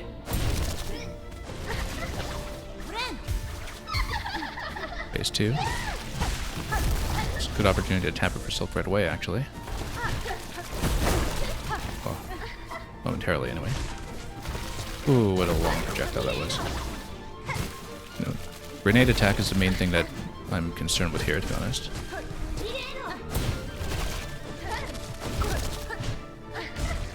There we go. There it is.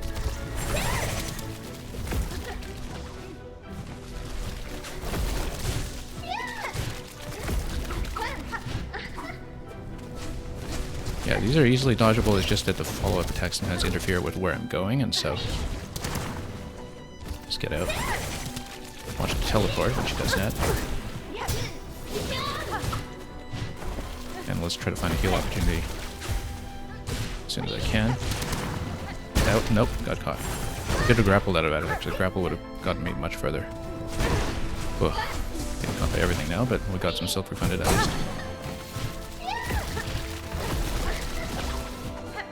Yeah, dice just mitigate 1 point. A lot of these attacks. Yeah, unfortunately, when I'm up against a wall, we actually don't want to be up against a wall in that phase because the grenade attack zones me out completely. I have no place to go. If I'm against a wall, I can't really drop out quickly enough to find a safe spot because all the projectiles are crowded on the right side, so... That's consistently been a bit of a mistake in phase 2, getting onto wall too high when the grenade attack is still coming. Descriptivist, how do you know that this is a sequel and not a prequel? Because of reference made to events in Hollow Knight. When it comes to previous encounters with the hill beings and void and so on.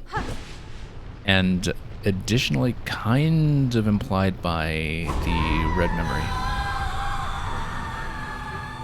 Although, you know, it's possible to maybe square the red memory with this being a prequel if you really kind of stretch it. I think it's not really as likely, though, for that to be the case.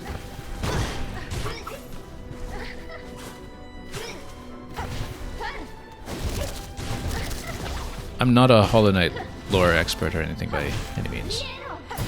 So I'm just going by my memory of both games. And by the contextual clues of what we see in this one.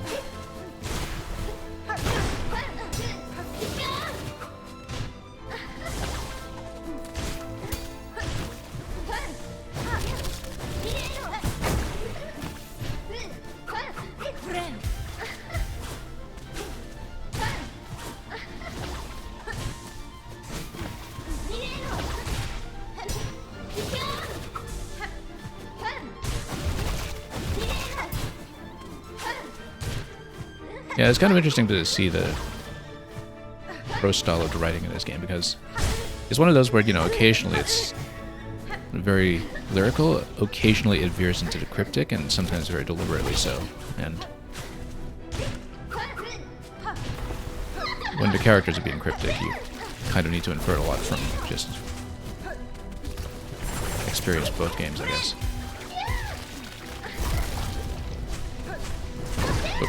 Oh, got caught in the teleport. Again, we can't just dash across the entire room because she will teleport away.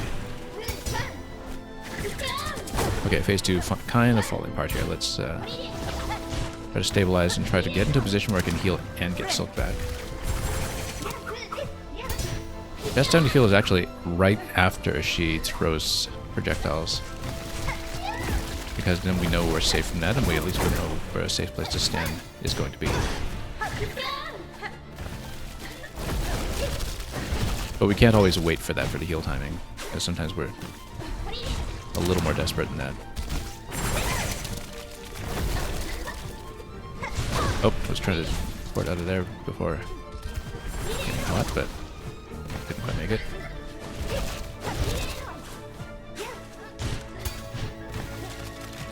Get out. Nope. Swiped.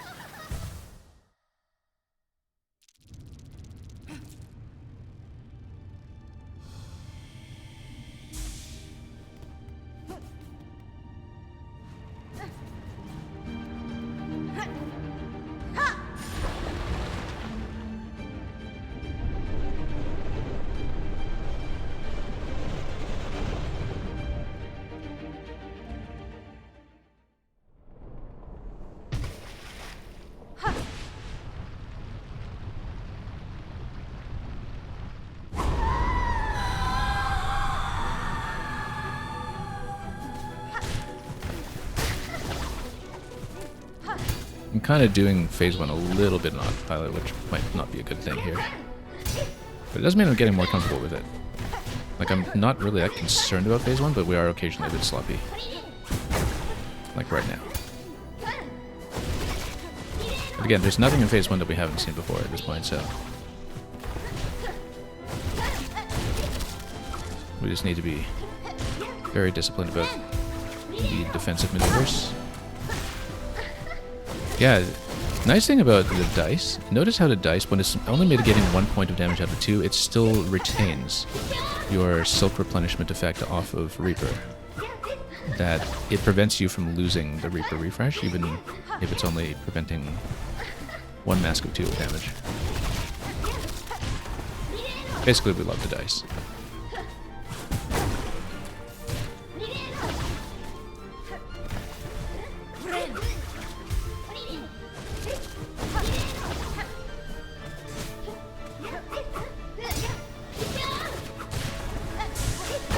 Oh, thought I could dash out of that. Again, what I have not been using mid-battle lately is the harpoon, and sometimes we really do need a harpoon out of a position if we're not able to pick up enough speed to get out of a dangerous spot. And that just hasn't been a very natural habit of mine lately, and we need to correct that.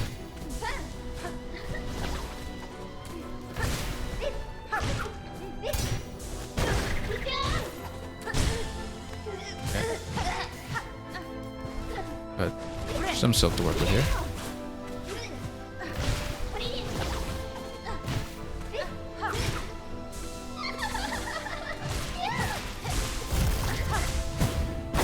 Whoa, countered, but I actually got lots of silk back that time, so it doesn't matter too much, perhaps. As long as I don't get hit immediately again the way I just did.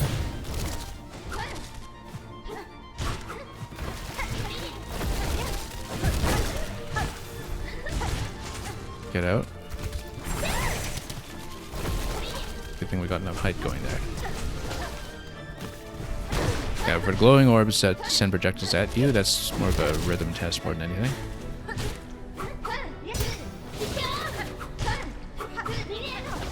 Okay, a little bit more silk and we can get the next heal. Whoop.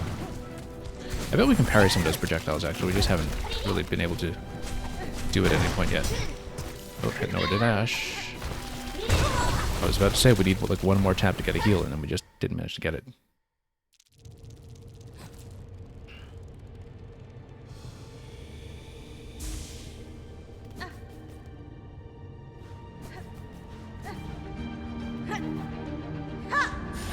I am very much considering whether we want to use the upgraded Druid's Eyes that I had so we have a bit more silk to work with for self-sustain, but right now I like that we're swiping so much more often with the Long Claw. I'm a bit dependent perhaps on the Long Claw allowing me to counterattack accurately. Because before we put it on, we were whiffing all over the place, and, you know, actually getting hits is the best way to get silk back, and that might be more important than trying to do something like the silk replenishment from Druid's Eye. But I'm seriously considering it. Oh, also.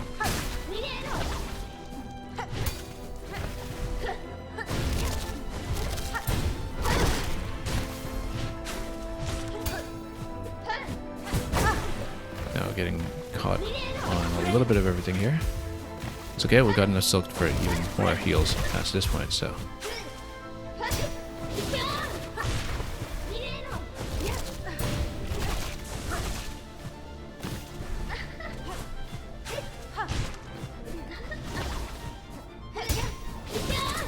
Yeah, the thing is, if she parries, you need to not be in front of her because we know the flurry attack is coming.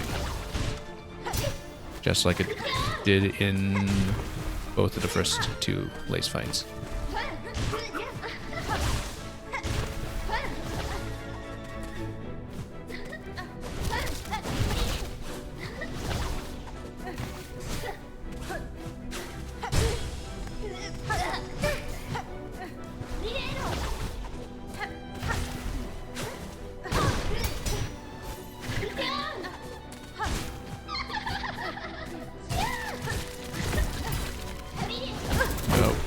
everything. Let's heal before too late.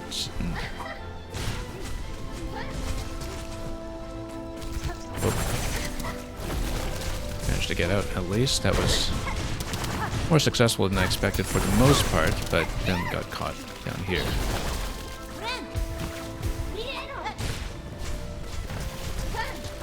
Oh, too many things to watch there. A very busy landing zone.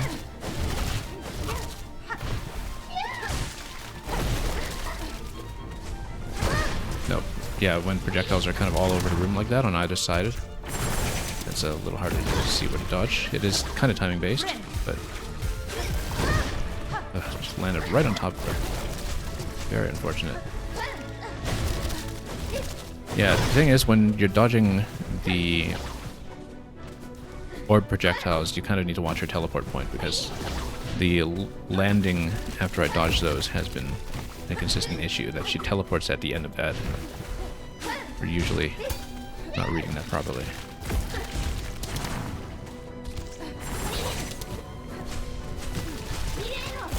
Yeah, you see, she's just going to thrust directly out of that because I didn't have a good landing zone.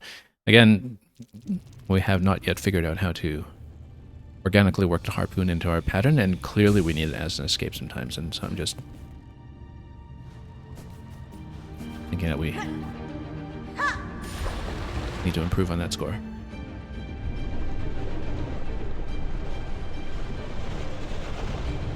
We haven't been back to phase 3 in a while. We've really just had maybe 2 or 3 good runs in phase 3 at this point. We did have that one really deep run in phase 3 much earlier, but yeah, so I guess there was one that we died to the wave, and then we had 2 like real attempts that actually got into the phase 3 pattern properly.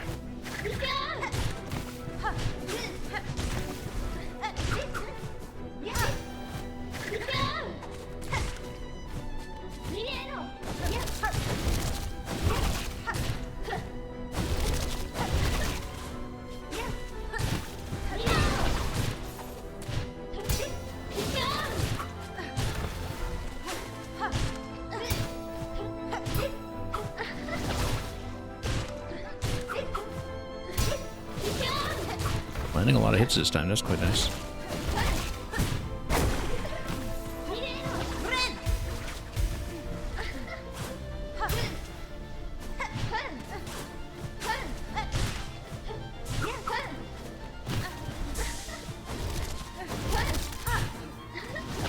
Nope, didn't expect that.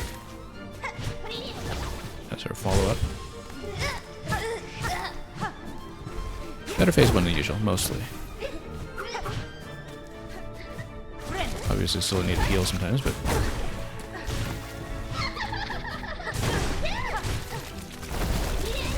put too much damage going into that. Whoa, yeah. Way too much damage. Yeah, not standing in great spots at all anywhere, but at least the heal went off that time, which is an important improvement.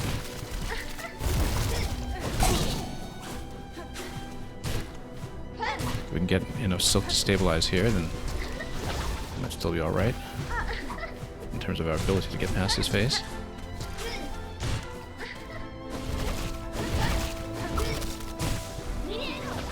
Okay, that's heal.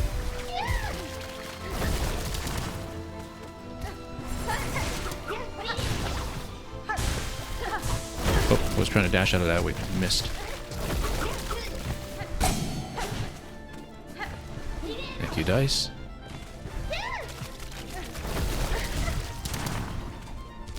Wait until she actually gets into an attackable position here, if we can.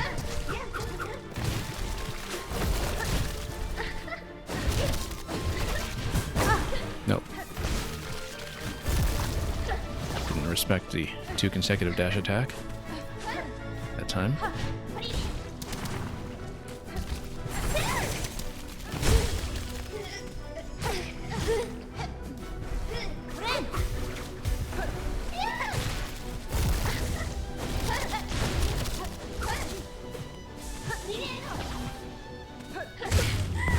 Okay. Let's grab some silk before the wave. Wave attack, phase 3. Phase 3 on 8 masks. Could be worse. Could be a lot worse. I wonder what happens if we drop tax on this part of the phase before the waves going on. Like, whether the waves cleared attacks. Maybe we should do that next time. Like, just dump tax everywhere. Yeah, because they don't get cleared from the board, so let's do that before we get caught on absolutely every possible attack.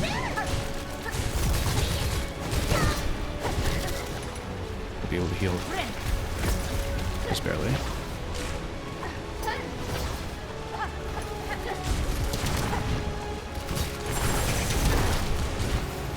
Okay. No. I'm hit by too many things here.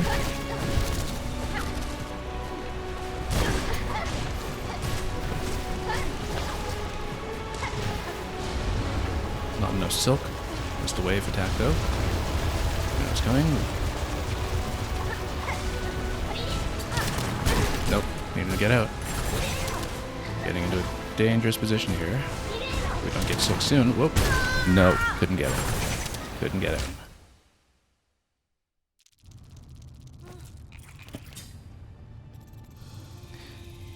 Arguably the best attempt yet.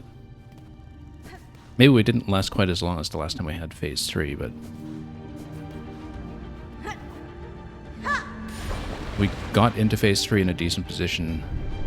We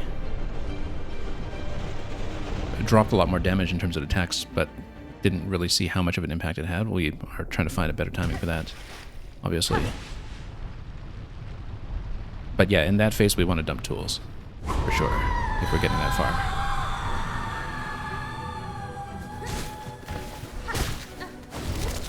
We had a couple of rough situations in phase 2 that time, but the thing is we managed to do well enough to heal out of them, and that's a significant factor.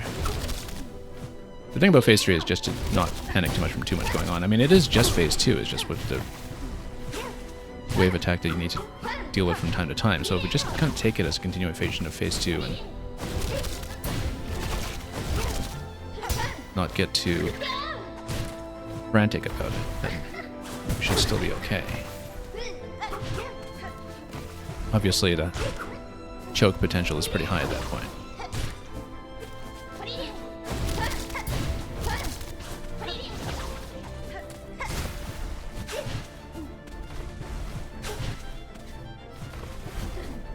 Anyway, I appreciate the confidence that this is the run, but we'll see. We do have a heal available on full silk. Just need to find the opportunity. Getting a good bit of silk back. Oh. Getting caught a bit down.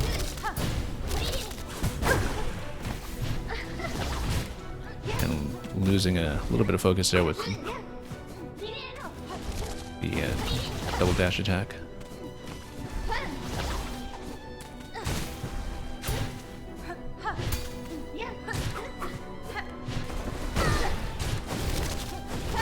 Stay out after the second dash.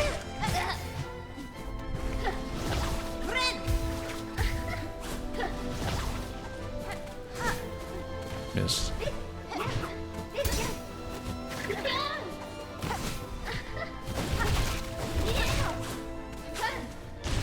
Didn't get any silk back that time because we just took too long to hit, but that's okay, we didn't take too much damage either, so.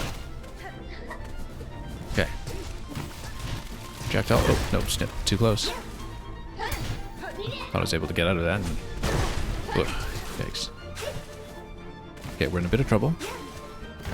Let's try to find a heal opportunity. Just barely. Yeah, the thing is, being on the wall for that is terrible. We really need to not be on the wall.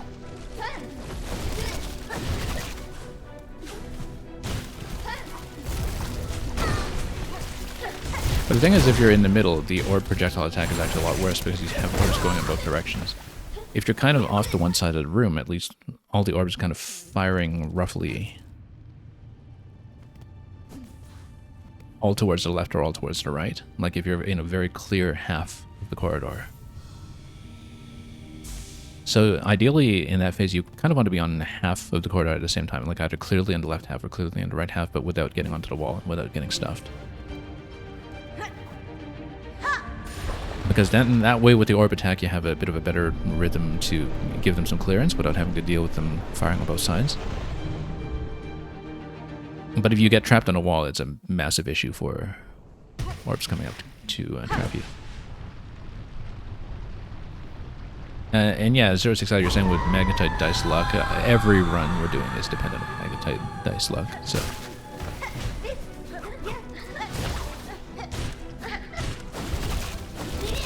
I mean, past a certain point, it just becomes a strategy, right?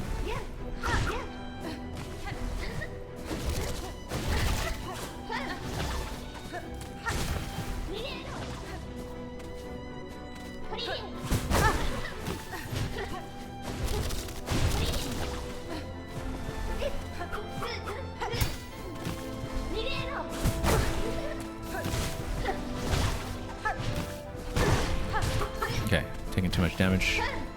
We have no margin of error right now. We need to just get out and, unfortunately, before we have an opportunity to tap. Ugh, stood in a terrible position for that. It's okay, as long as we get more silk back, we're okay. Nope. We have silk.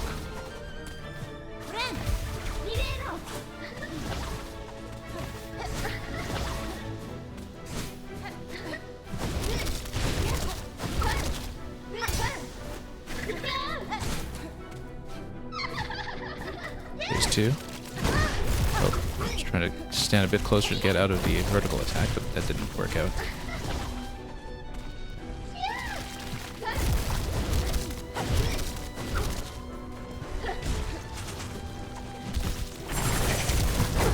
Yeah, the thing is, sometimes if she ascends out of that attack, then we're not dodging in a very safe position.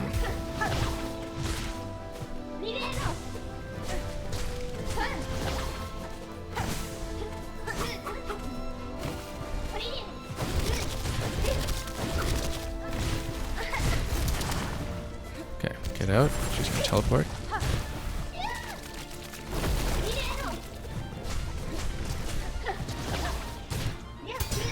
Getting a little better at dodging than some of that.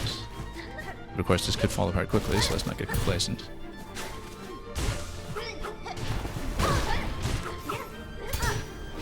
Looking for a healing opportunity now.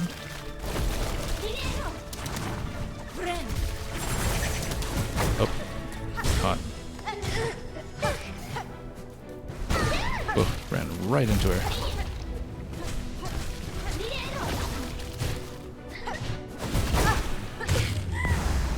Okay.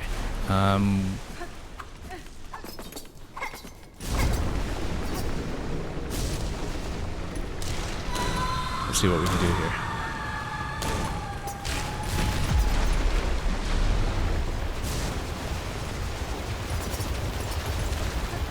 No, it totally clears attacks. Okay, that doesn't work.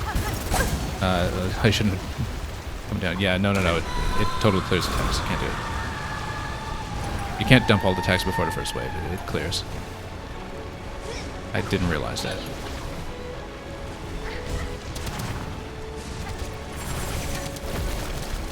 Oh, yeah. No. That was a waste.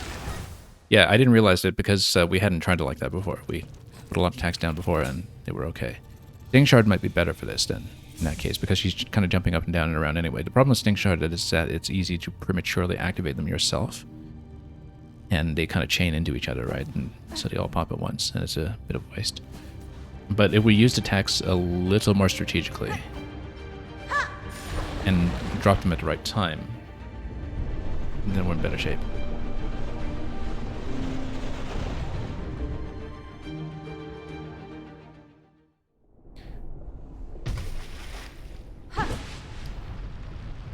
And yeah, descriptive is it's true for a lot of people coming in from Mario Maker that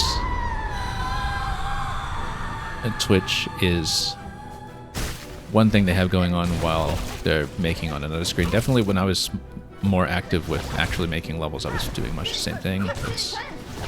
Kind of how I got deep into Mario Maker Twitch in the first place as a viewer, before I ever got a capture card.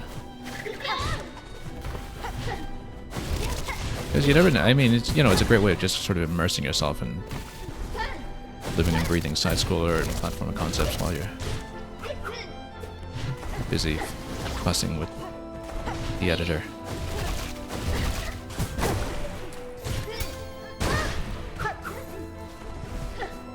Obviously, viewership in all forms and any degree of lurking or attention are all very appreciated on our side. Doesn't matter how much or how little attention you're putting in, it's just still quite pleasant to have, you know, some dialogue and company through this. So.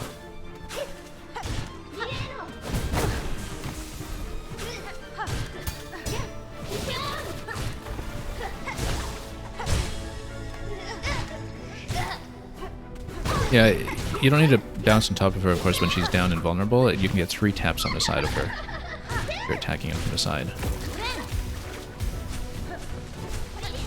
Okay. Whoa. That was tricky. That was a lot of consecutive projectile attacks at once. Ugh. Look at that. Yeah, just getting zoned up by everything that time. Just one long range attack after another.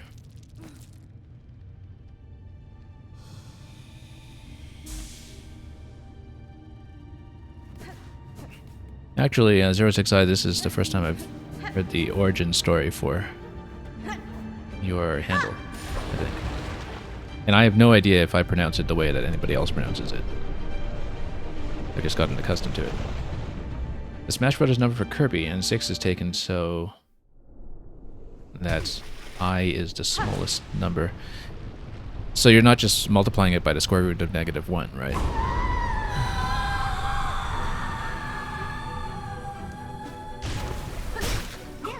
Okay.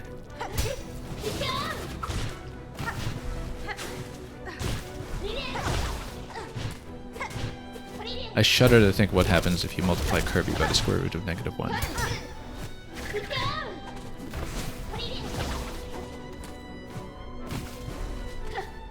Anyway, let's get down here.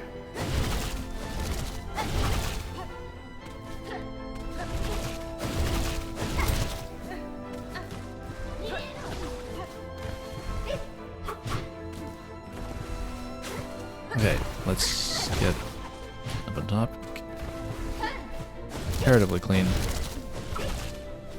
Let's just not be too courageous going into the second dash attack, of course. We know.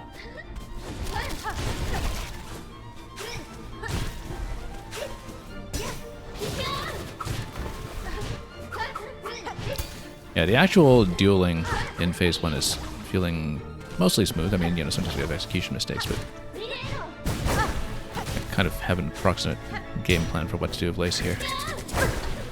That's too many mass off, though. Get out.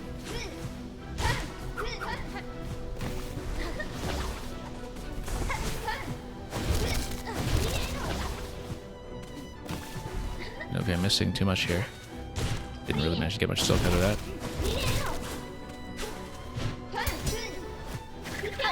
Okay. Been doing alright with damage mitigation this time around, mostly. So, I mean, survival really is the name of the game over here, so can. Good. Tripped her up that way.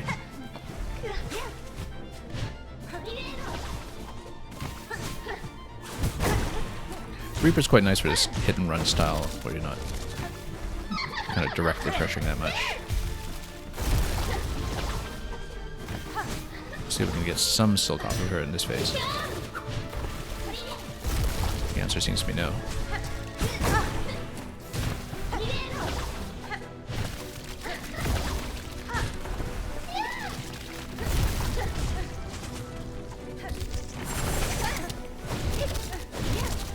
I just have to watch her teleport position when she does that.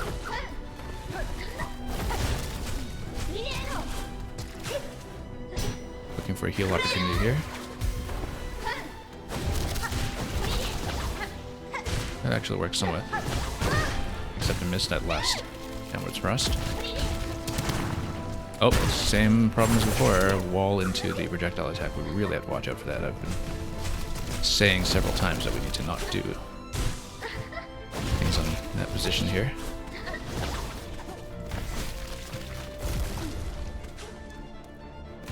Let's try to bait her in. Oh. Gonna parry that.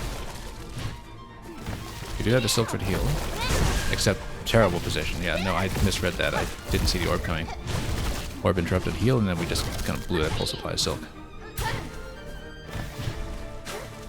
That might have blown the fight right there.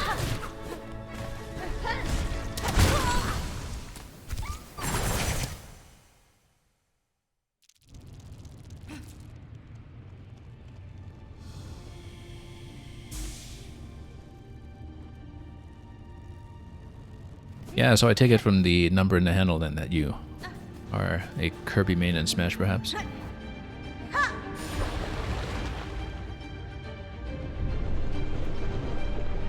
I guess if you're a Kirby main, you also learn how to play everybody else's B ability.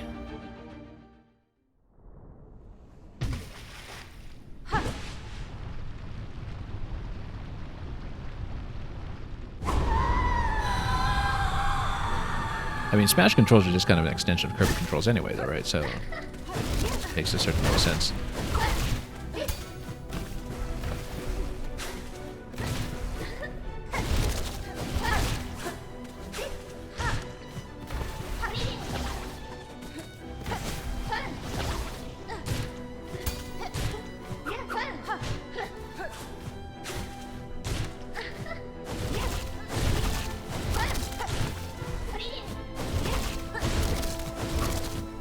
Yeah, it'll be pretty interesting to take a look at Air Riders next month. I'm very likely to get into that. I actually never played GameCube Air Riders. Air Ride, rather. Kirby Air Ride. But I think ever since the Forgotten Land DLC, I've been dipping my toes back into a lot of Kirby again. You know, catching up on some of the Star Allies patch content that had been putting off, and then going through Planet Robobot on my 3DS.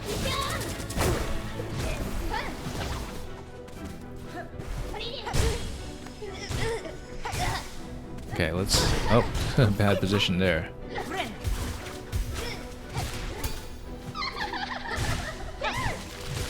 Oh, I was trying to get out. We should have gotten out to the left. Why didn't we get out to the right? I was just trying to act too aggressively into that.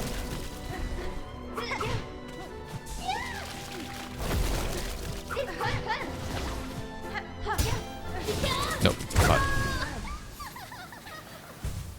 Yeah, if you're caught in a parry, you can't just air dash backwards. That's within her flurry range. And it has to be either harpoon out or dash over and just kind of cross above. Now let's get some more silk.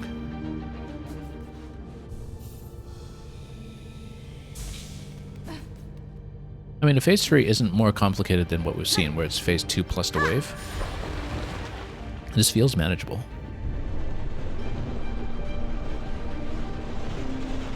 Very much a consistency check at this point, and a kind of reactivity check to a lot of the projectile patterns that start happening in phase 2.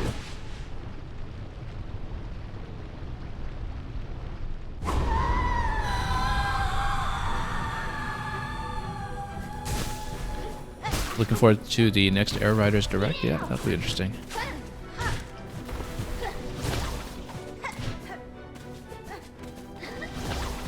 It'll be interesting to see how much the starting roster expands from here.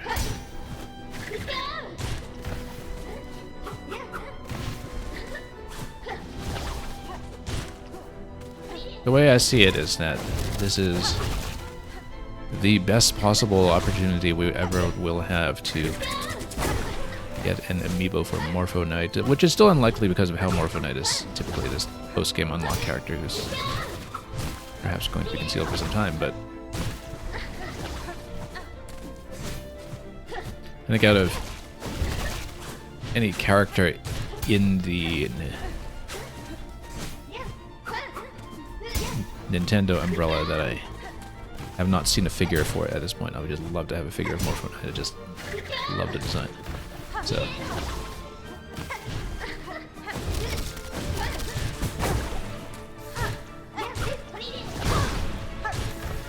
Outlandish requests have come true before. I really couldn't believe that we actually wound up getting a Smash Fighter and an amiibo for Min Min, for instance, who is the character that I spent the most time with in ARMS, which I spent a lot of time with back when it came out. I played a lot more ARMS with motion controls than I ever played Smash multiplayer in past several generations, I think. Like, since maybe Melee. And so, just absolutely delighted that we got Min Min as a collectible. And as a representative.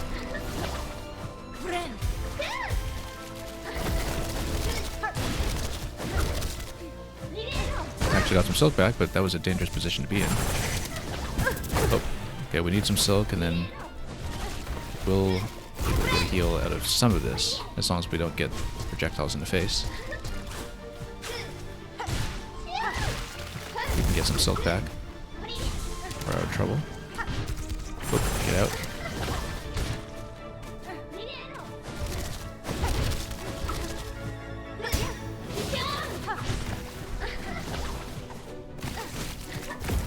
Yeah, she kind of ports out immediately after the diagonal long attack. Let's not get on the wall in case she follows that up with something that traps me there. Yeah, she ports immediately. And then, so that's a little hard to see sometimes. Let's not get on the wall. Come on, teleport here. Get in here and fight.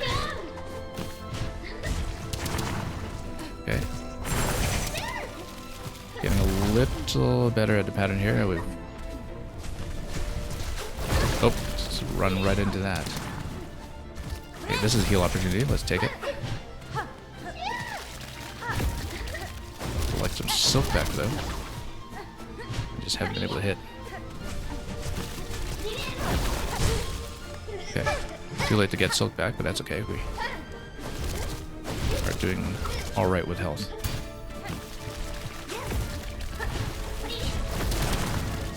Not on the wall. That was a spectacular escape. Okay. Good, getting a little rough here. This is the kind of thing that takes you apart in phase 3, this sloppiness. Needed that heal right away. Okay, we saved tax for after the wave. So on health right now, a little bit dangerous, but not very good on silk. We just don't have the silk to heal up anytime soon. So, we'll need to avoid damage here. Okay, now we start dropping tax. And we need to get into the next heal as soon as we can. This is just a phase 2 pattern.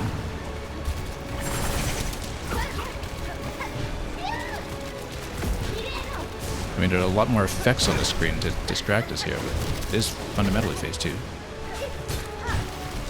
We need a lot more silk.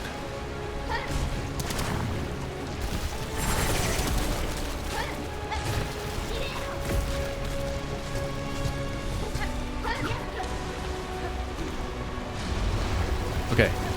Oh, yeah. So, you need to watch to tell to see if it's right side or left side first in a wave. It's not always left side first. That's the first time we've seen right side first on that, so we have to react to it pretty quickly. Right? Teleport. We can just get some silk out of her soon. Then we can heal.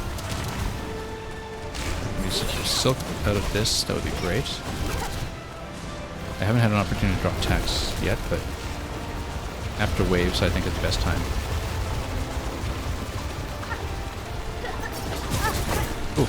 Yikes. Nope. Smacked by everything. By everything.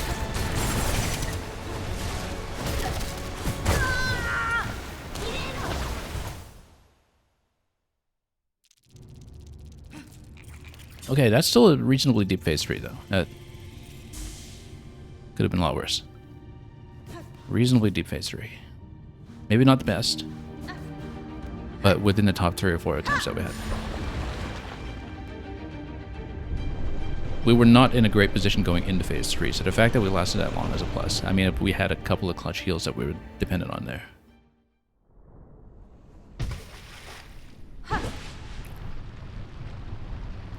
Yeah, it's those whirling void grenades that are the biggest problem for me. The orb projectile is not too much of an issue as long as I see them coming. And sometimes I don't see them coming. But she takes up so much space with the void grenades. I'm thinking of them. I don't know what else to call them.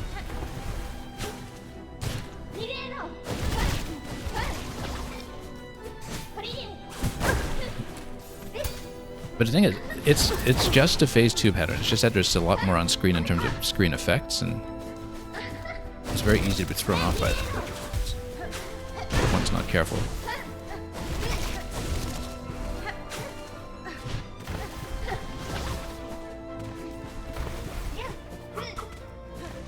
Because it's a very busy screen, and maybe the fact that I was trying to drop tacks out of the wave transition threw my own sense of timing off a little bit when it came to how much of a mental load we were bearing there. That's not a reason not to drop the attack, so I mean we clearly should in that phase. We need to push the damage as much as we can just to get through it. And as with previous lace fights, you know, the rationale behind attacks is that she's just on the ground so much that it makes sense.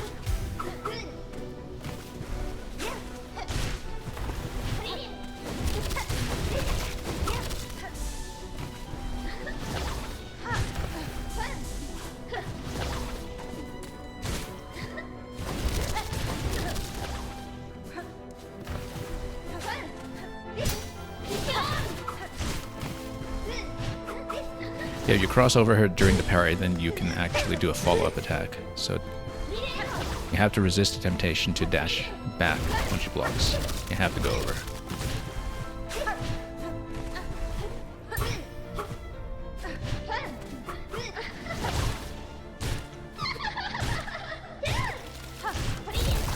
Okay. Do need to heal out of this, but we've had worse phase 1s for sure. Ooh, doing that one twice in a row, we rarely see that. That's unfortunate. Yeah, I wasn't expecting to see it twice in a row, so.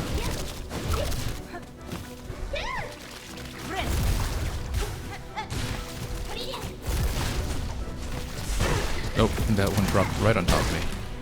That one also dropped right on top of me.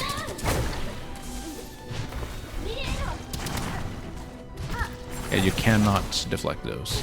I've been trying to deflect those mid-air, it doesn't work.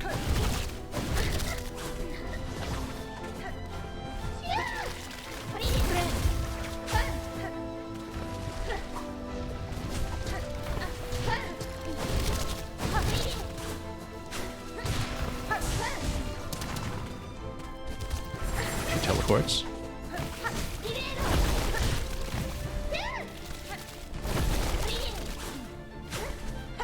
Go. Okay.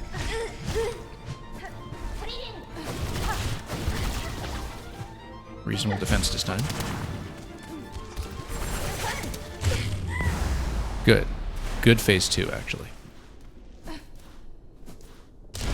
Pretty solid phase 2 that time. One of the best yet. We even have enough silk for a heal. We're 2 masks down. We're in good shape. Can't take it for granted, can't fall apart.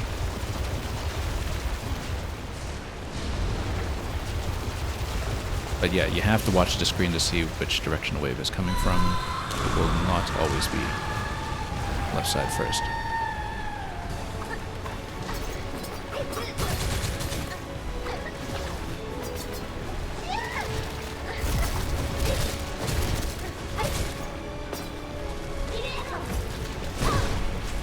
I don't know if the waves clear attacks again. They might. In which case we need to be careful. The waves are a heal opportunity though in terms of timing. So.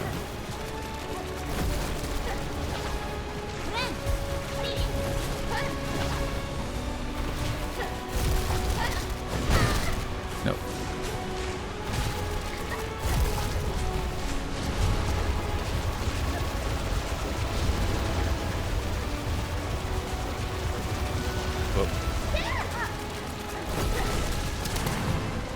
Wow, barely got out of that. Barely got out of that. That's playing way too risky there. But.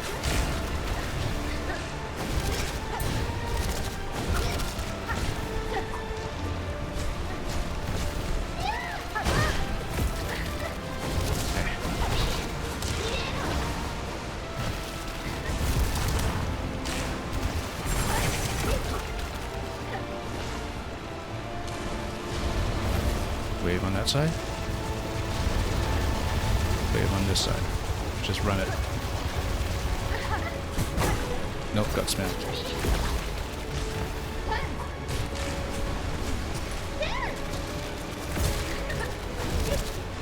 I need a heal and I need it now.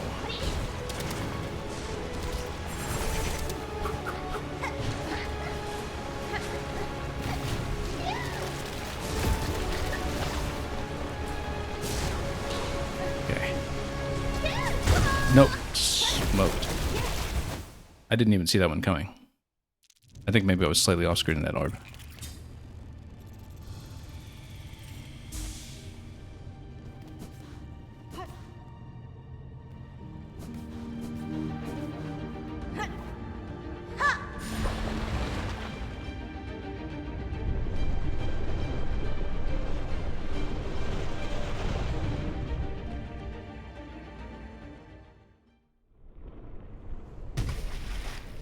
Yeah, at that point I was just, again, trying to look for enough silk for the heal, but we could not get it.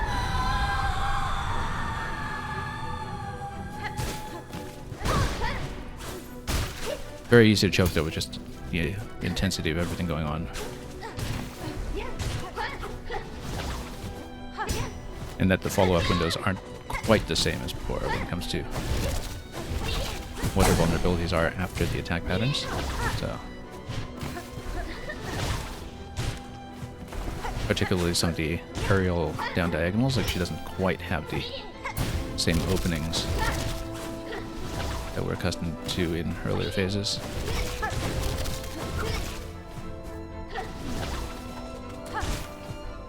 I mean, we had a lot of lucky escapes that time. It was not an unlucky attempt by any means. We had a lot of fortunate patterns coming out of the various projectiles. So, ultimately one of them was going to bounce out and just catch me in the wrong place.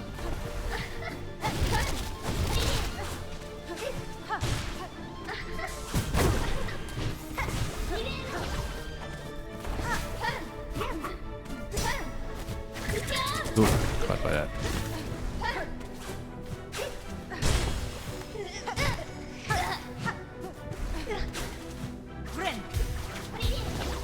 Yeah, if you're nice and high like that, she doesn't catch you too much, at least not in this phase.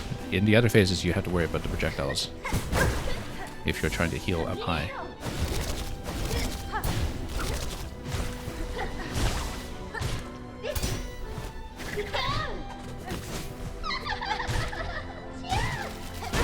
Nope, didn't get up quickly enough.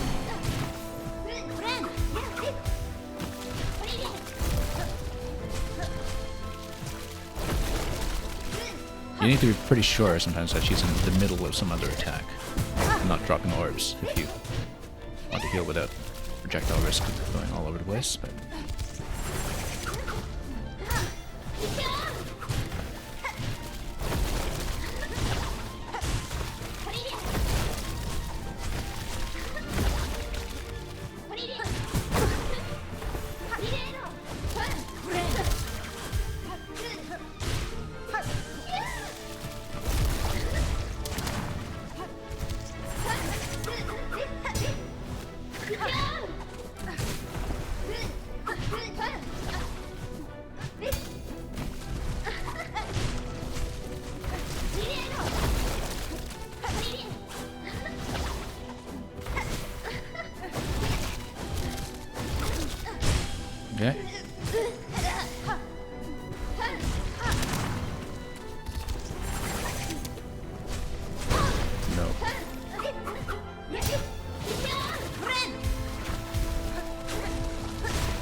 didn't expect her to drop on top of me. That's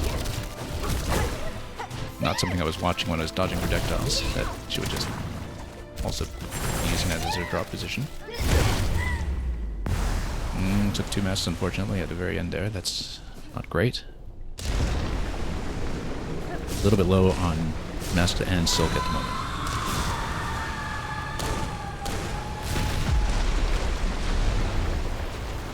So in this phase transition, it looks like it's always left first.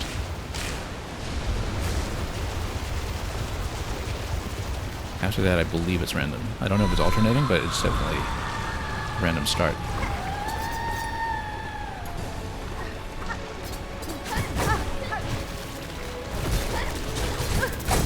Oh, yikes. No.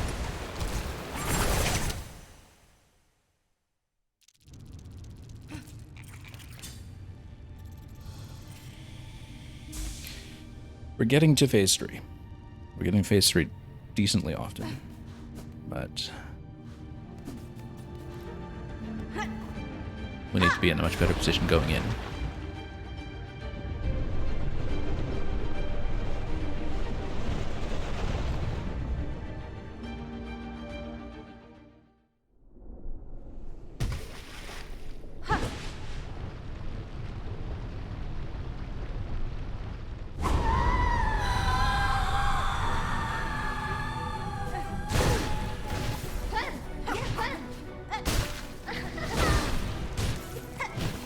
Okay, let's...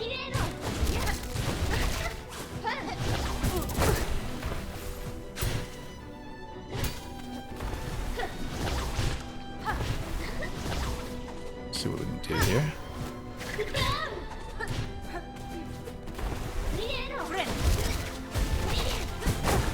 Oh. Not a great position at all that time. But we can get back into some silk here and stabilize.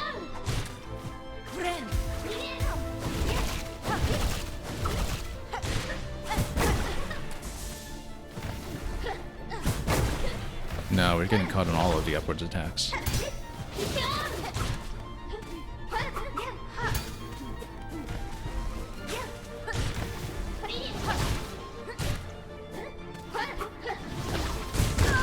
Whoa, I didn't expect to be taken apart that quickly. We were still looking for the next healing opportunity, and we just lost too many masters early.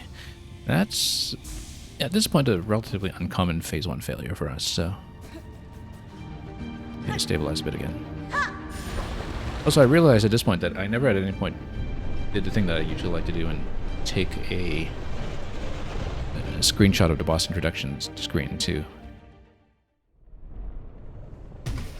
kind of timestamp when we arrived there. At this point, that will of course be inaccurate, but luckily we have everything on video.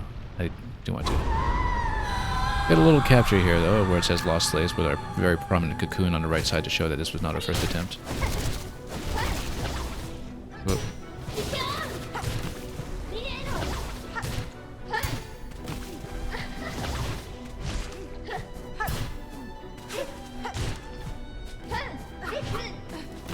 Well, with that item of business out of the way, maybe we'll have a good attempt.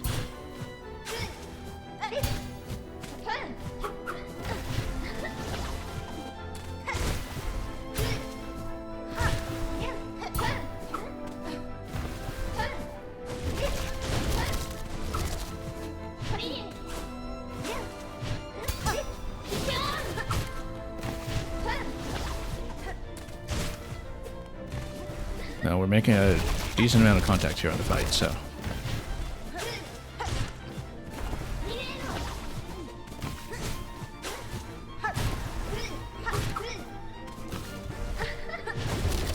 landing a lot of hits. I say that, I might have jinxed it.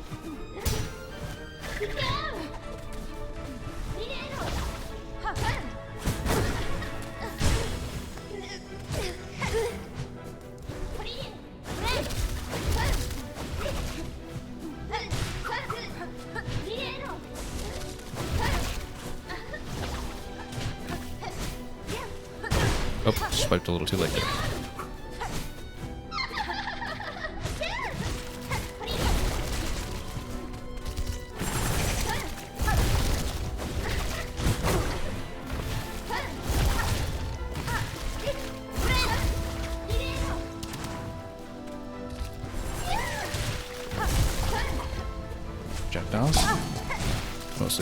rhythmic thing there, as long as we don't run into anything on the escape.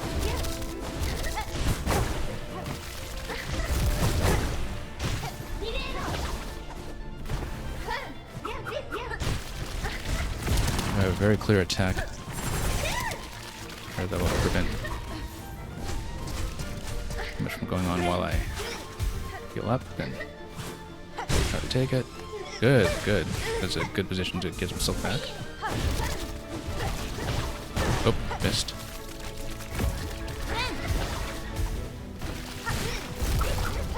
I was kind of lucky that she ported directly into where I swiped, because I very easily could have overshot that. Now, full health going into 3. This is now the best position we've been in. Going into 3.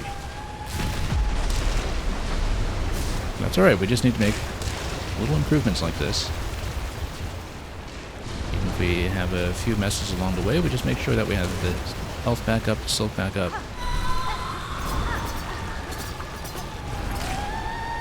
Let's not overcommit attacks because they do get cleared. Oh. Nope, getting hit by everything now. Everything now. See? Fell apart. I need some silk. We have some silk.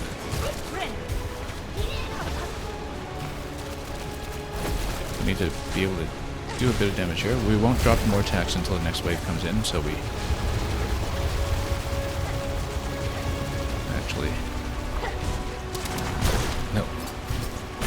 Zones you out like crazy.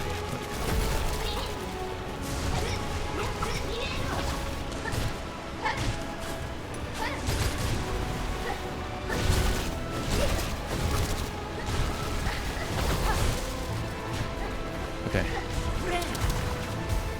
No, got smacked. Projectiles, we just dodge. As long as we don't run into anything on the dash over. That's something I often forget about.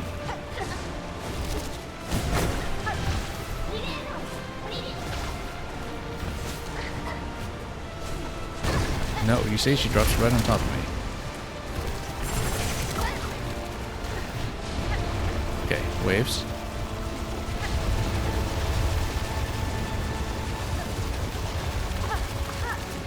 Nope.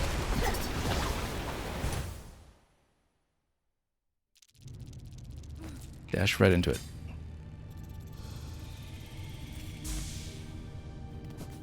But again, getting into phase 3. That was a decent entry into phase 3. We just need to not get taken apart by the first few volleys of projectiles, because I was getting in there with 10 mass. We lost 6 pretty much right away in that phase, and we really can't let that happen.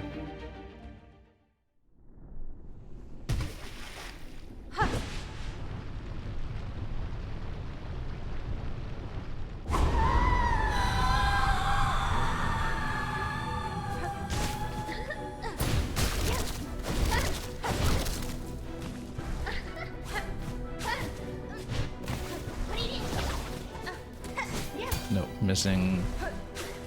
Oh, standing too close.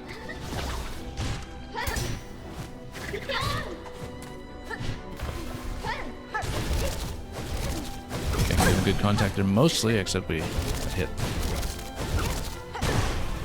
Standing too close, still on the swipes.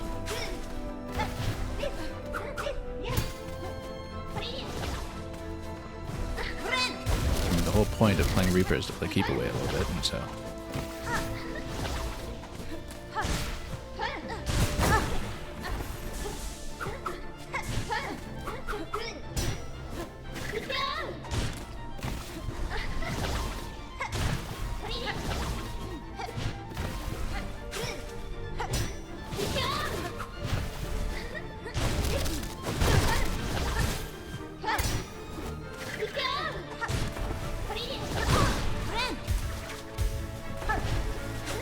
Yeah, too much contact damage on this attempt this time. Just a lot of rough positions for us.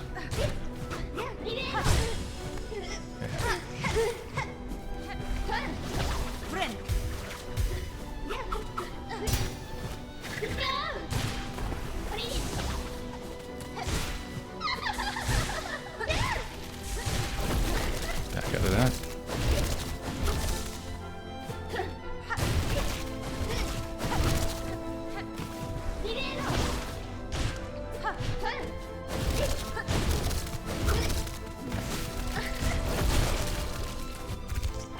very narrow escape there.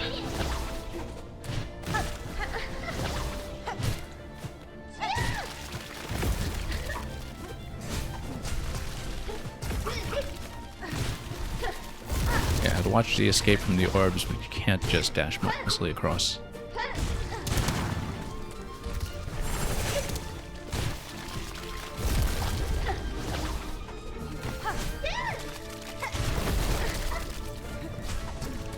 Yeah, when she jumps up like that, that's to tell for orbs.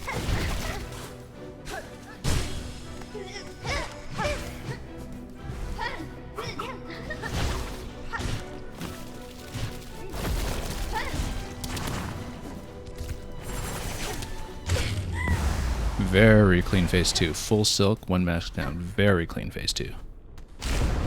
We've never done better, actually. Now let's not fall apart in phase 3. It's really the same pattern, just much more visual noise on the screen and the occasional wave. It doesn't really feel that much more intense. Unlike something like phase 3 of Carmelita, where everything was just faster and chained together in much more rapid succession. I don't think that's really been happening here. At least not as far as I can tell.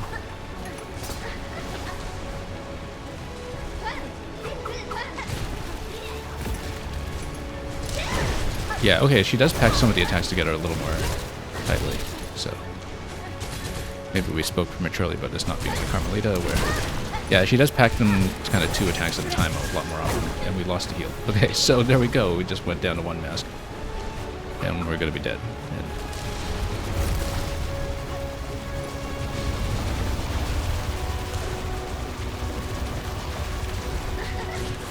spoke way too soon.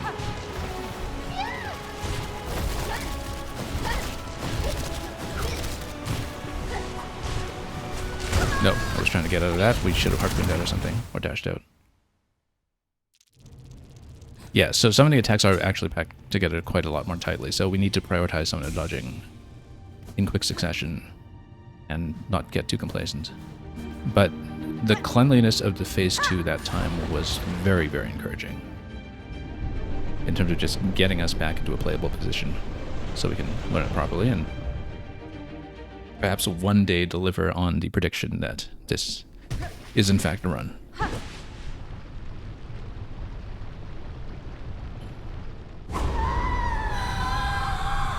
I mean, we can feel it getting closer, right? We can absolutely feel it.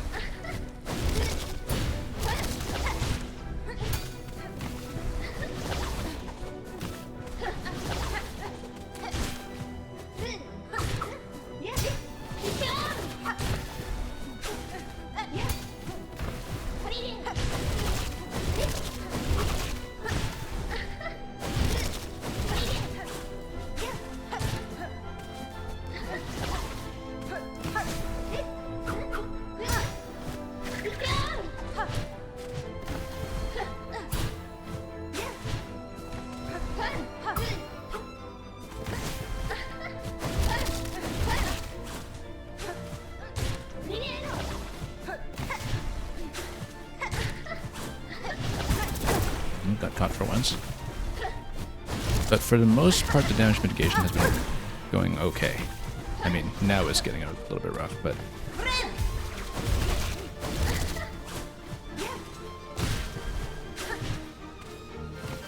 But we've gotten to a point where, you know, the basic pattern that she does, never mind some of the other things that drop all over the screen later starting in phase 2, the attack pattern is readable. And we've had a method for it for a while. It's more that the execution still needs more accuracy.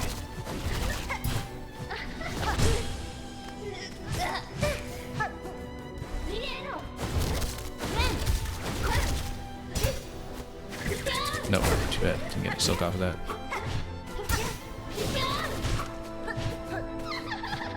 Phase 2.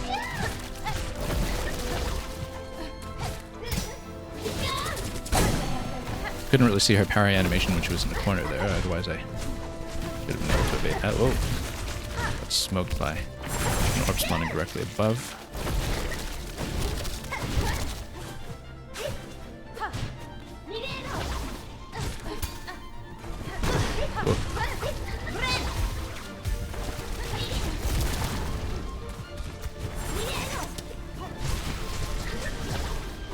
Luckily she didn't drop on top of me that time in the middle of that evasive sequence.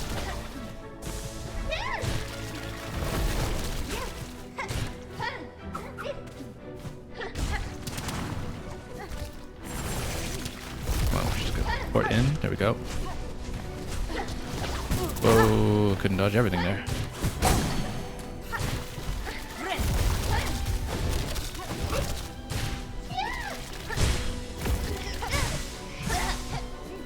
Good position to get some silk back. Mostly.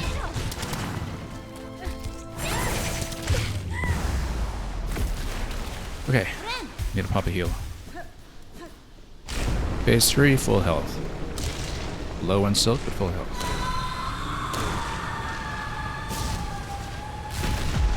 So again, phase 3, we can't fall apart. We do have to expect a little bit more density of attacks. It's not, again, quite as bad as what we saw in Scarsinger Carmelita, but there is, I think, a bit of an increased density of attacks that we could deal with.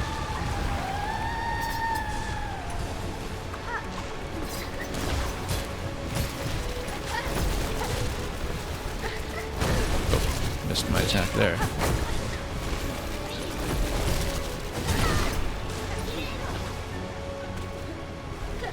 And she has more of the upward attacks going on. We need silk.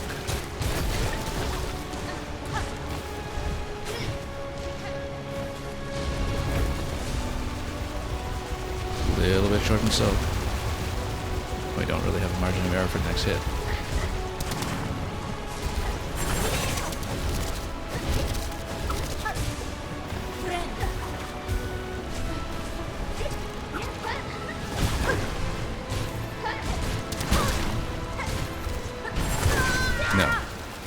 Nowhere to go. I mean, we fell a little bit badly in the last drop there, but I probably should have seen that spot. It's okay. Well, we are able to somewhat consistently get to phase 3 at full health. One of those will come together.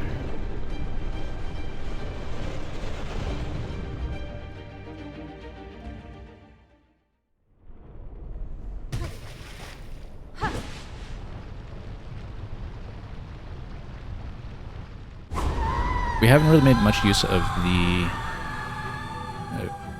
improved curve claw yet, the curve sickle, but I'm thinking that, you know, given the sort of straight placement here, that something like throwing ring might work better, but we haven't been at a point where I could really even use the curve sickle. And given the amount of jumping around that she does, you know, there will maybe come a point in phase 3 when we want to dump that as well, just to speed through the fight if we can. But despite the upgrade that we got on Curve Claw, we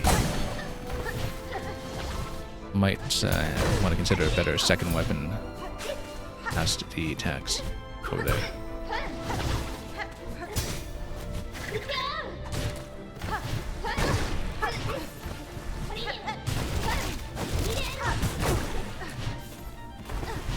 I mean, I feel like we need to at some point learn how to play the cross-stitch counter, but maybe on the final boss is not the best time to use that as a learning experience for a tool that's very unfamiliar.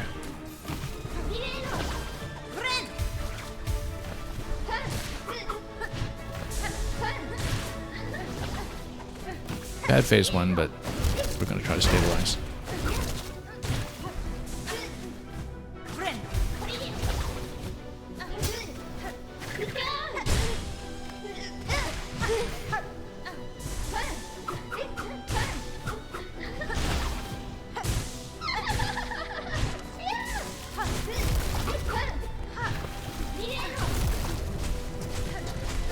Yeah, the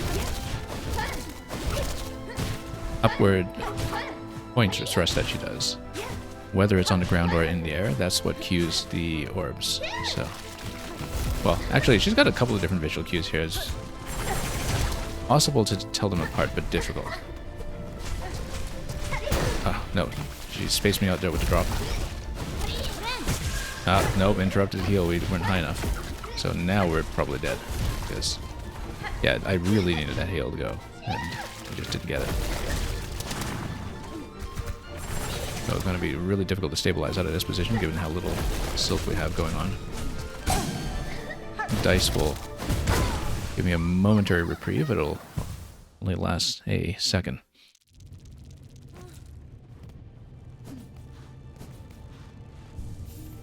Yeah, whiffing the heal there made a massive difference. That was a very big problem.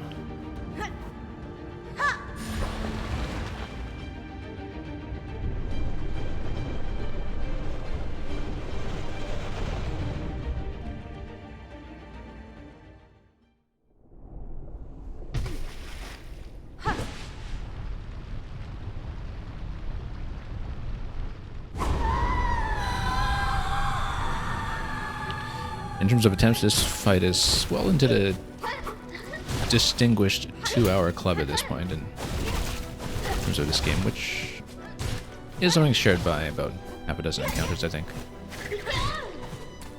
We've had a couple of things take that long. That's expected of a true final boss. I mean, I would really expect no less. And the thing is, we've been getting to phase 3 pretty often, and so it's been encouraging. Like, I don't feel like we've hit a major progression block up until the one that really matters, and which is, by the looks of it, is probably going to be the thing that closes the deal unless we have some additional interaction with Grandmother Silk at the end there. Whoop. No, I was trying to look for a healing opportunity, we'd never got it.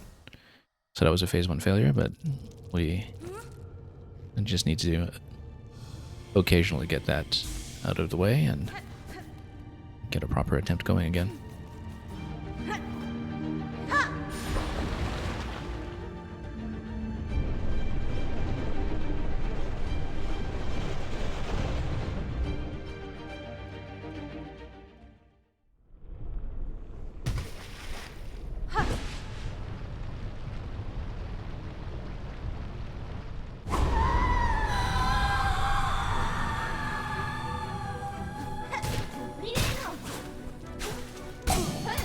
Okay, getting a little bit careless.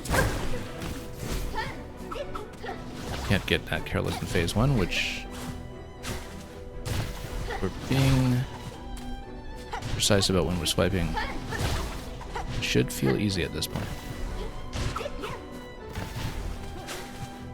We've had a couple of attempts now where we could basically do phase 1 on autopilot. Just need to be alert to the same things as usual in terms of when it's safe to attack in and when we expect some other threats to get in the way.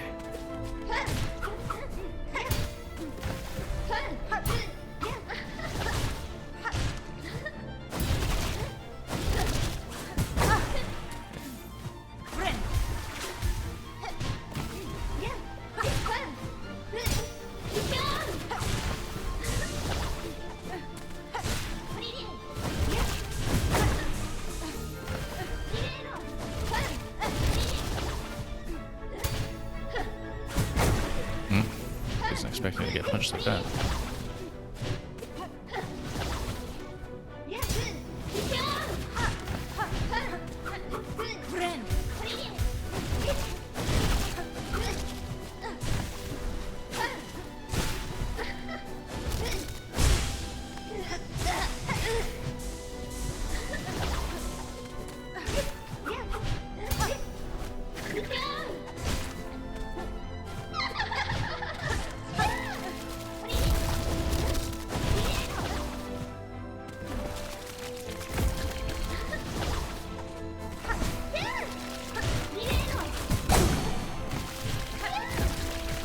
Just watch out here.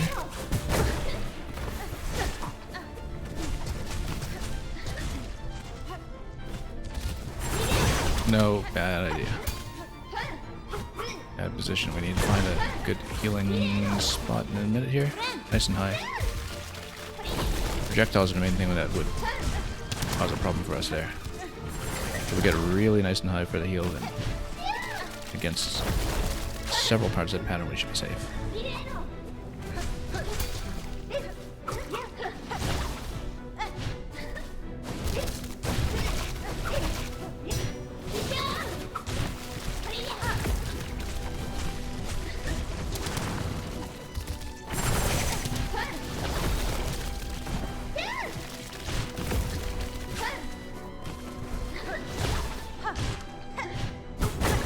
Nope, got countered.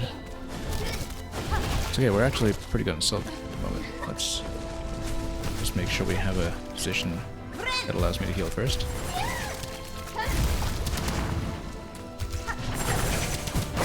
No. What?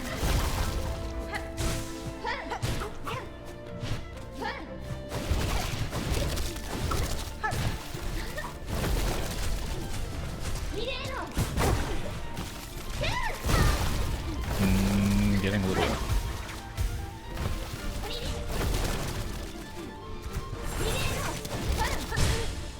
Not the super clean phase 2 we had earlier, but we can get out alive, that's a plus.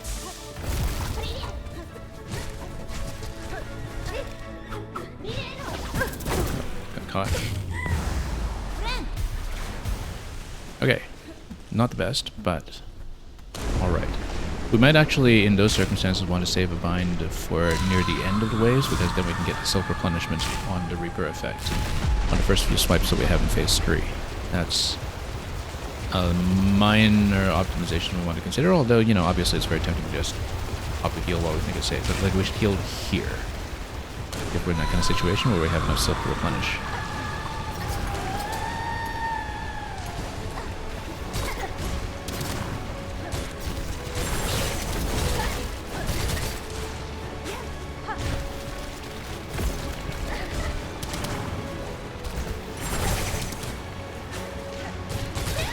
Yeah, the attacks are a little bit faster here, I think. And she drops more pillars as she's dashing over. That's, I think, the main variation in the pattern we see over phase 2.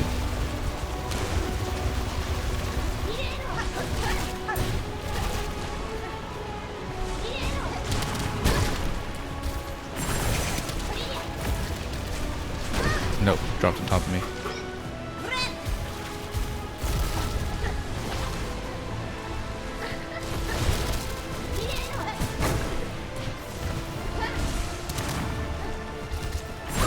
No, teleported right on top of me. That's unfortunate.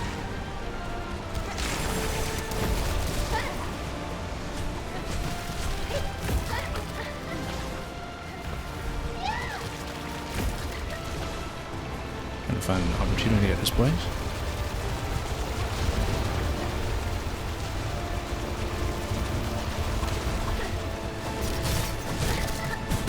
Oh. Nope. Down to 2 masks, and he was in trouble then.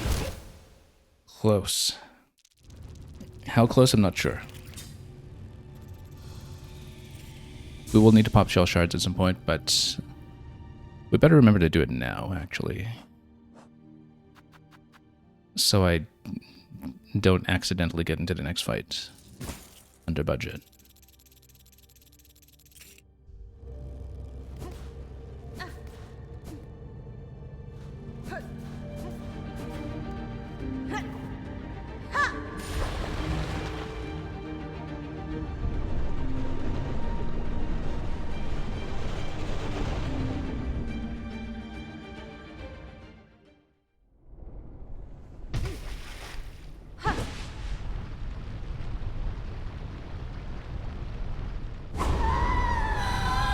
Let's not forget the cocoon on the left side.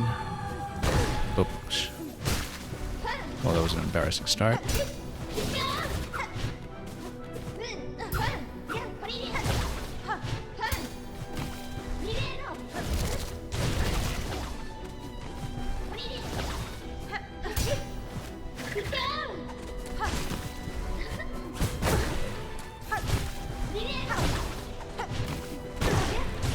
Landing on top of her way too much.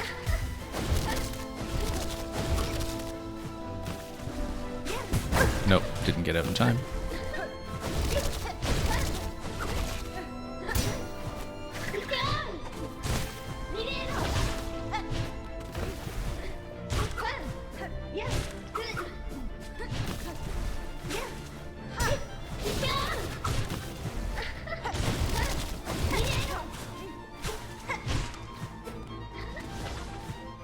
stabilizes Silk. We've got healing opportunity that we need to find pretty soon. Oh, nope.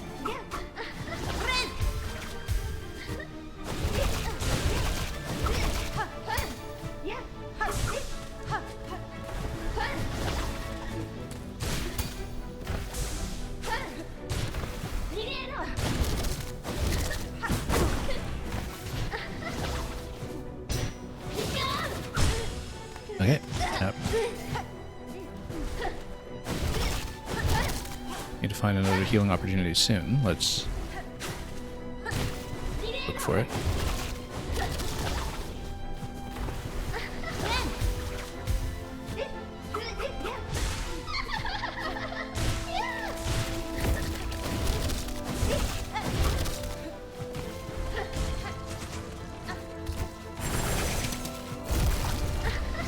No, not quite.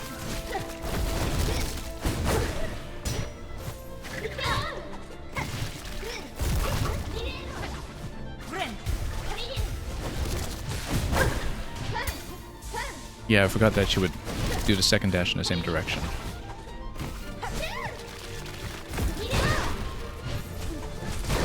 No, running into her way too much there. Let's try to stabilize the next heal. Risky. Nope, too risky.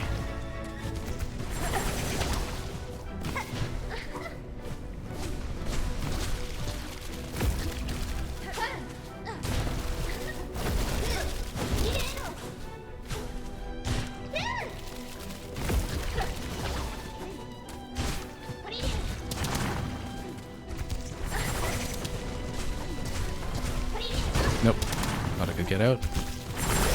That was not correct.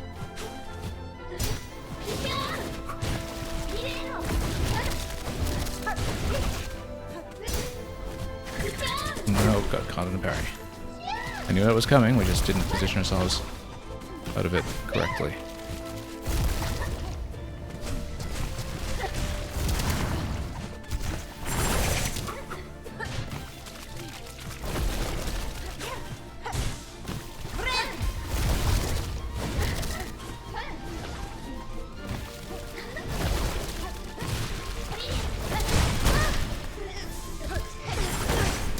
Oops, stood into too much of that, stood in way too much of that.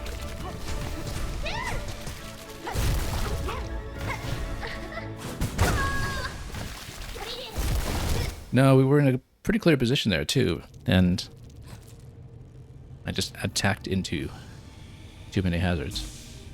Descriptive as you're saying, you're glad she takes time to laugh. What's important is that everyone is having fun. Oh yeah, we are. Very friendly match.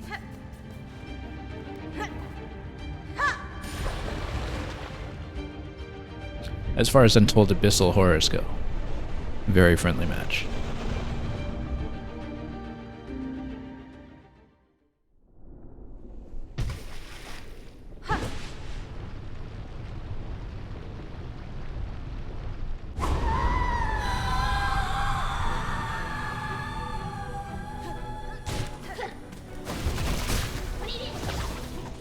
Okay.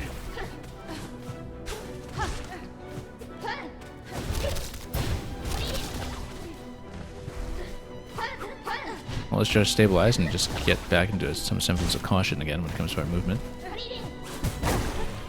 That didn't last very long.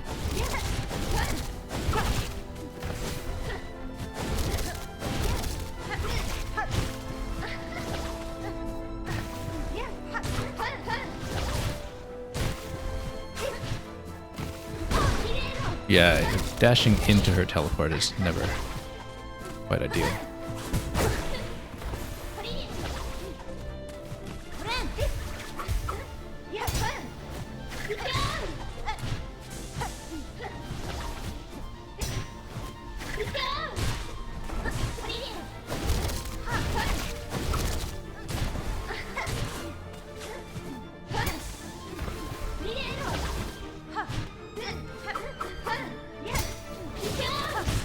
Oh, nope.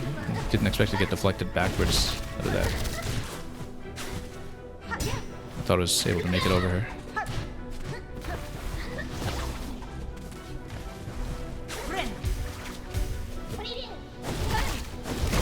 Oh, no. Fell in poorly there. So much for silk replenishment.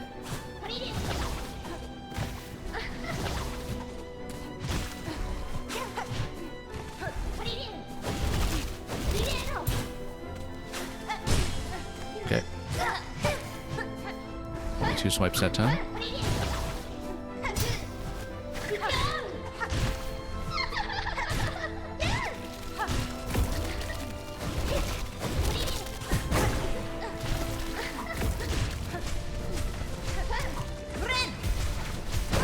No. Again, I didn't expect that it would do 2 of the orb attacks in a row. I thought after the first one I had a safe healing window.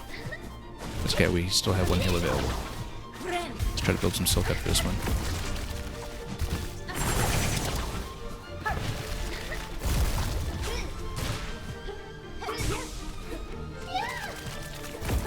No, too close. Too close again. Yeah, the thing is when trying to dodge the orbs, there's so many obstructions on the ground. Not least the boss herself. No, got stuff in the corner once again, the same hazard we've been talking about for quite some time. Ever since we started learning phase 2.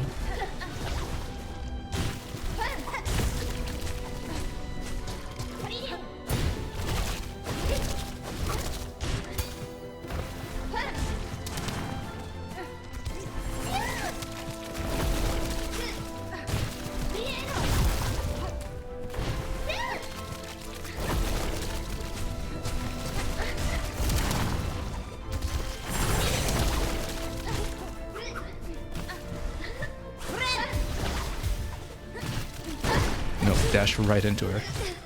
Once again.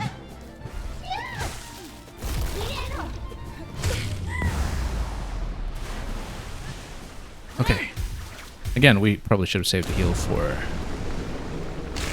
after the wave so we can build up silk. I didn't think about that until I'd already pressed a button. But we will get phase 3. Not in great shape, but we've had it worse. We've recovered from worse.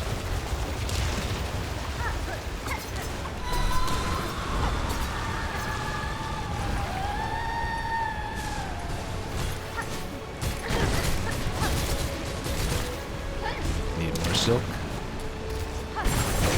Oh, thanks. No, just stepping out too much here. If I can build up more silk for heal, then this might be playable. No, ran directly into her teleport. Once again.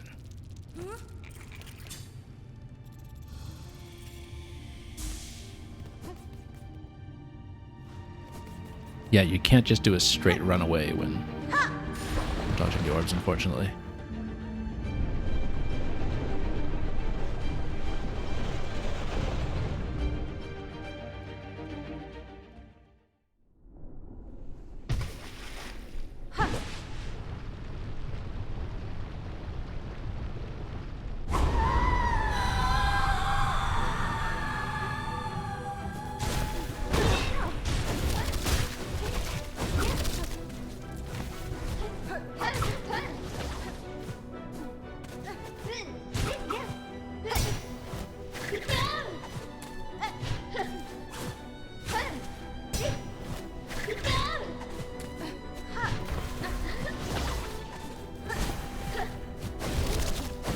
Nope. Thought I could fall into her there, and we missed.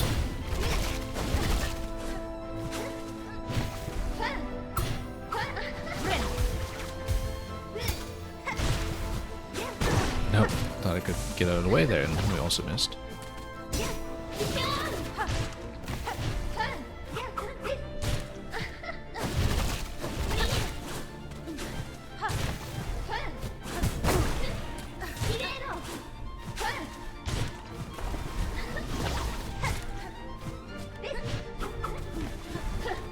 We are full silk for the next heal, we should take it.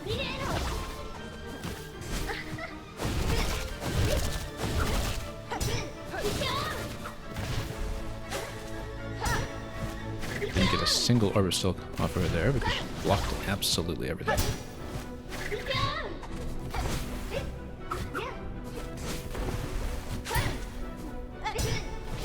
I haven't really been able to land very many attacks this time, unfortunately.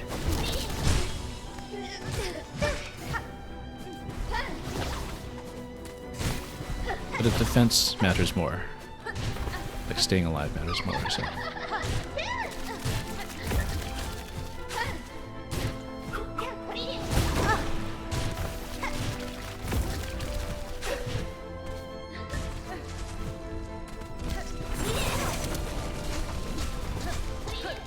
Yeah, I kind of have to do some rhythmic dash into that. And watch the tidiness of a position every time.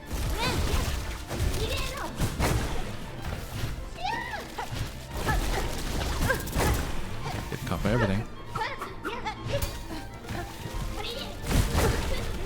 Absolutely everything. That was quite a defensive pattern that we managed to put together on short notice. Much better than I expected, actually. Need more moments like that to save the fight.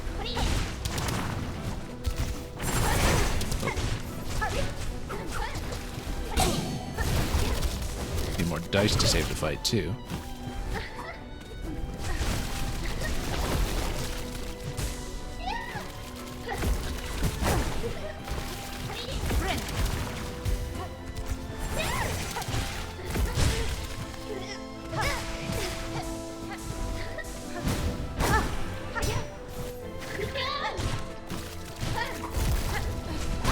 No. Playing a little too risky there. We need just a tiny bit more silk. Okay. Let's remember this time. Heal near the end of the second wave so we can get the silver punishment going.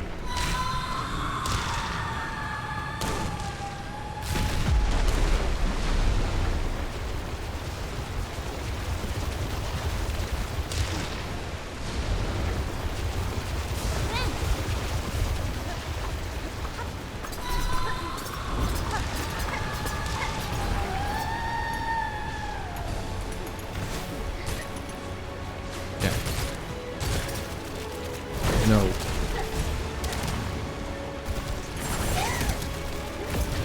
Yeah, she leaves a lot of vertical columns. That's the main change, and we're still not really adapting to that well.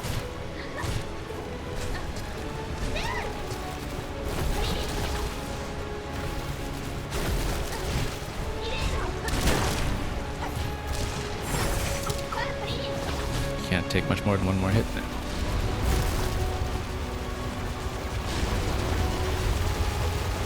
Whoa, that was close. Oop. Need more silk. Give me some silk. Nope, she's just going to jump on me. Okay. Yeah, that's the thing. When I'm dodging the orbs, I can't quite spot her position at the same time in terms of what her landing angle is going to be. That's caused some problems.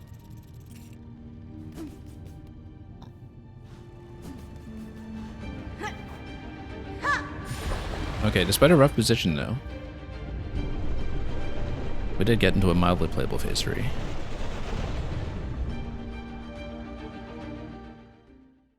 And perhaps this time we'll have a run, but, you know, we'll just have to roll the dice on this until we see. The progression into phase 3 has felt very earned so far, I think. It's been satisfying to clean up elements of the fights when we have a good attempt.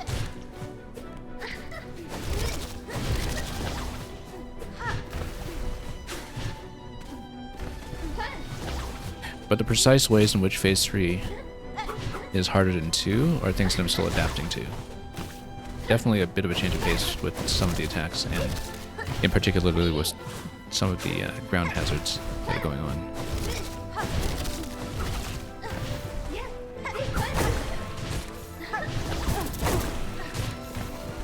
Sloppy.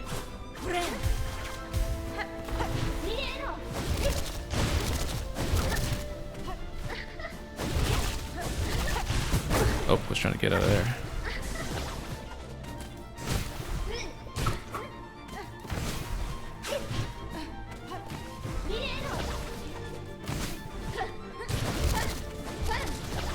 Oh no, didn't expect a forward attack. I'm gonna stay way out of range. Did a dash.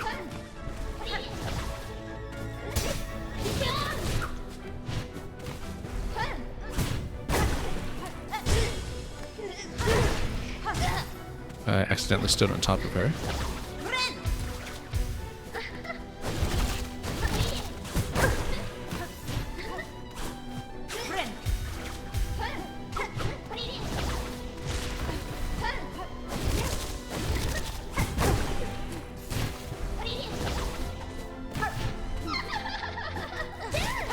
Bit of a rough entry into phase 2, but we'll try to recover.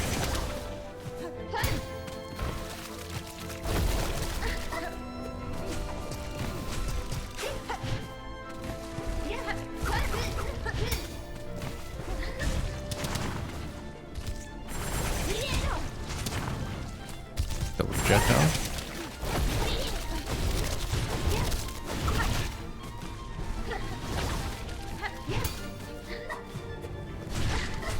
No, couldn't get out.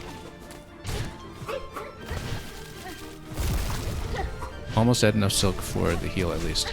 Okay, good. Good pattern that time. Very fortunate for us, actually.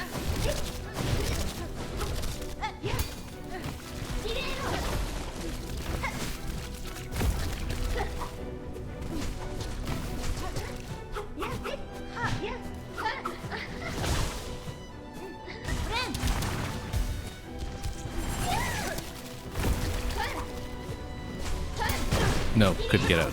Just got stuffed in the corner.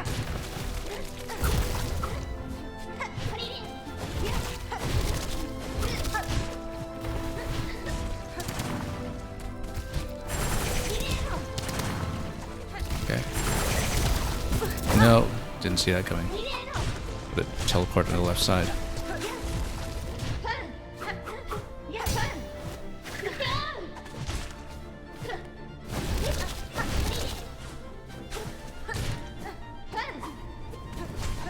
No, jumped right on top of me. That's happened so many times too that I'm trying to dodge the orbs when she's casting in the air and then she just jumps on top of me. That really hasn't gone well.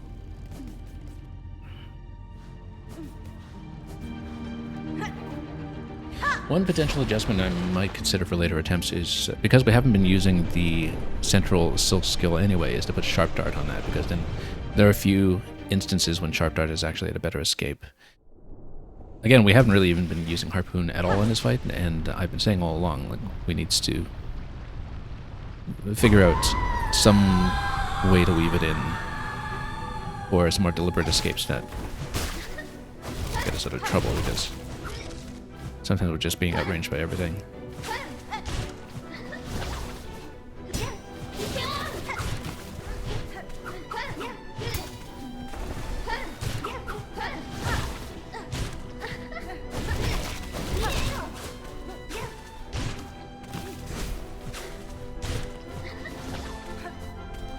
Okay.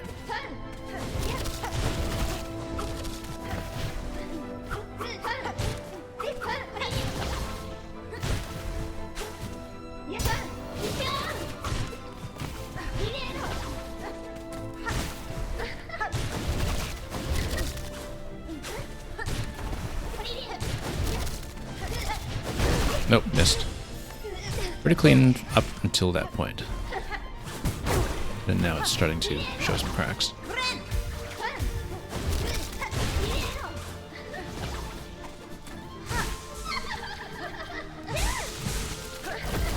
Okay. Nope, got caught in the corner, couldn't quite see.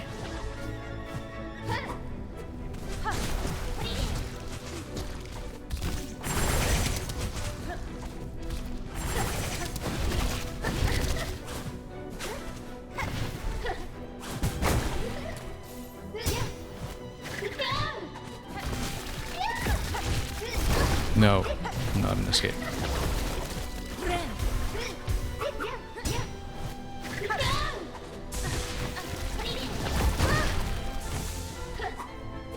At least she's parrying the attack, then the flurry is something that's a predictable next move.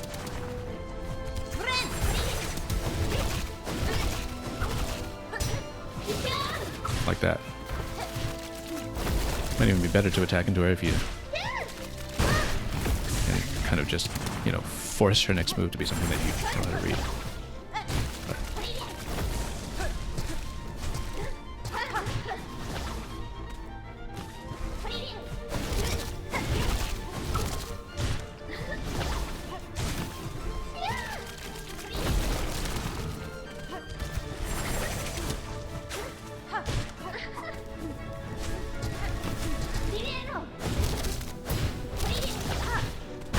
nope, stood on top of her. That was not great. Okay, interrupted that. That's great, actually. Got some silk in return.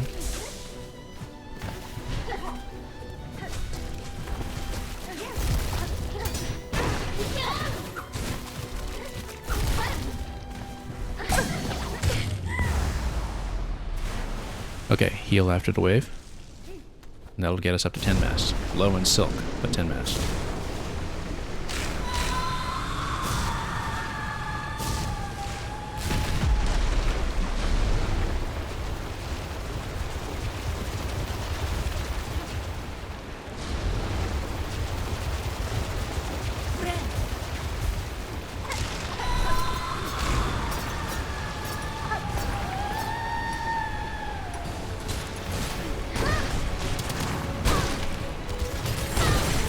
Getting hit 3 times in a row, 4 times in a row.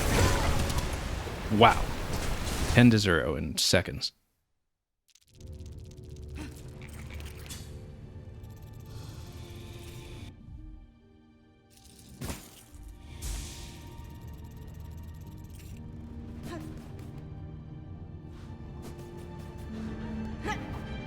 That looked promising too, up until we just got comboed from one projectile into another, and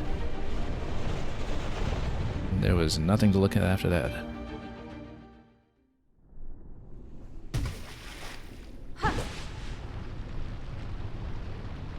Yeah, it's very rapid, actually. Much more than I was giving the credit for, perhaps. I didn't think it was that different from Phase 2, because, you know, there comes a point where if you dodge enough of the early projectiles, then Phase 3 has a way of kind of calming down to feeling like Phase 2 again. But you sort of need to get over that initial hump.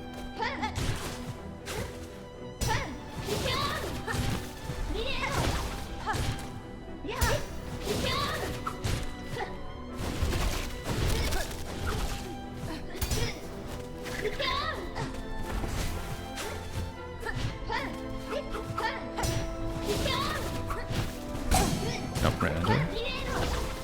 Saved by the dice. Whipping a lot of the attacks here, though.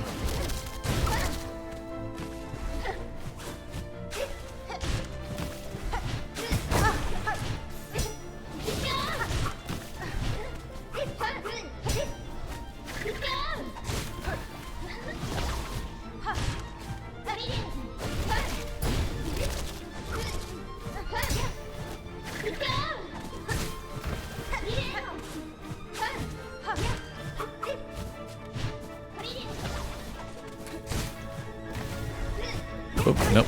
Floated a little long there. I was trying to drop down for the attack and didn't quite land it. Try to get some silk back.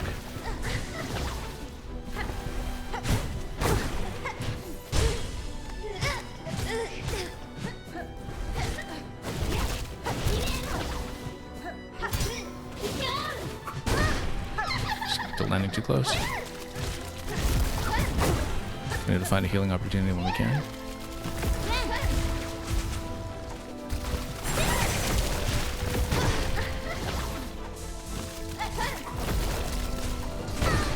No, landing on top of me again. That's something that we saw as a pretty common feature of Phase 3 as well.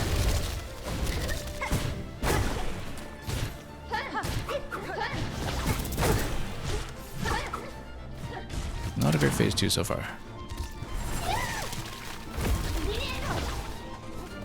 Just missing too many dodges. And then look at that, landing on top of me again. We still have so much trouble with that. I think we need a harpoon out or something. Because we're just not gaining enough distance, perhaps.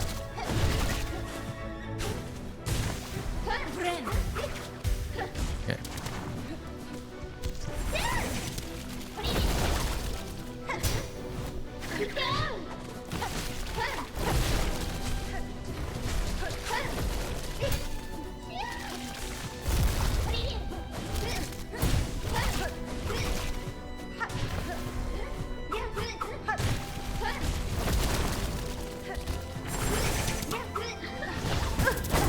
too much airtime there. Couldn't play defensively enough.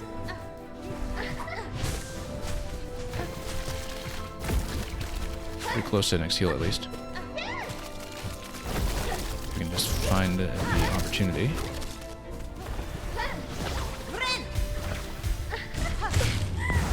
Okay, good. Before any of the projectiles came in. No heal available, but we are on 8.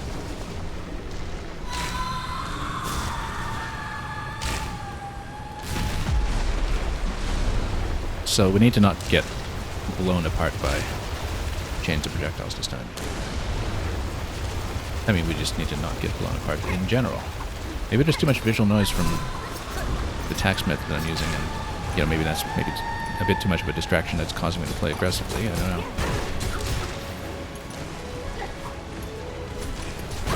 Yeah, again, getting a bit stuck when trying to escape from that attack. And we're down on 2 already, and that's it.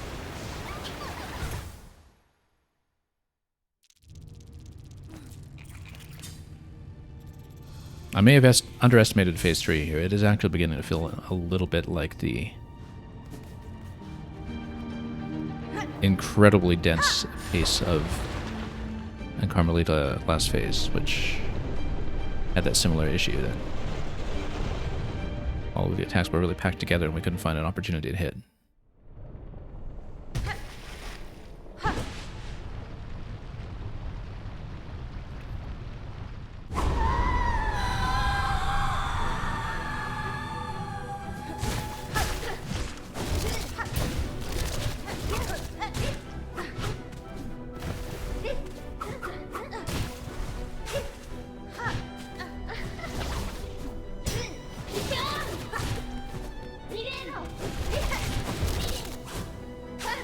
I kind of wonder if Injector Band plus Druid's Eye would give you better healing throughput than Injector Band and Multibind, while being safer. But again, being hit during heals isn't so much the issue. We've blown a few runs from that, but a lot of that is just dodging in general that have been not quite as adept as it ought to be in order to get through this.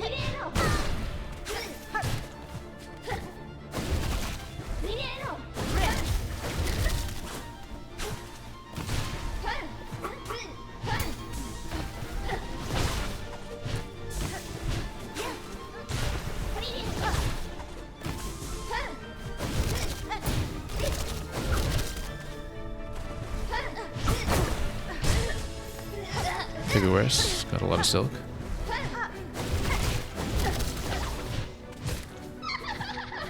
Phase 2.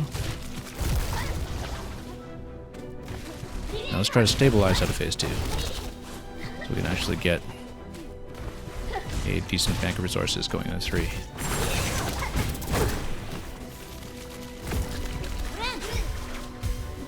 A bit risky there with projectiles unaccounted for, but...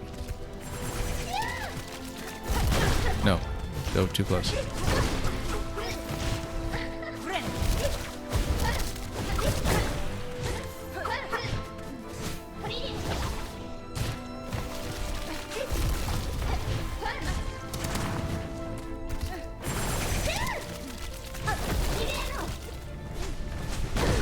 No, how did I get caught by that? That was...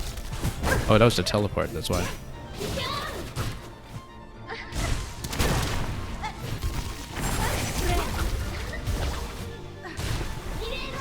Yeah, we do need to work on dodging the beam projectiles, actually. The current pattern that I have is just not sufficient.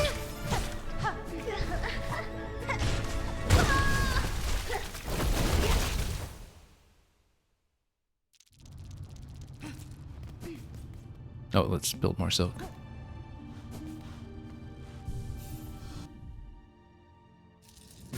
Pop some shards too.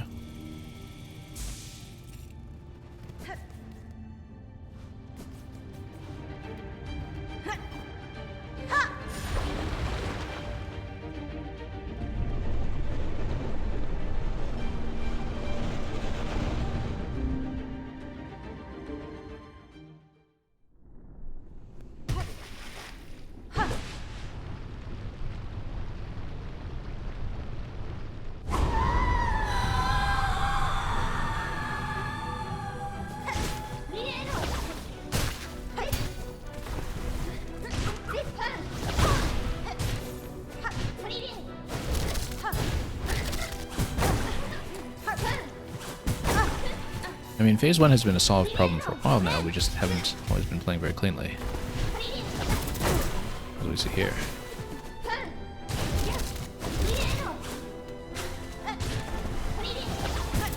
Yeah, no, pretty messy this time, actually.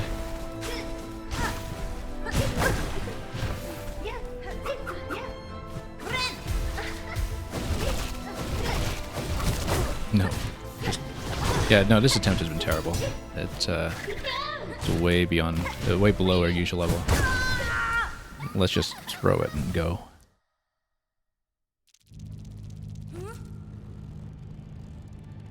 Yeah, that one was a burner attempt, essentially. Missing a lot of things that time that we usually have down cold.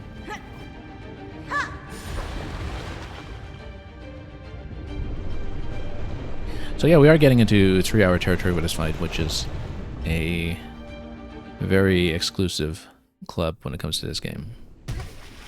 Considering that it's a respawn right into it, this is starting to approach what we were dealing with Skarsinger Carmelita, but it did seem like we were getting to the last phase much sooner in this fight as opposed to that one, and so we just need to not fall apart so much and not burn as many attempts on the early phases.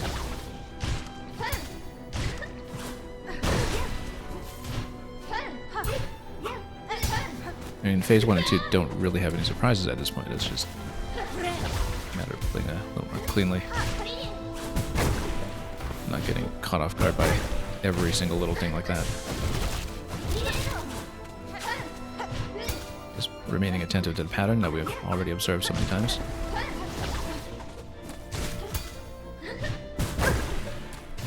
Definitely some room for improvement, of course, with things like the projectile dodges. In phase 2, but...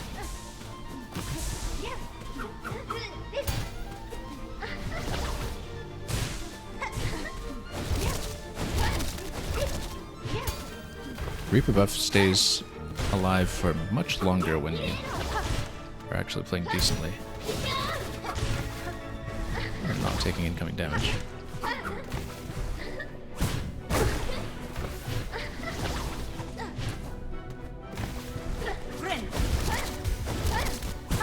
Nope, got caught immediately instead of having an opportunity to build Silk.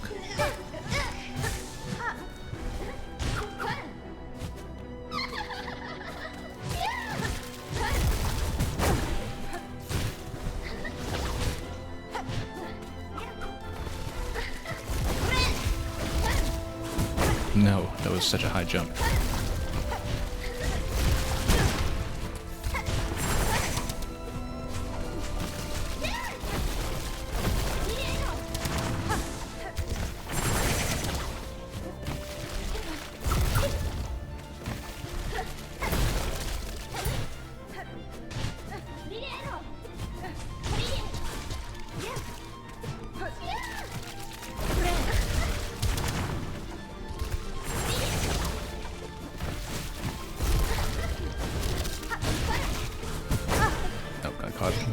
Already?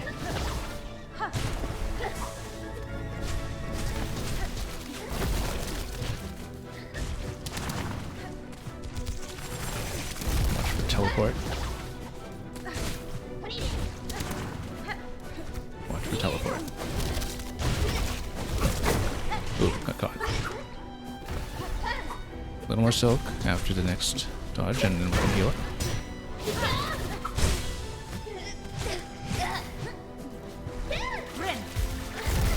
Oh, just barely out of range.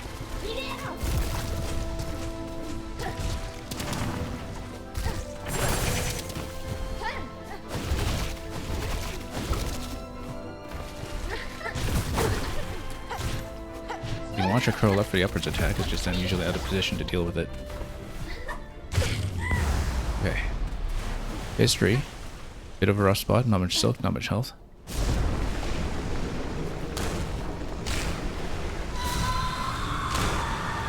And we know how quickly phase 3 can blow apart with just a few misses.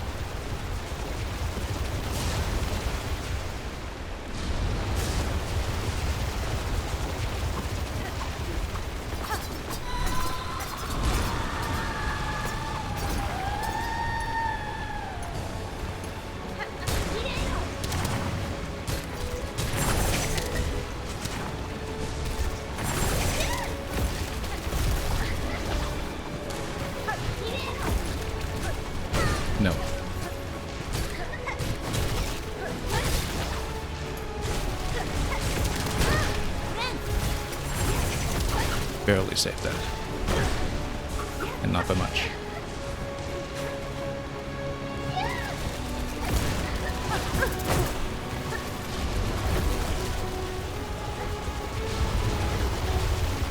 Well, down to 2 mass, we're in peril. Nope, jumped on top of me, thanks for the dice.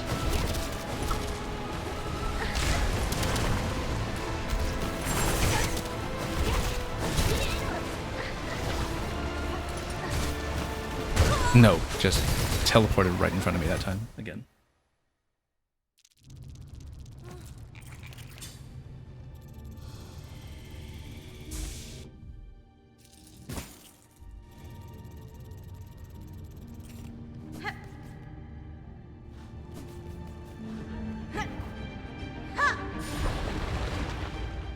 Yeah, it's just a lot of material to read.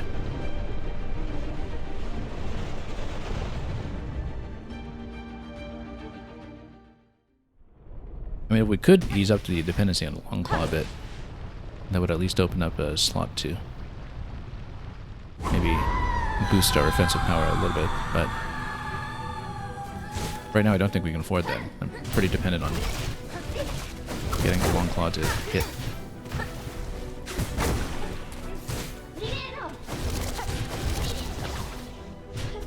Because even so, we're already having some range issues with getting the attacks to land.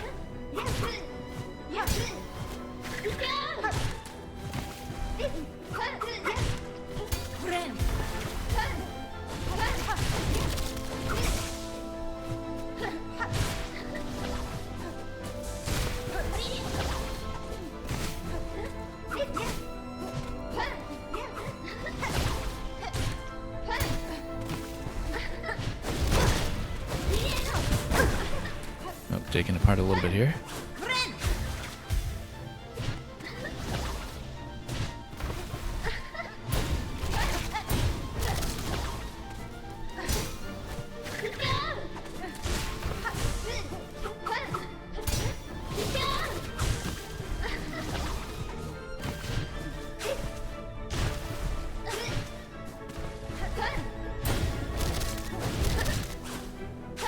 Nope, I was trying to dash out of that, we missed.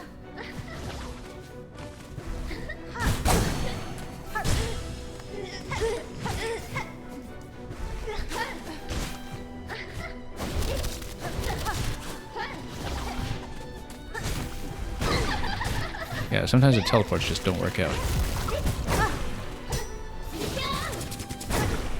Yeah, we've got to heal up. Absolute emergency here.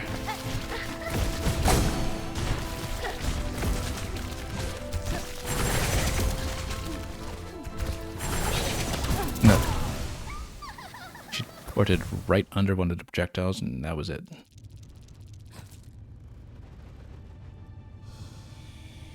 Descriptivist, you're saying, what are we talking about with a lot of material to read? Oh no, just a lot of projectiles on the screen and a lot of movement at once in phase 3.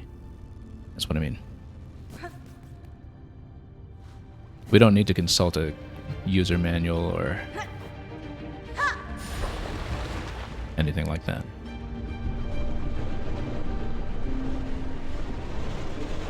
Don't need to get it through in a case law or other heavy documentation.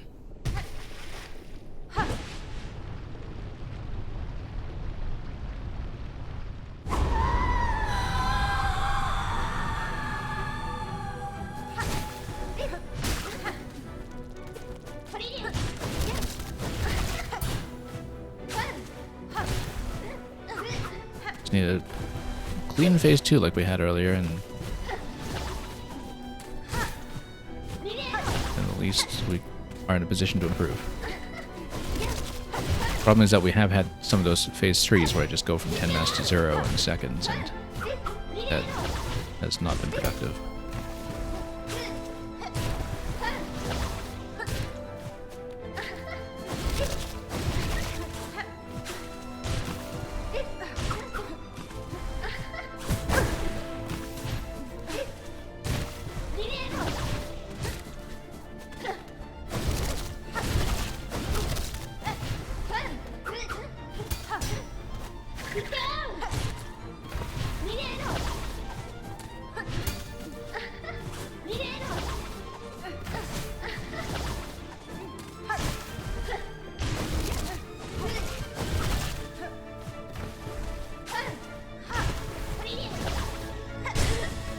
Okay.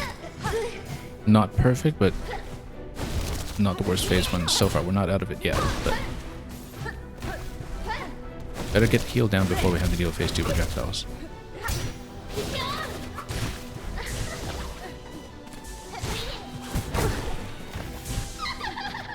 Phase 2. No, got stuff in the corner.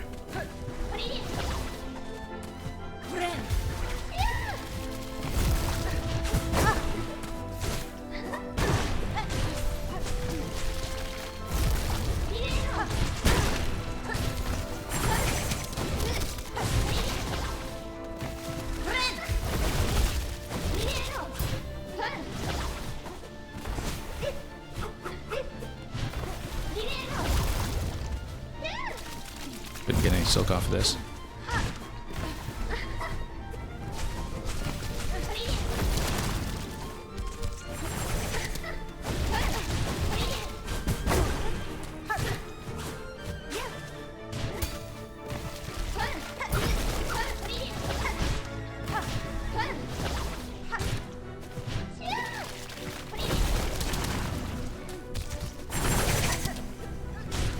No.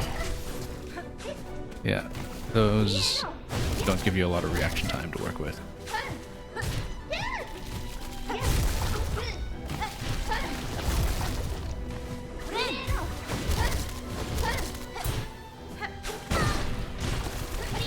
On the landing.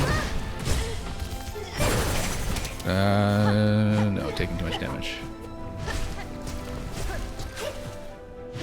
We need the next heal now.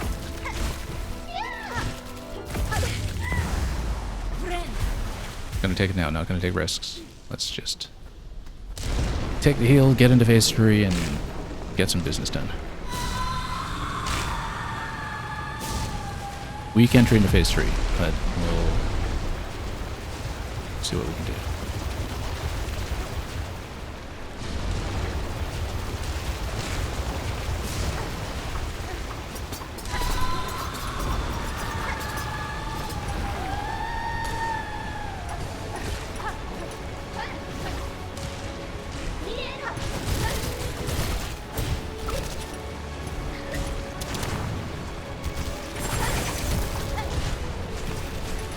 Okay, better dodge than usual. Bit luckier than anything, but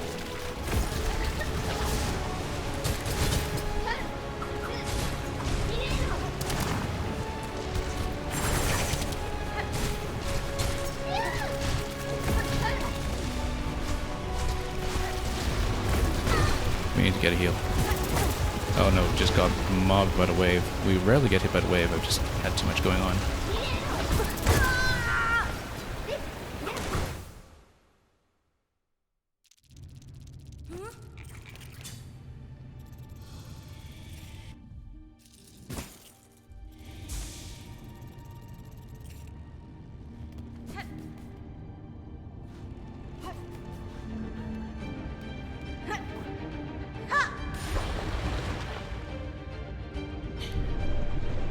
Maybe we should be going both kinds of traps, like tax and sting trap. But sting traps can get visually pretty noisy. That's the issue. They can do a good bit of damage because they're jumping around like that. But I would have some concerns about it. That wasn't a great entry into phase 3 anyway. I mean, we could have been in much better shape.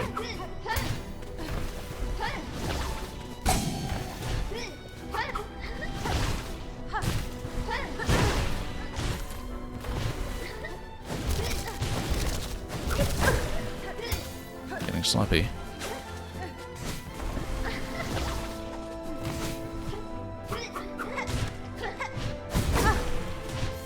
Getting really sloppy. I mean, entirely possible we had to call it and just continue it on a separate stream. Prefer not to. I'd prefer to get it done today while we still have muscle memory and tactics going, but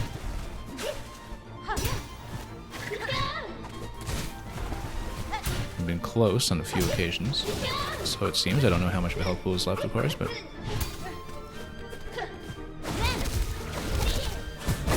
we've had a few good situations. No, miss.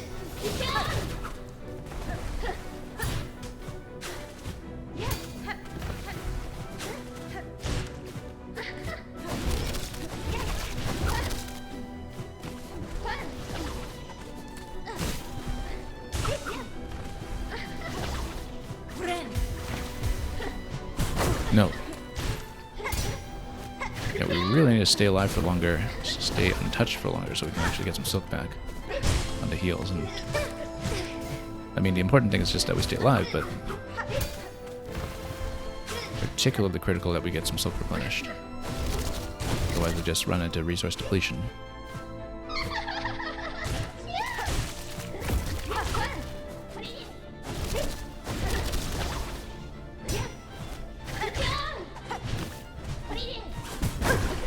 Yeah, I can't really react well to the soaring attack that she does sometimes.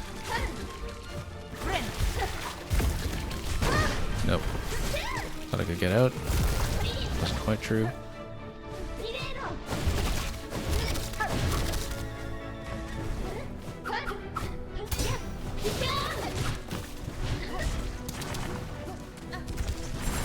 Again, I've almost started looking forward to when she parries, because that at least is predictable as a movement. The teleports, however, not. Now, the teleports are mainly a problem if you're going way off screen of her. Sometimes we are dodging a bit too far.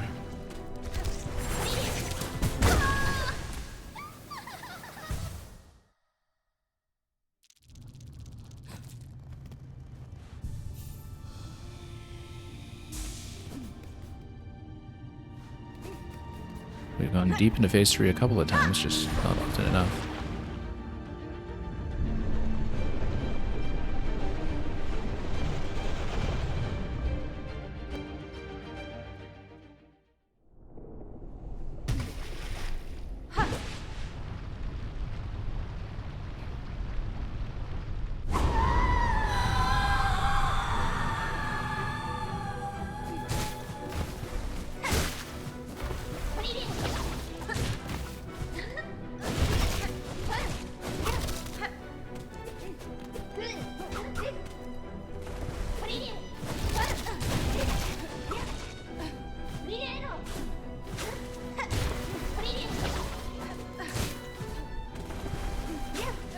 Have to respect a certain distance, I think, because we've been getting caught on the upward attack too many times. Particularly after a big aerial heal, like right now.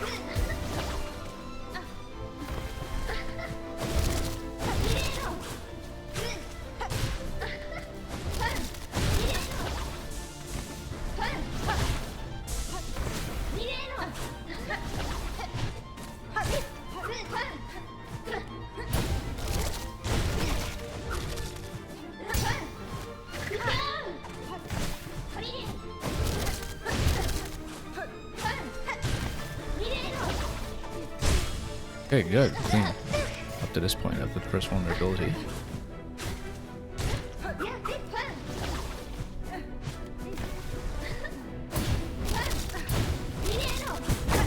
No, should have seen that coming after the second dash. That fell off quickly. We need to heal soon, but need to find a safe moment.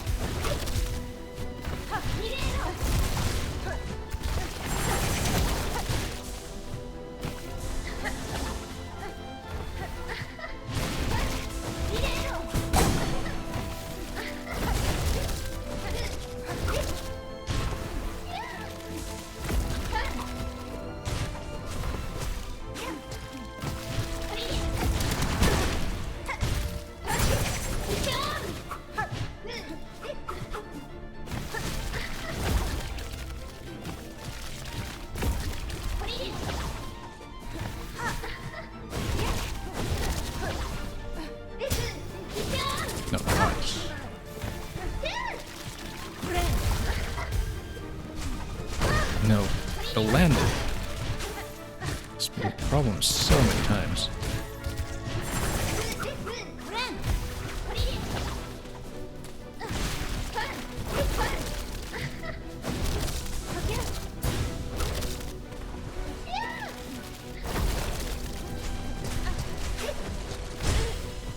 Okay.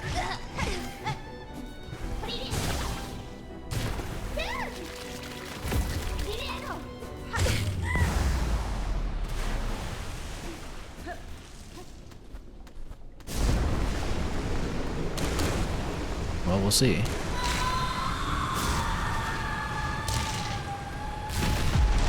Might want to pop that heal anyway, even for 3 masks, just because we have a safe timing to do it.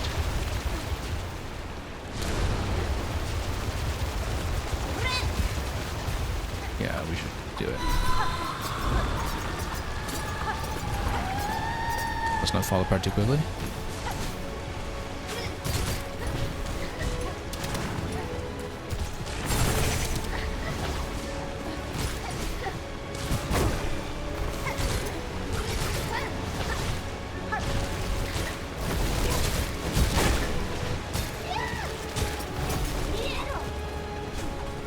No, landed on top of me again. And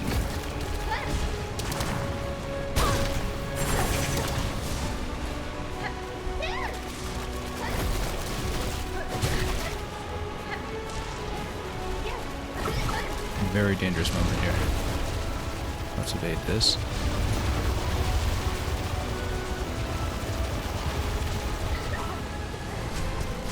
Oh, almost landed on me, and of course she teleports in front.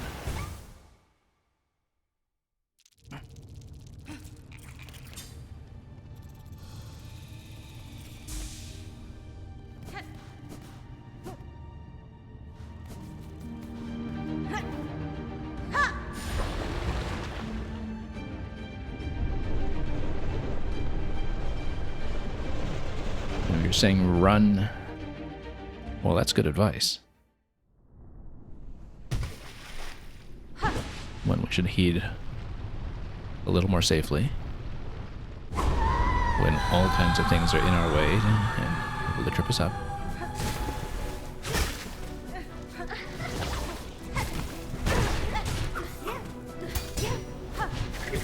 Okay, sloppy. Sloppy start. Very sloppy start, actually.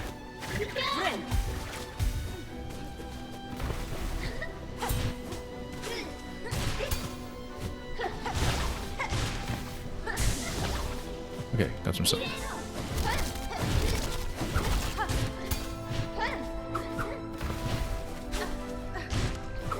Just need to get back into the rhythm of it.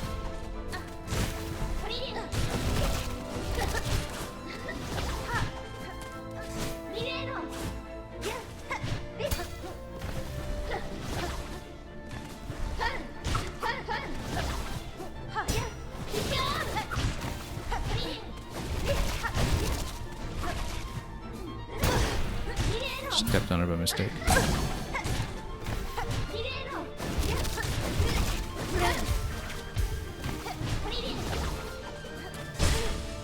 Okay, good position to build silk.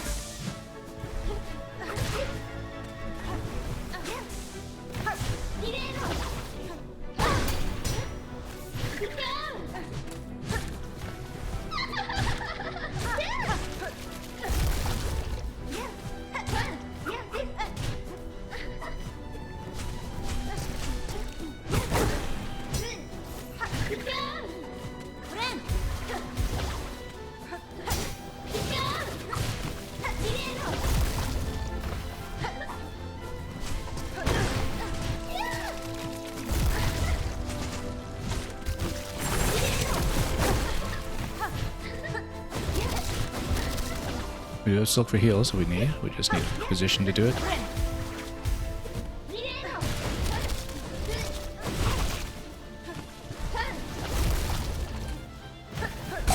Oh, teleported right behind me.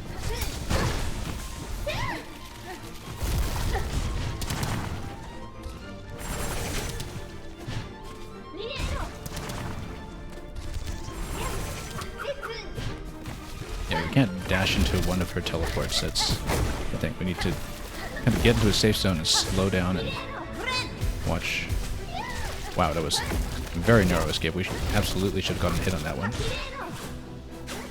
Very fortunately didn't. Watch the teleport.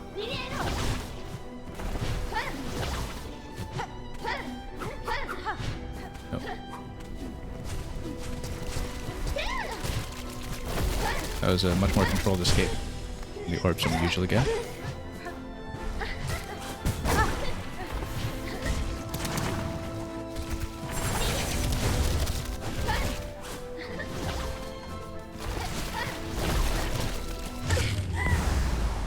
Okay.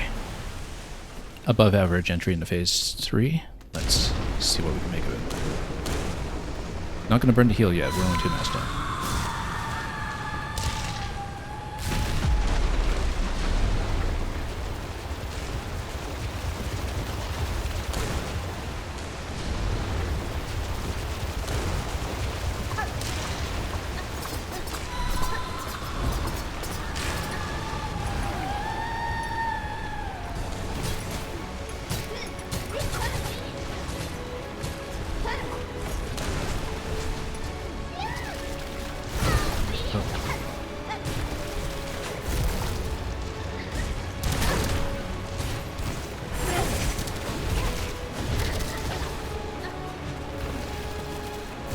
No, jumped out at the wrong time there. I saw that on the wall, we just had a bad position.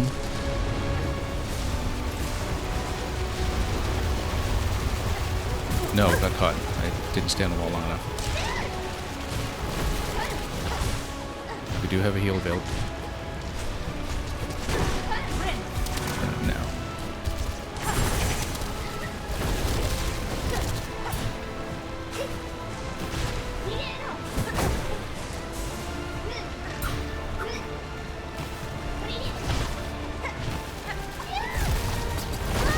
No, got caught. We need the next heal and we need it now. Nope. Didn't plan for the second wave accurately. We normally should just stay on one wall instead of trying to escape and run to the other side. We should stay on one wall instead.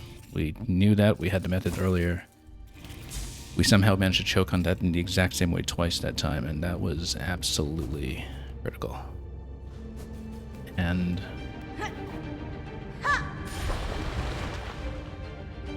that could have made all the difference in what was otherwise looking like a possible attempt.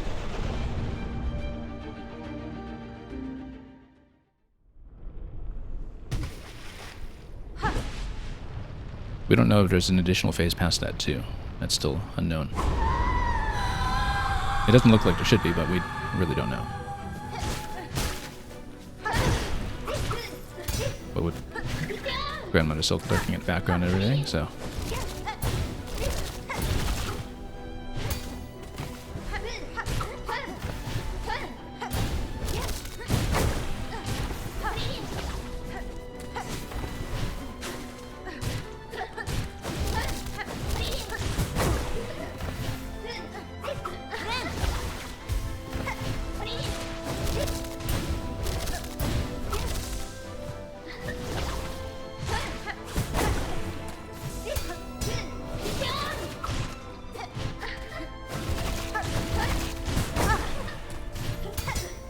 Okay, starting to get sloppy about threats that we know to be present.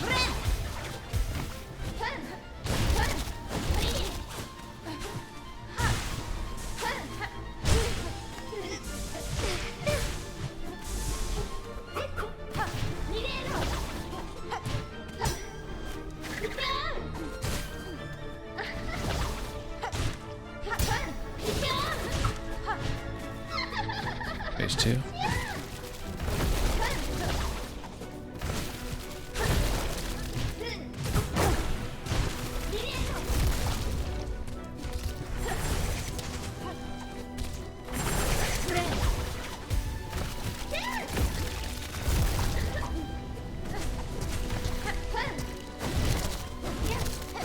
Yeah, a bit more of a controlled escape from the orbs. It's kind of necessary there.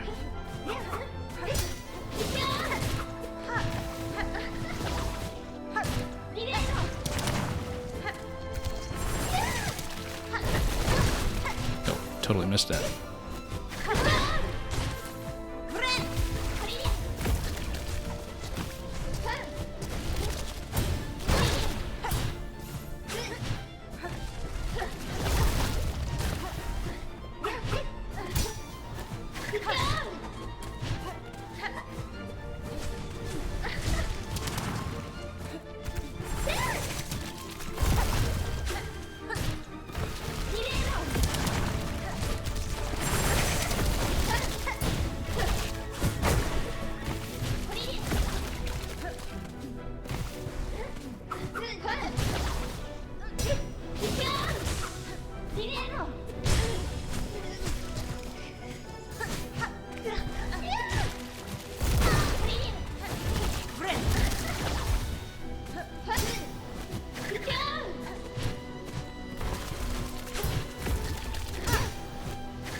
Falling apart.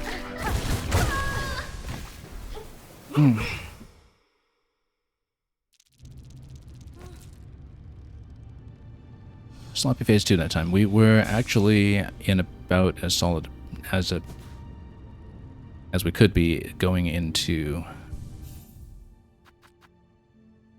phase 2, but I'm going to make a quick change here. Going to go Sting Trap on the top weapon. We haven't had an opportunity to use Curve, so...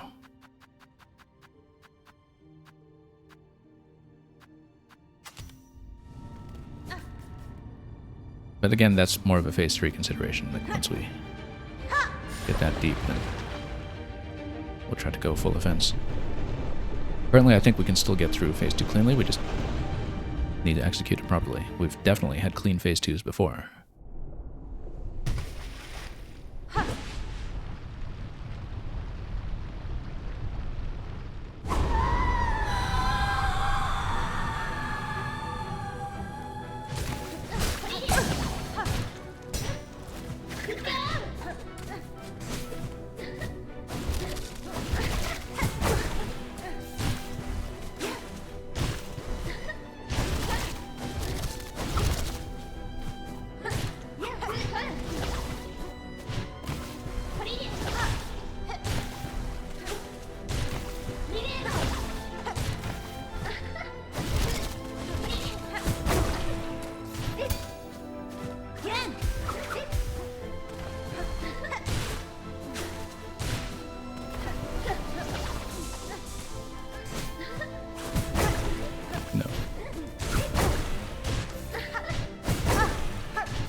No, the upward attack is just...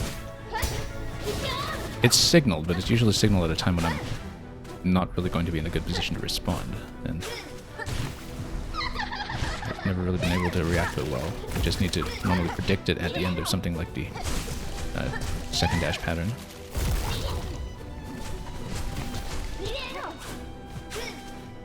That was a fortunate series of escapes, at least. As was that.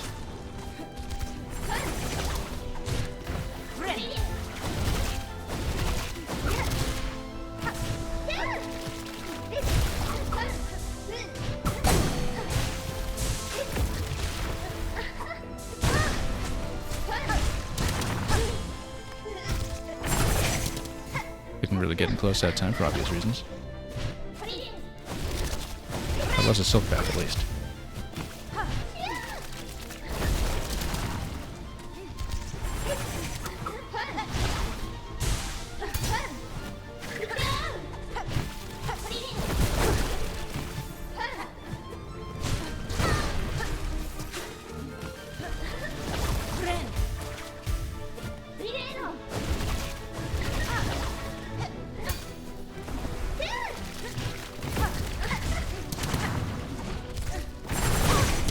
was too close. Okay. Too bad about the last hit that we took there, but otherwise could have been worse. Now, once again, stay on the same wall for waves. The running back and forth just sometimes isn't going to happen if we're out of position. Stay on the same wall.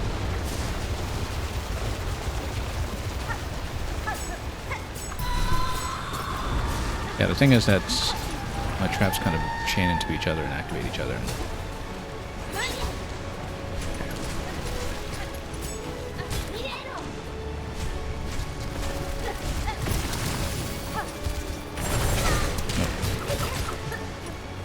Too close in.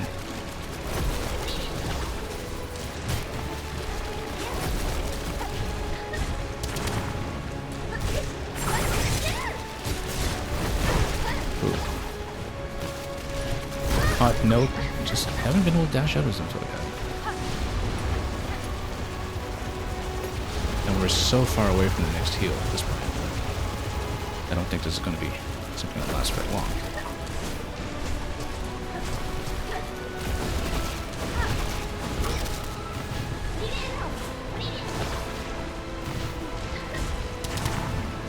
No.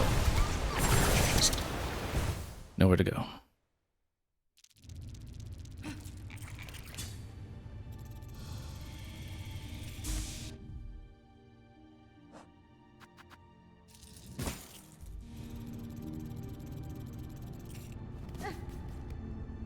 Okay, this is solidly getting into Carmelita territory at this point. Past the 3.5 hour mark. So, I mean, it's fitting. It is the final boss, presumably. So if there's going to be one fight that's going to be this kind of roadblock, this should be it. Didn't feel like it should hold us here for this long, though, considering that, you know, we're getting into Phase 3 within the first hour or so. Have been back there many times since.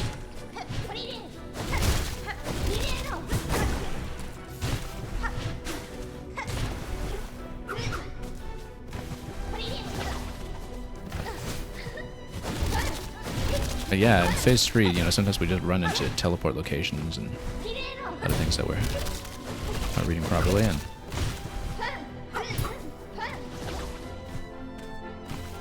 that's just how it's going to go.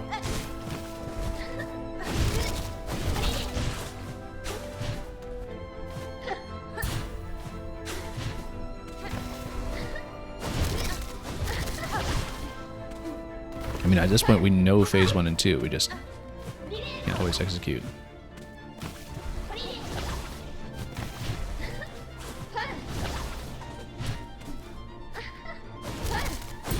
Yeah, we had some really sloppy dashing going into Phase 3 last time, so that was a big part of the issue.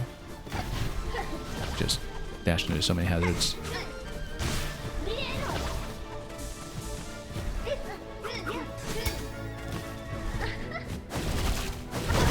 Nope. Fell in.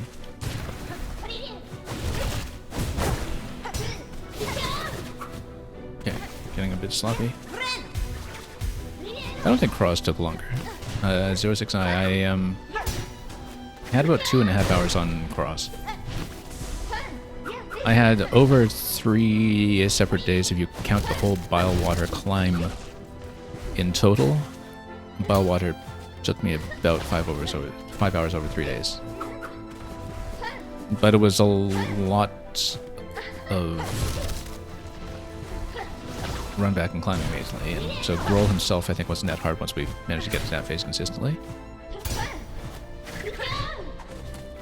Last Judge was about 3 hours, including the run back again. So the closest comparison for this was definitely Carmelita, in that we had the instant spawn in that fight, and still about a 3-hour sequence.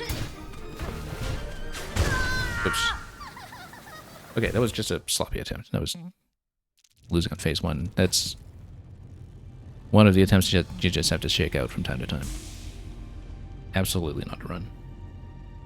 Yeah, wait until Lace uses her cross summons. That's when we will regret not holding double claw mirror like we were before. I'm not sure a sting trap works here. There's, as I feared, too much chaining between traps. Throwing ring might actually be best. We'll actually go back to curved sickle for the time being because, you know, we haven't used it very much. Throwing ring has the benefit of going straight, but she jumps around quite a bit, so curved sickle might be what we still want to go with.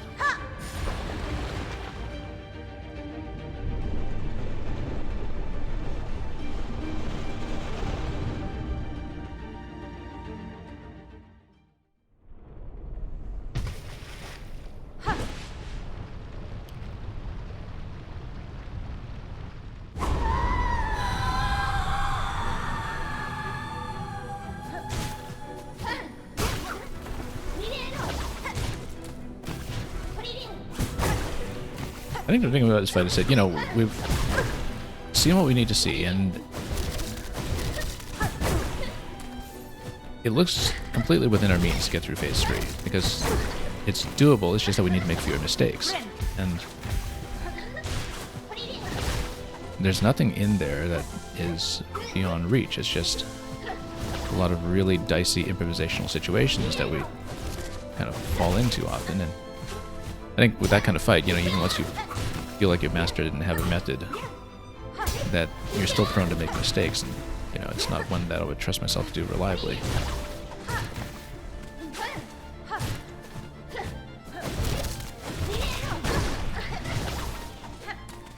Phase 1 here I can do mostly reliably. We take some damage from time to time. Too much damage in this case, but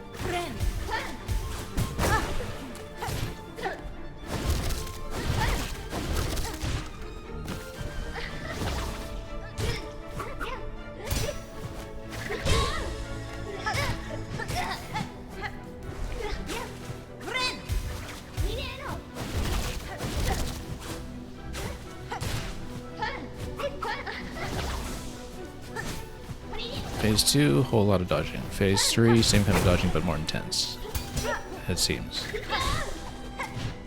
And of course, you know, on that one otherwise good Phase 3 that we heard earlier, we were making very simple mistakes, like going the wrong way on the waves. And that's the kind of thing that's absolutely preventable and should be prevented. You know, usually we can just kind of get into Phase 2 without really even thinking about it, but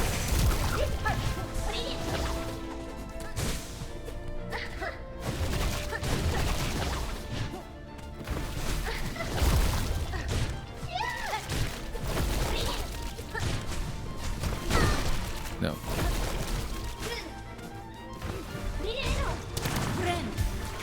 Close one there.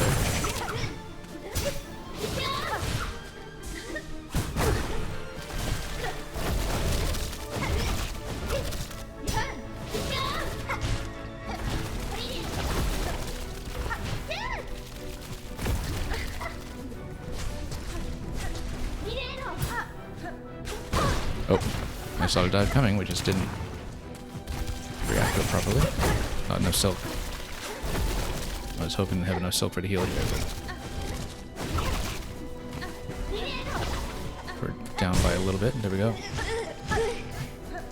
Let's get a heal down as soon as it is safe to do so.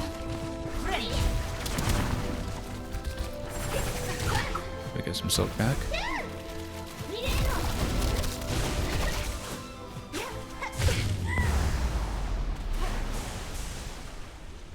Not looking great, but we'll see.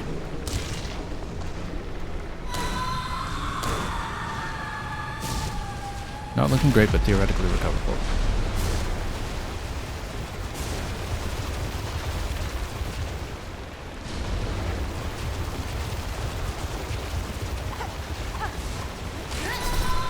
Oops. Burned too much silk there upon an accidental harpoon. That was not great. Accidental spear, rather.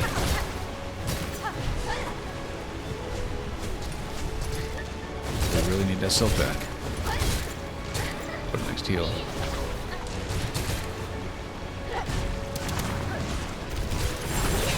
Well, at least all those were clustered up this time.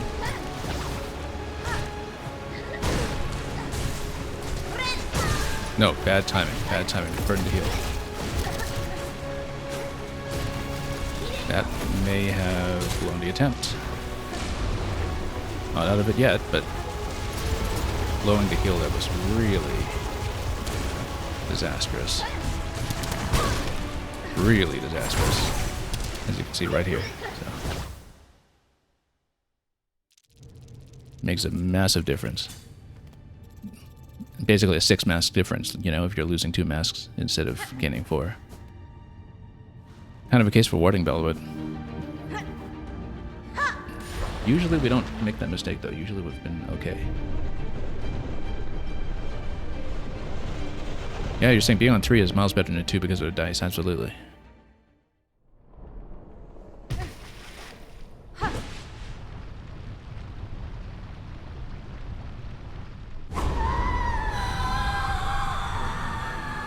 It's a whole extra hit. Did I not stay on the bench long enough this time? I don't think I did. That's okay. Get so many hits in, we should get enough silk to stabilize.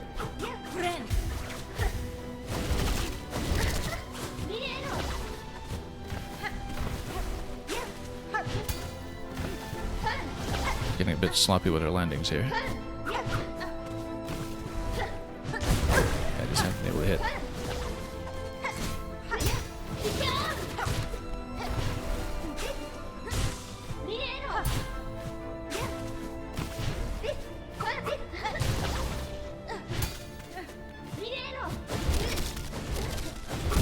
Nope, was expecting a jump. That was a misread.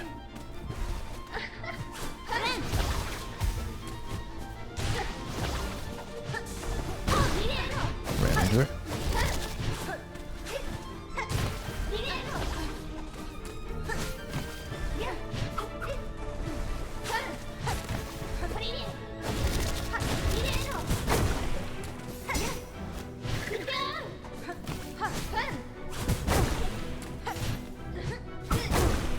Really sloppy. It's not gonna go.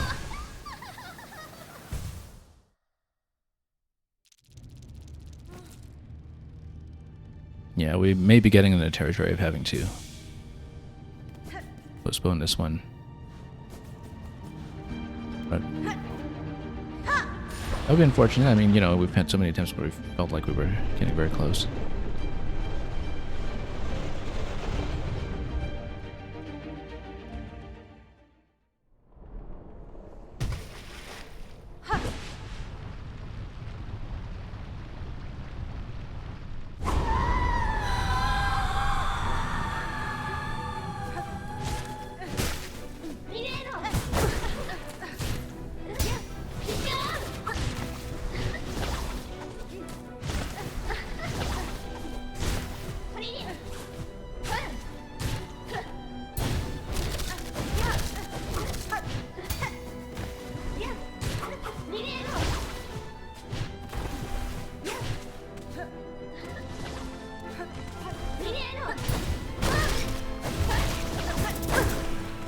Falling apart really quickly here, and I'll just pull a lot of mass down at once.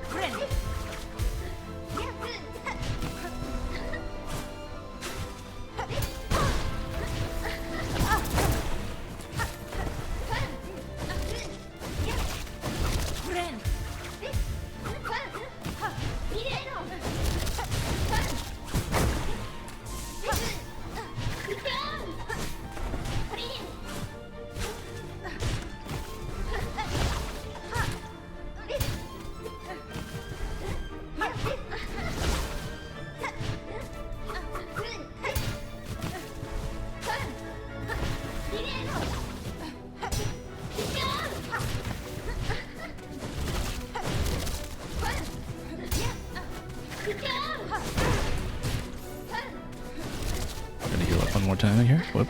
Not enough silk.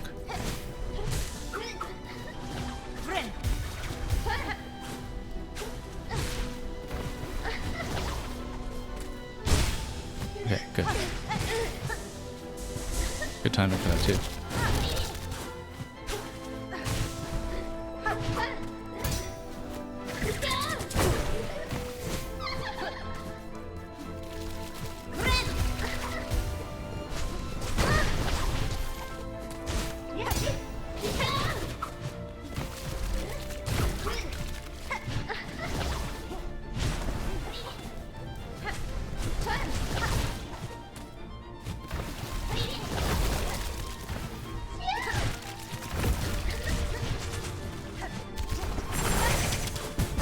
Nope, got caught in the air.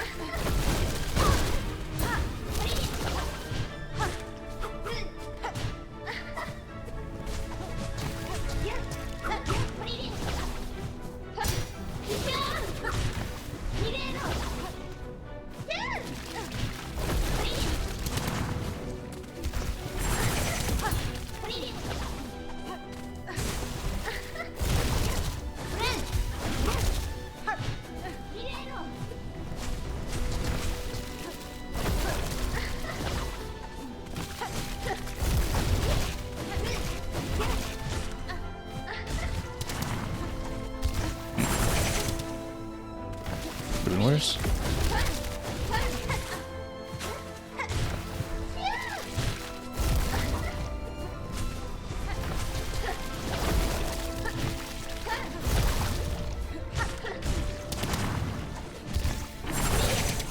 No, I need to get out of her way if she's trapping me in that position, because otherwise the upward attack absolutely gets me.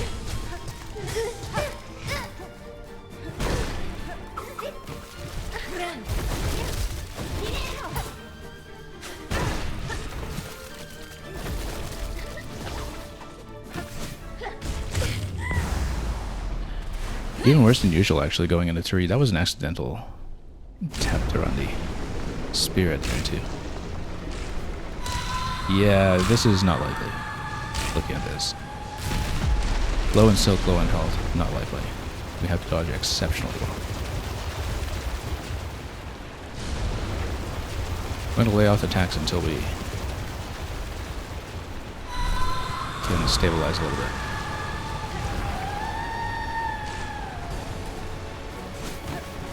We can just concentrate a little bit without as much visual noise.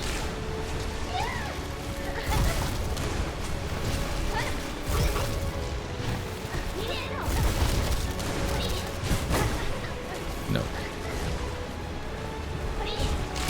This is not looking good at all. Well.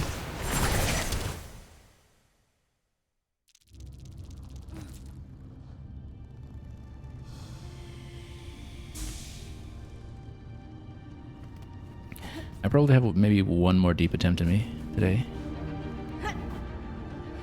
Otherwise, hands are going to need a bit of a break, I think. And better to go in fresh.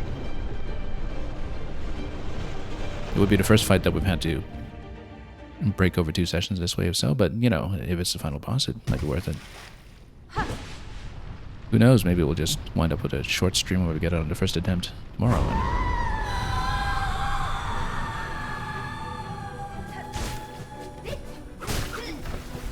manage to get some mileage out of that.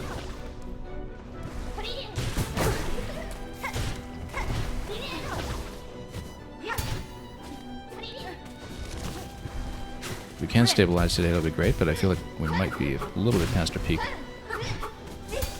Hard to tell, because some of these attempts are just wildly different from each other without that much of a sense of forward progression.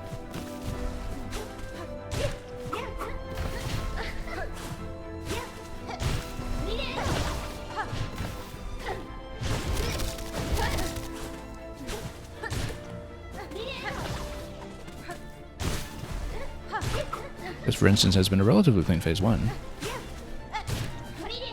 Better than usual.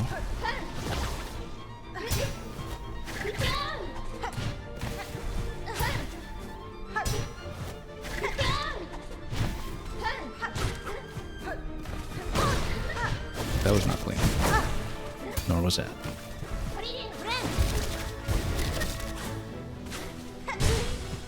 But we can tap for some silk. We can recover.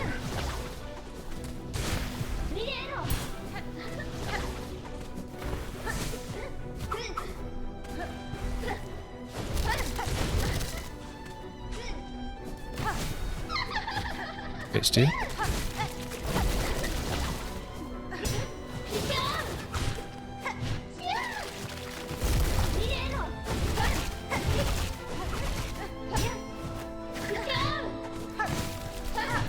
Oh, no, too close. I actually missed my dash there.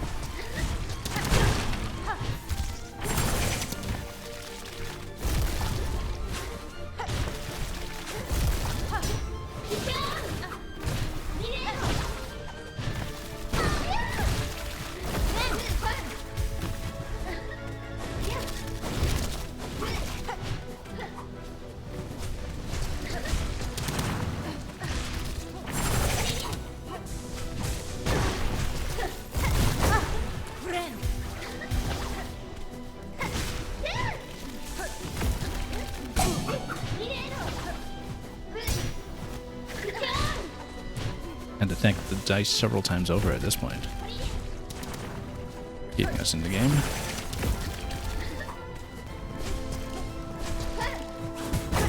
Ugh.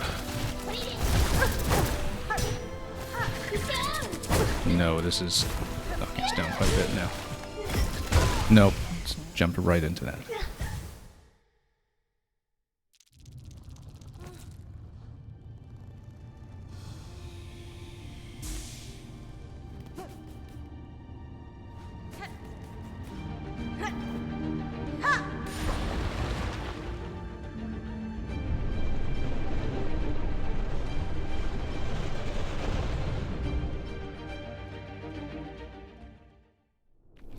If I can get maybe one more phase 3 attempt, we'll probably use that as the breakpoint for today.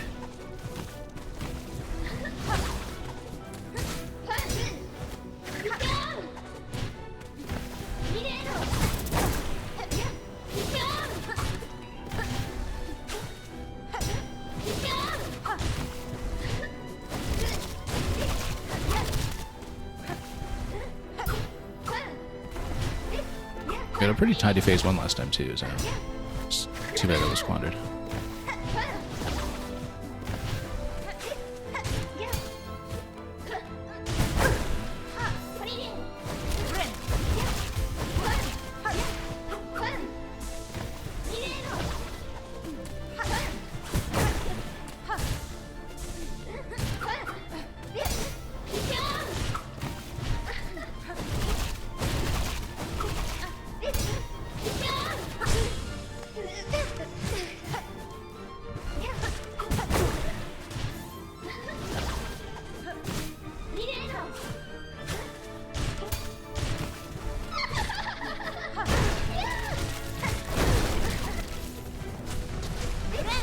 No. Bad heal timing. Really needed to let those fire off first.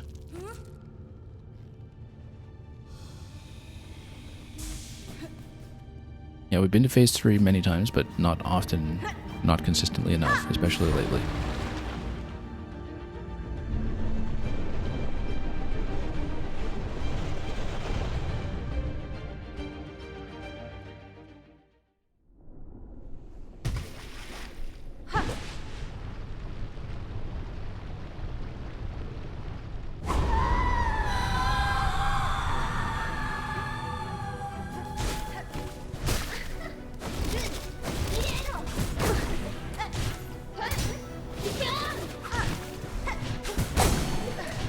Bad start, really.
No, missing a lot of timings here.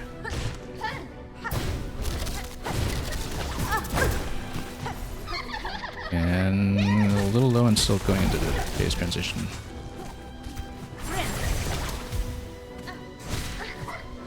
It's recoverable, we just need to be careful.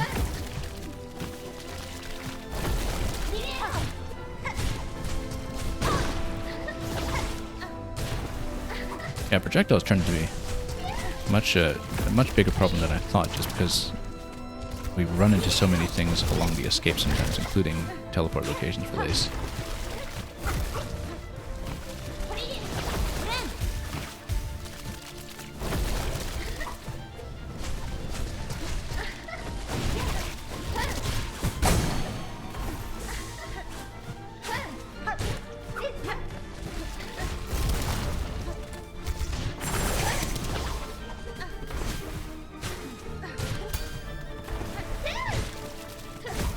Oh, that was close.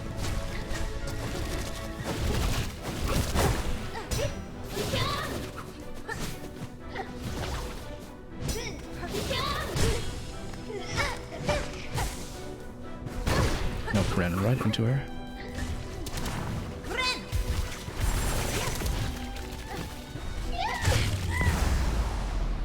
Okay, could be worse.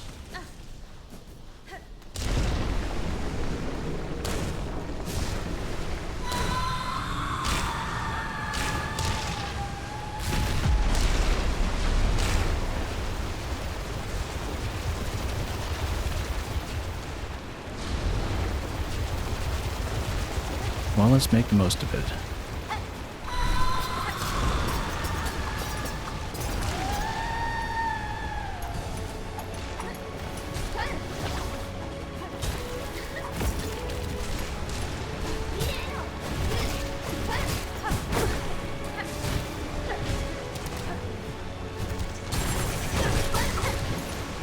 And more silver heals.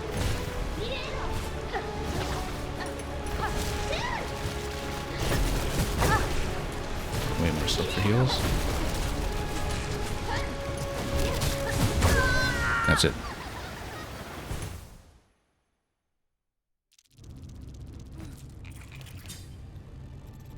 Okay, we'll resume in the next stream. Let's on shards.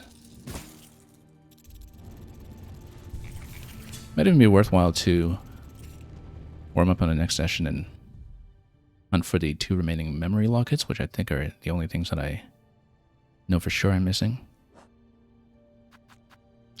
But yeah, we have some momentum, but hands need a break. So, if we do go hunting around, of course, we should not forget to grab the cocoon using the silk heart, but we might also just press directly into the boss and continue where we left off. But it would be a good opportunity to study some of the video footage as well, see if I can recognize some of the cues a little better, particularly on the upward attack. I mean, I can see the cue for it. I often am not in a position where I can react to it. We still haven't worked in the harpoon like I was talking about hours earlier in terms of getting some escapes in. We might want to change out spear for something else, maybe even sharp dart if there's a movement. And there are a lot of things that we can maybe sit back and consider reconfiguring, but mainly it's just dodging the attacks. So, just like the true ending of this game was deferred, we're going to have a true finale in our own right. It will not be today, but hopefully very soon. And it seemed like we made substantial progress, but then we kind of stalled and just hit Act 3 and then hit Part 3 rather of the fight, and then just couldn't make headway from there and got torn apart a few too many times. It'll be interesting to see at the end when we eventually do get it just how close we were in terms of damage, because there were a few attempts that definitely looked very promising along the way, and we just don't know when that's going to come together properly.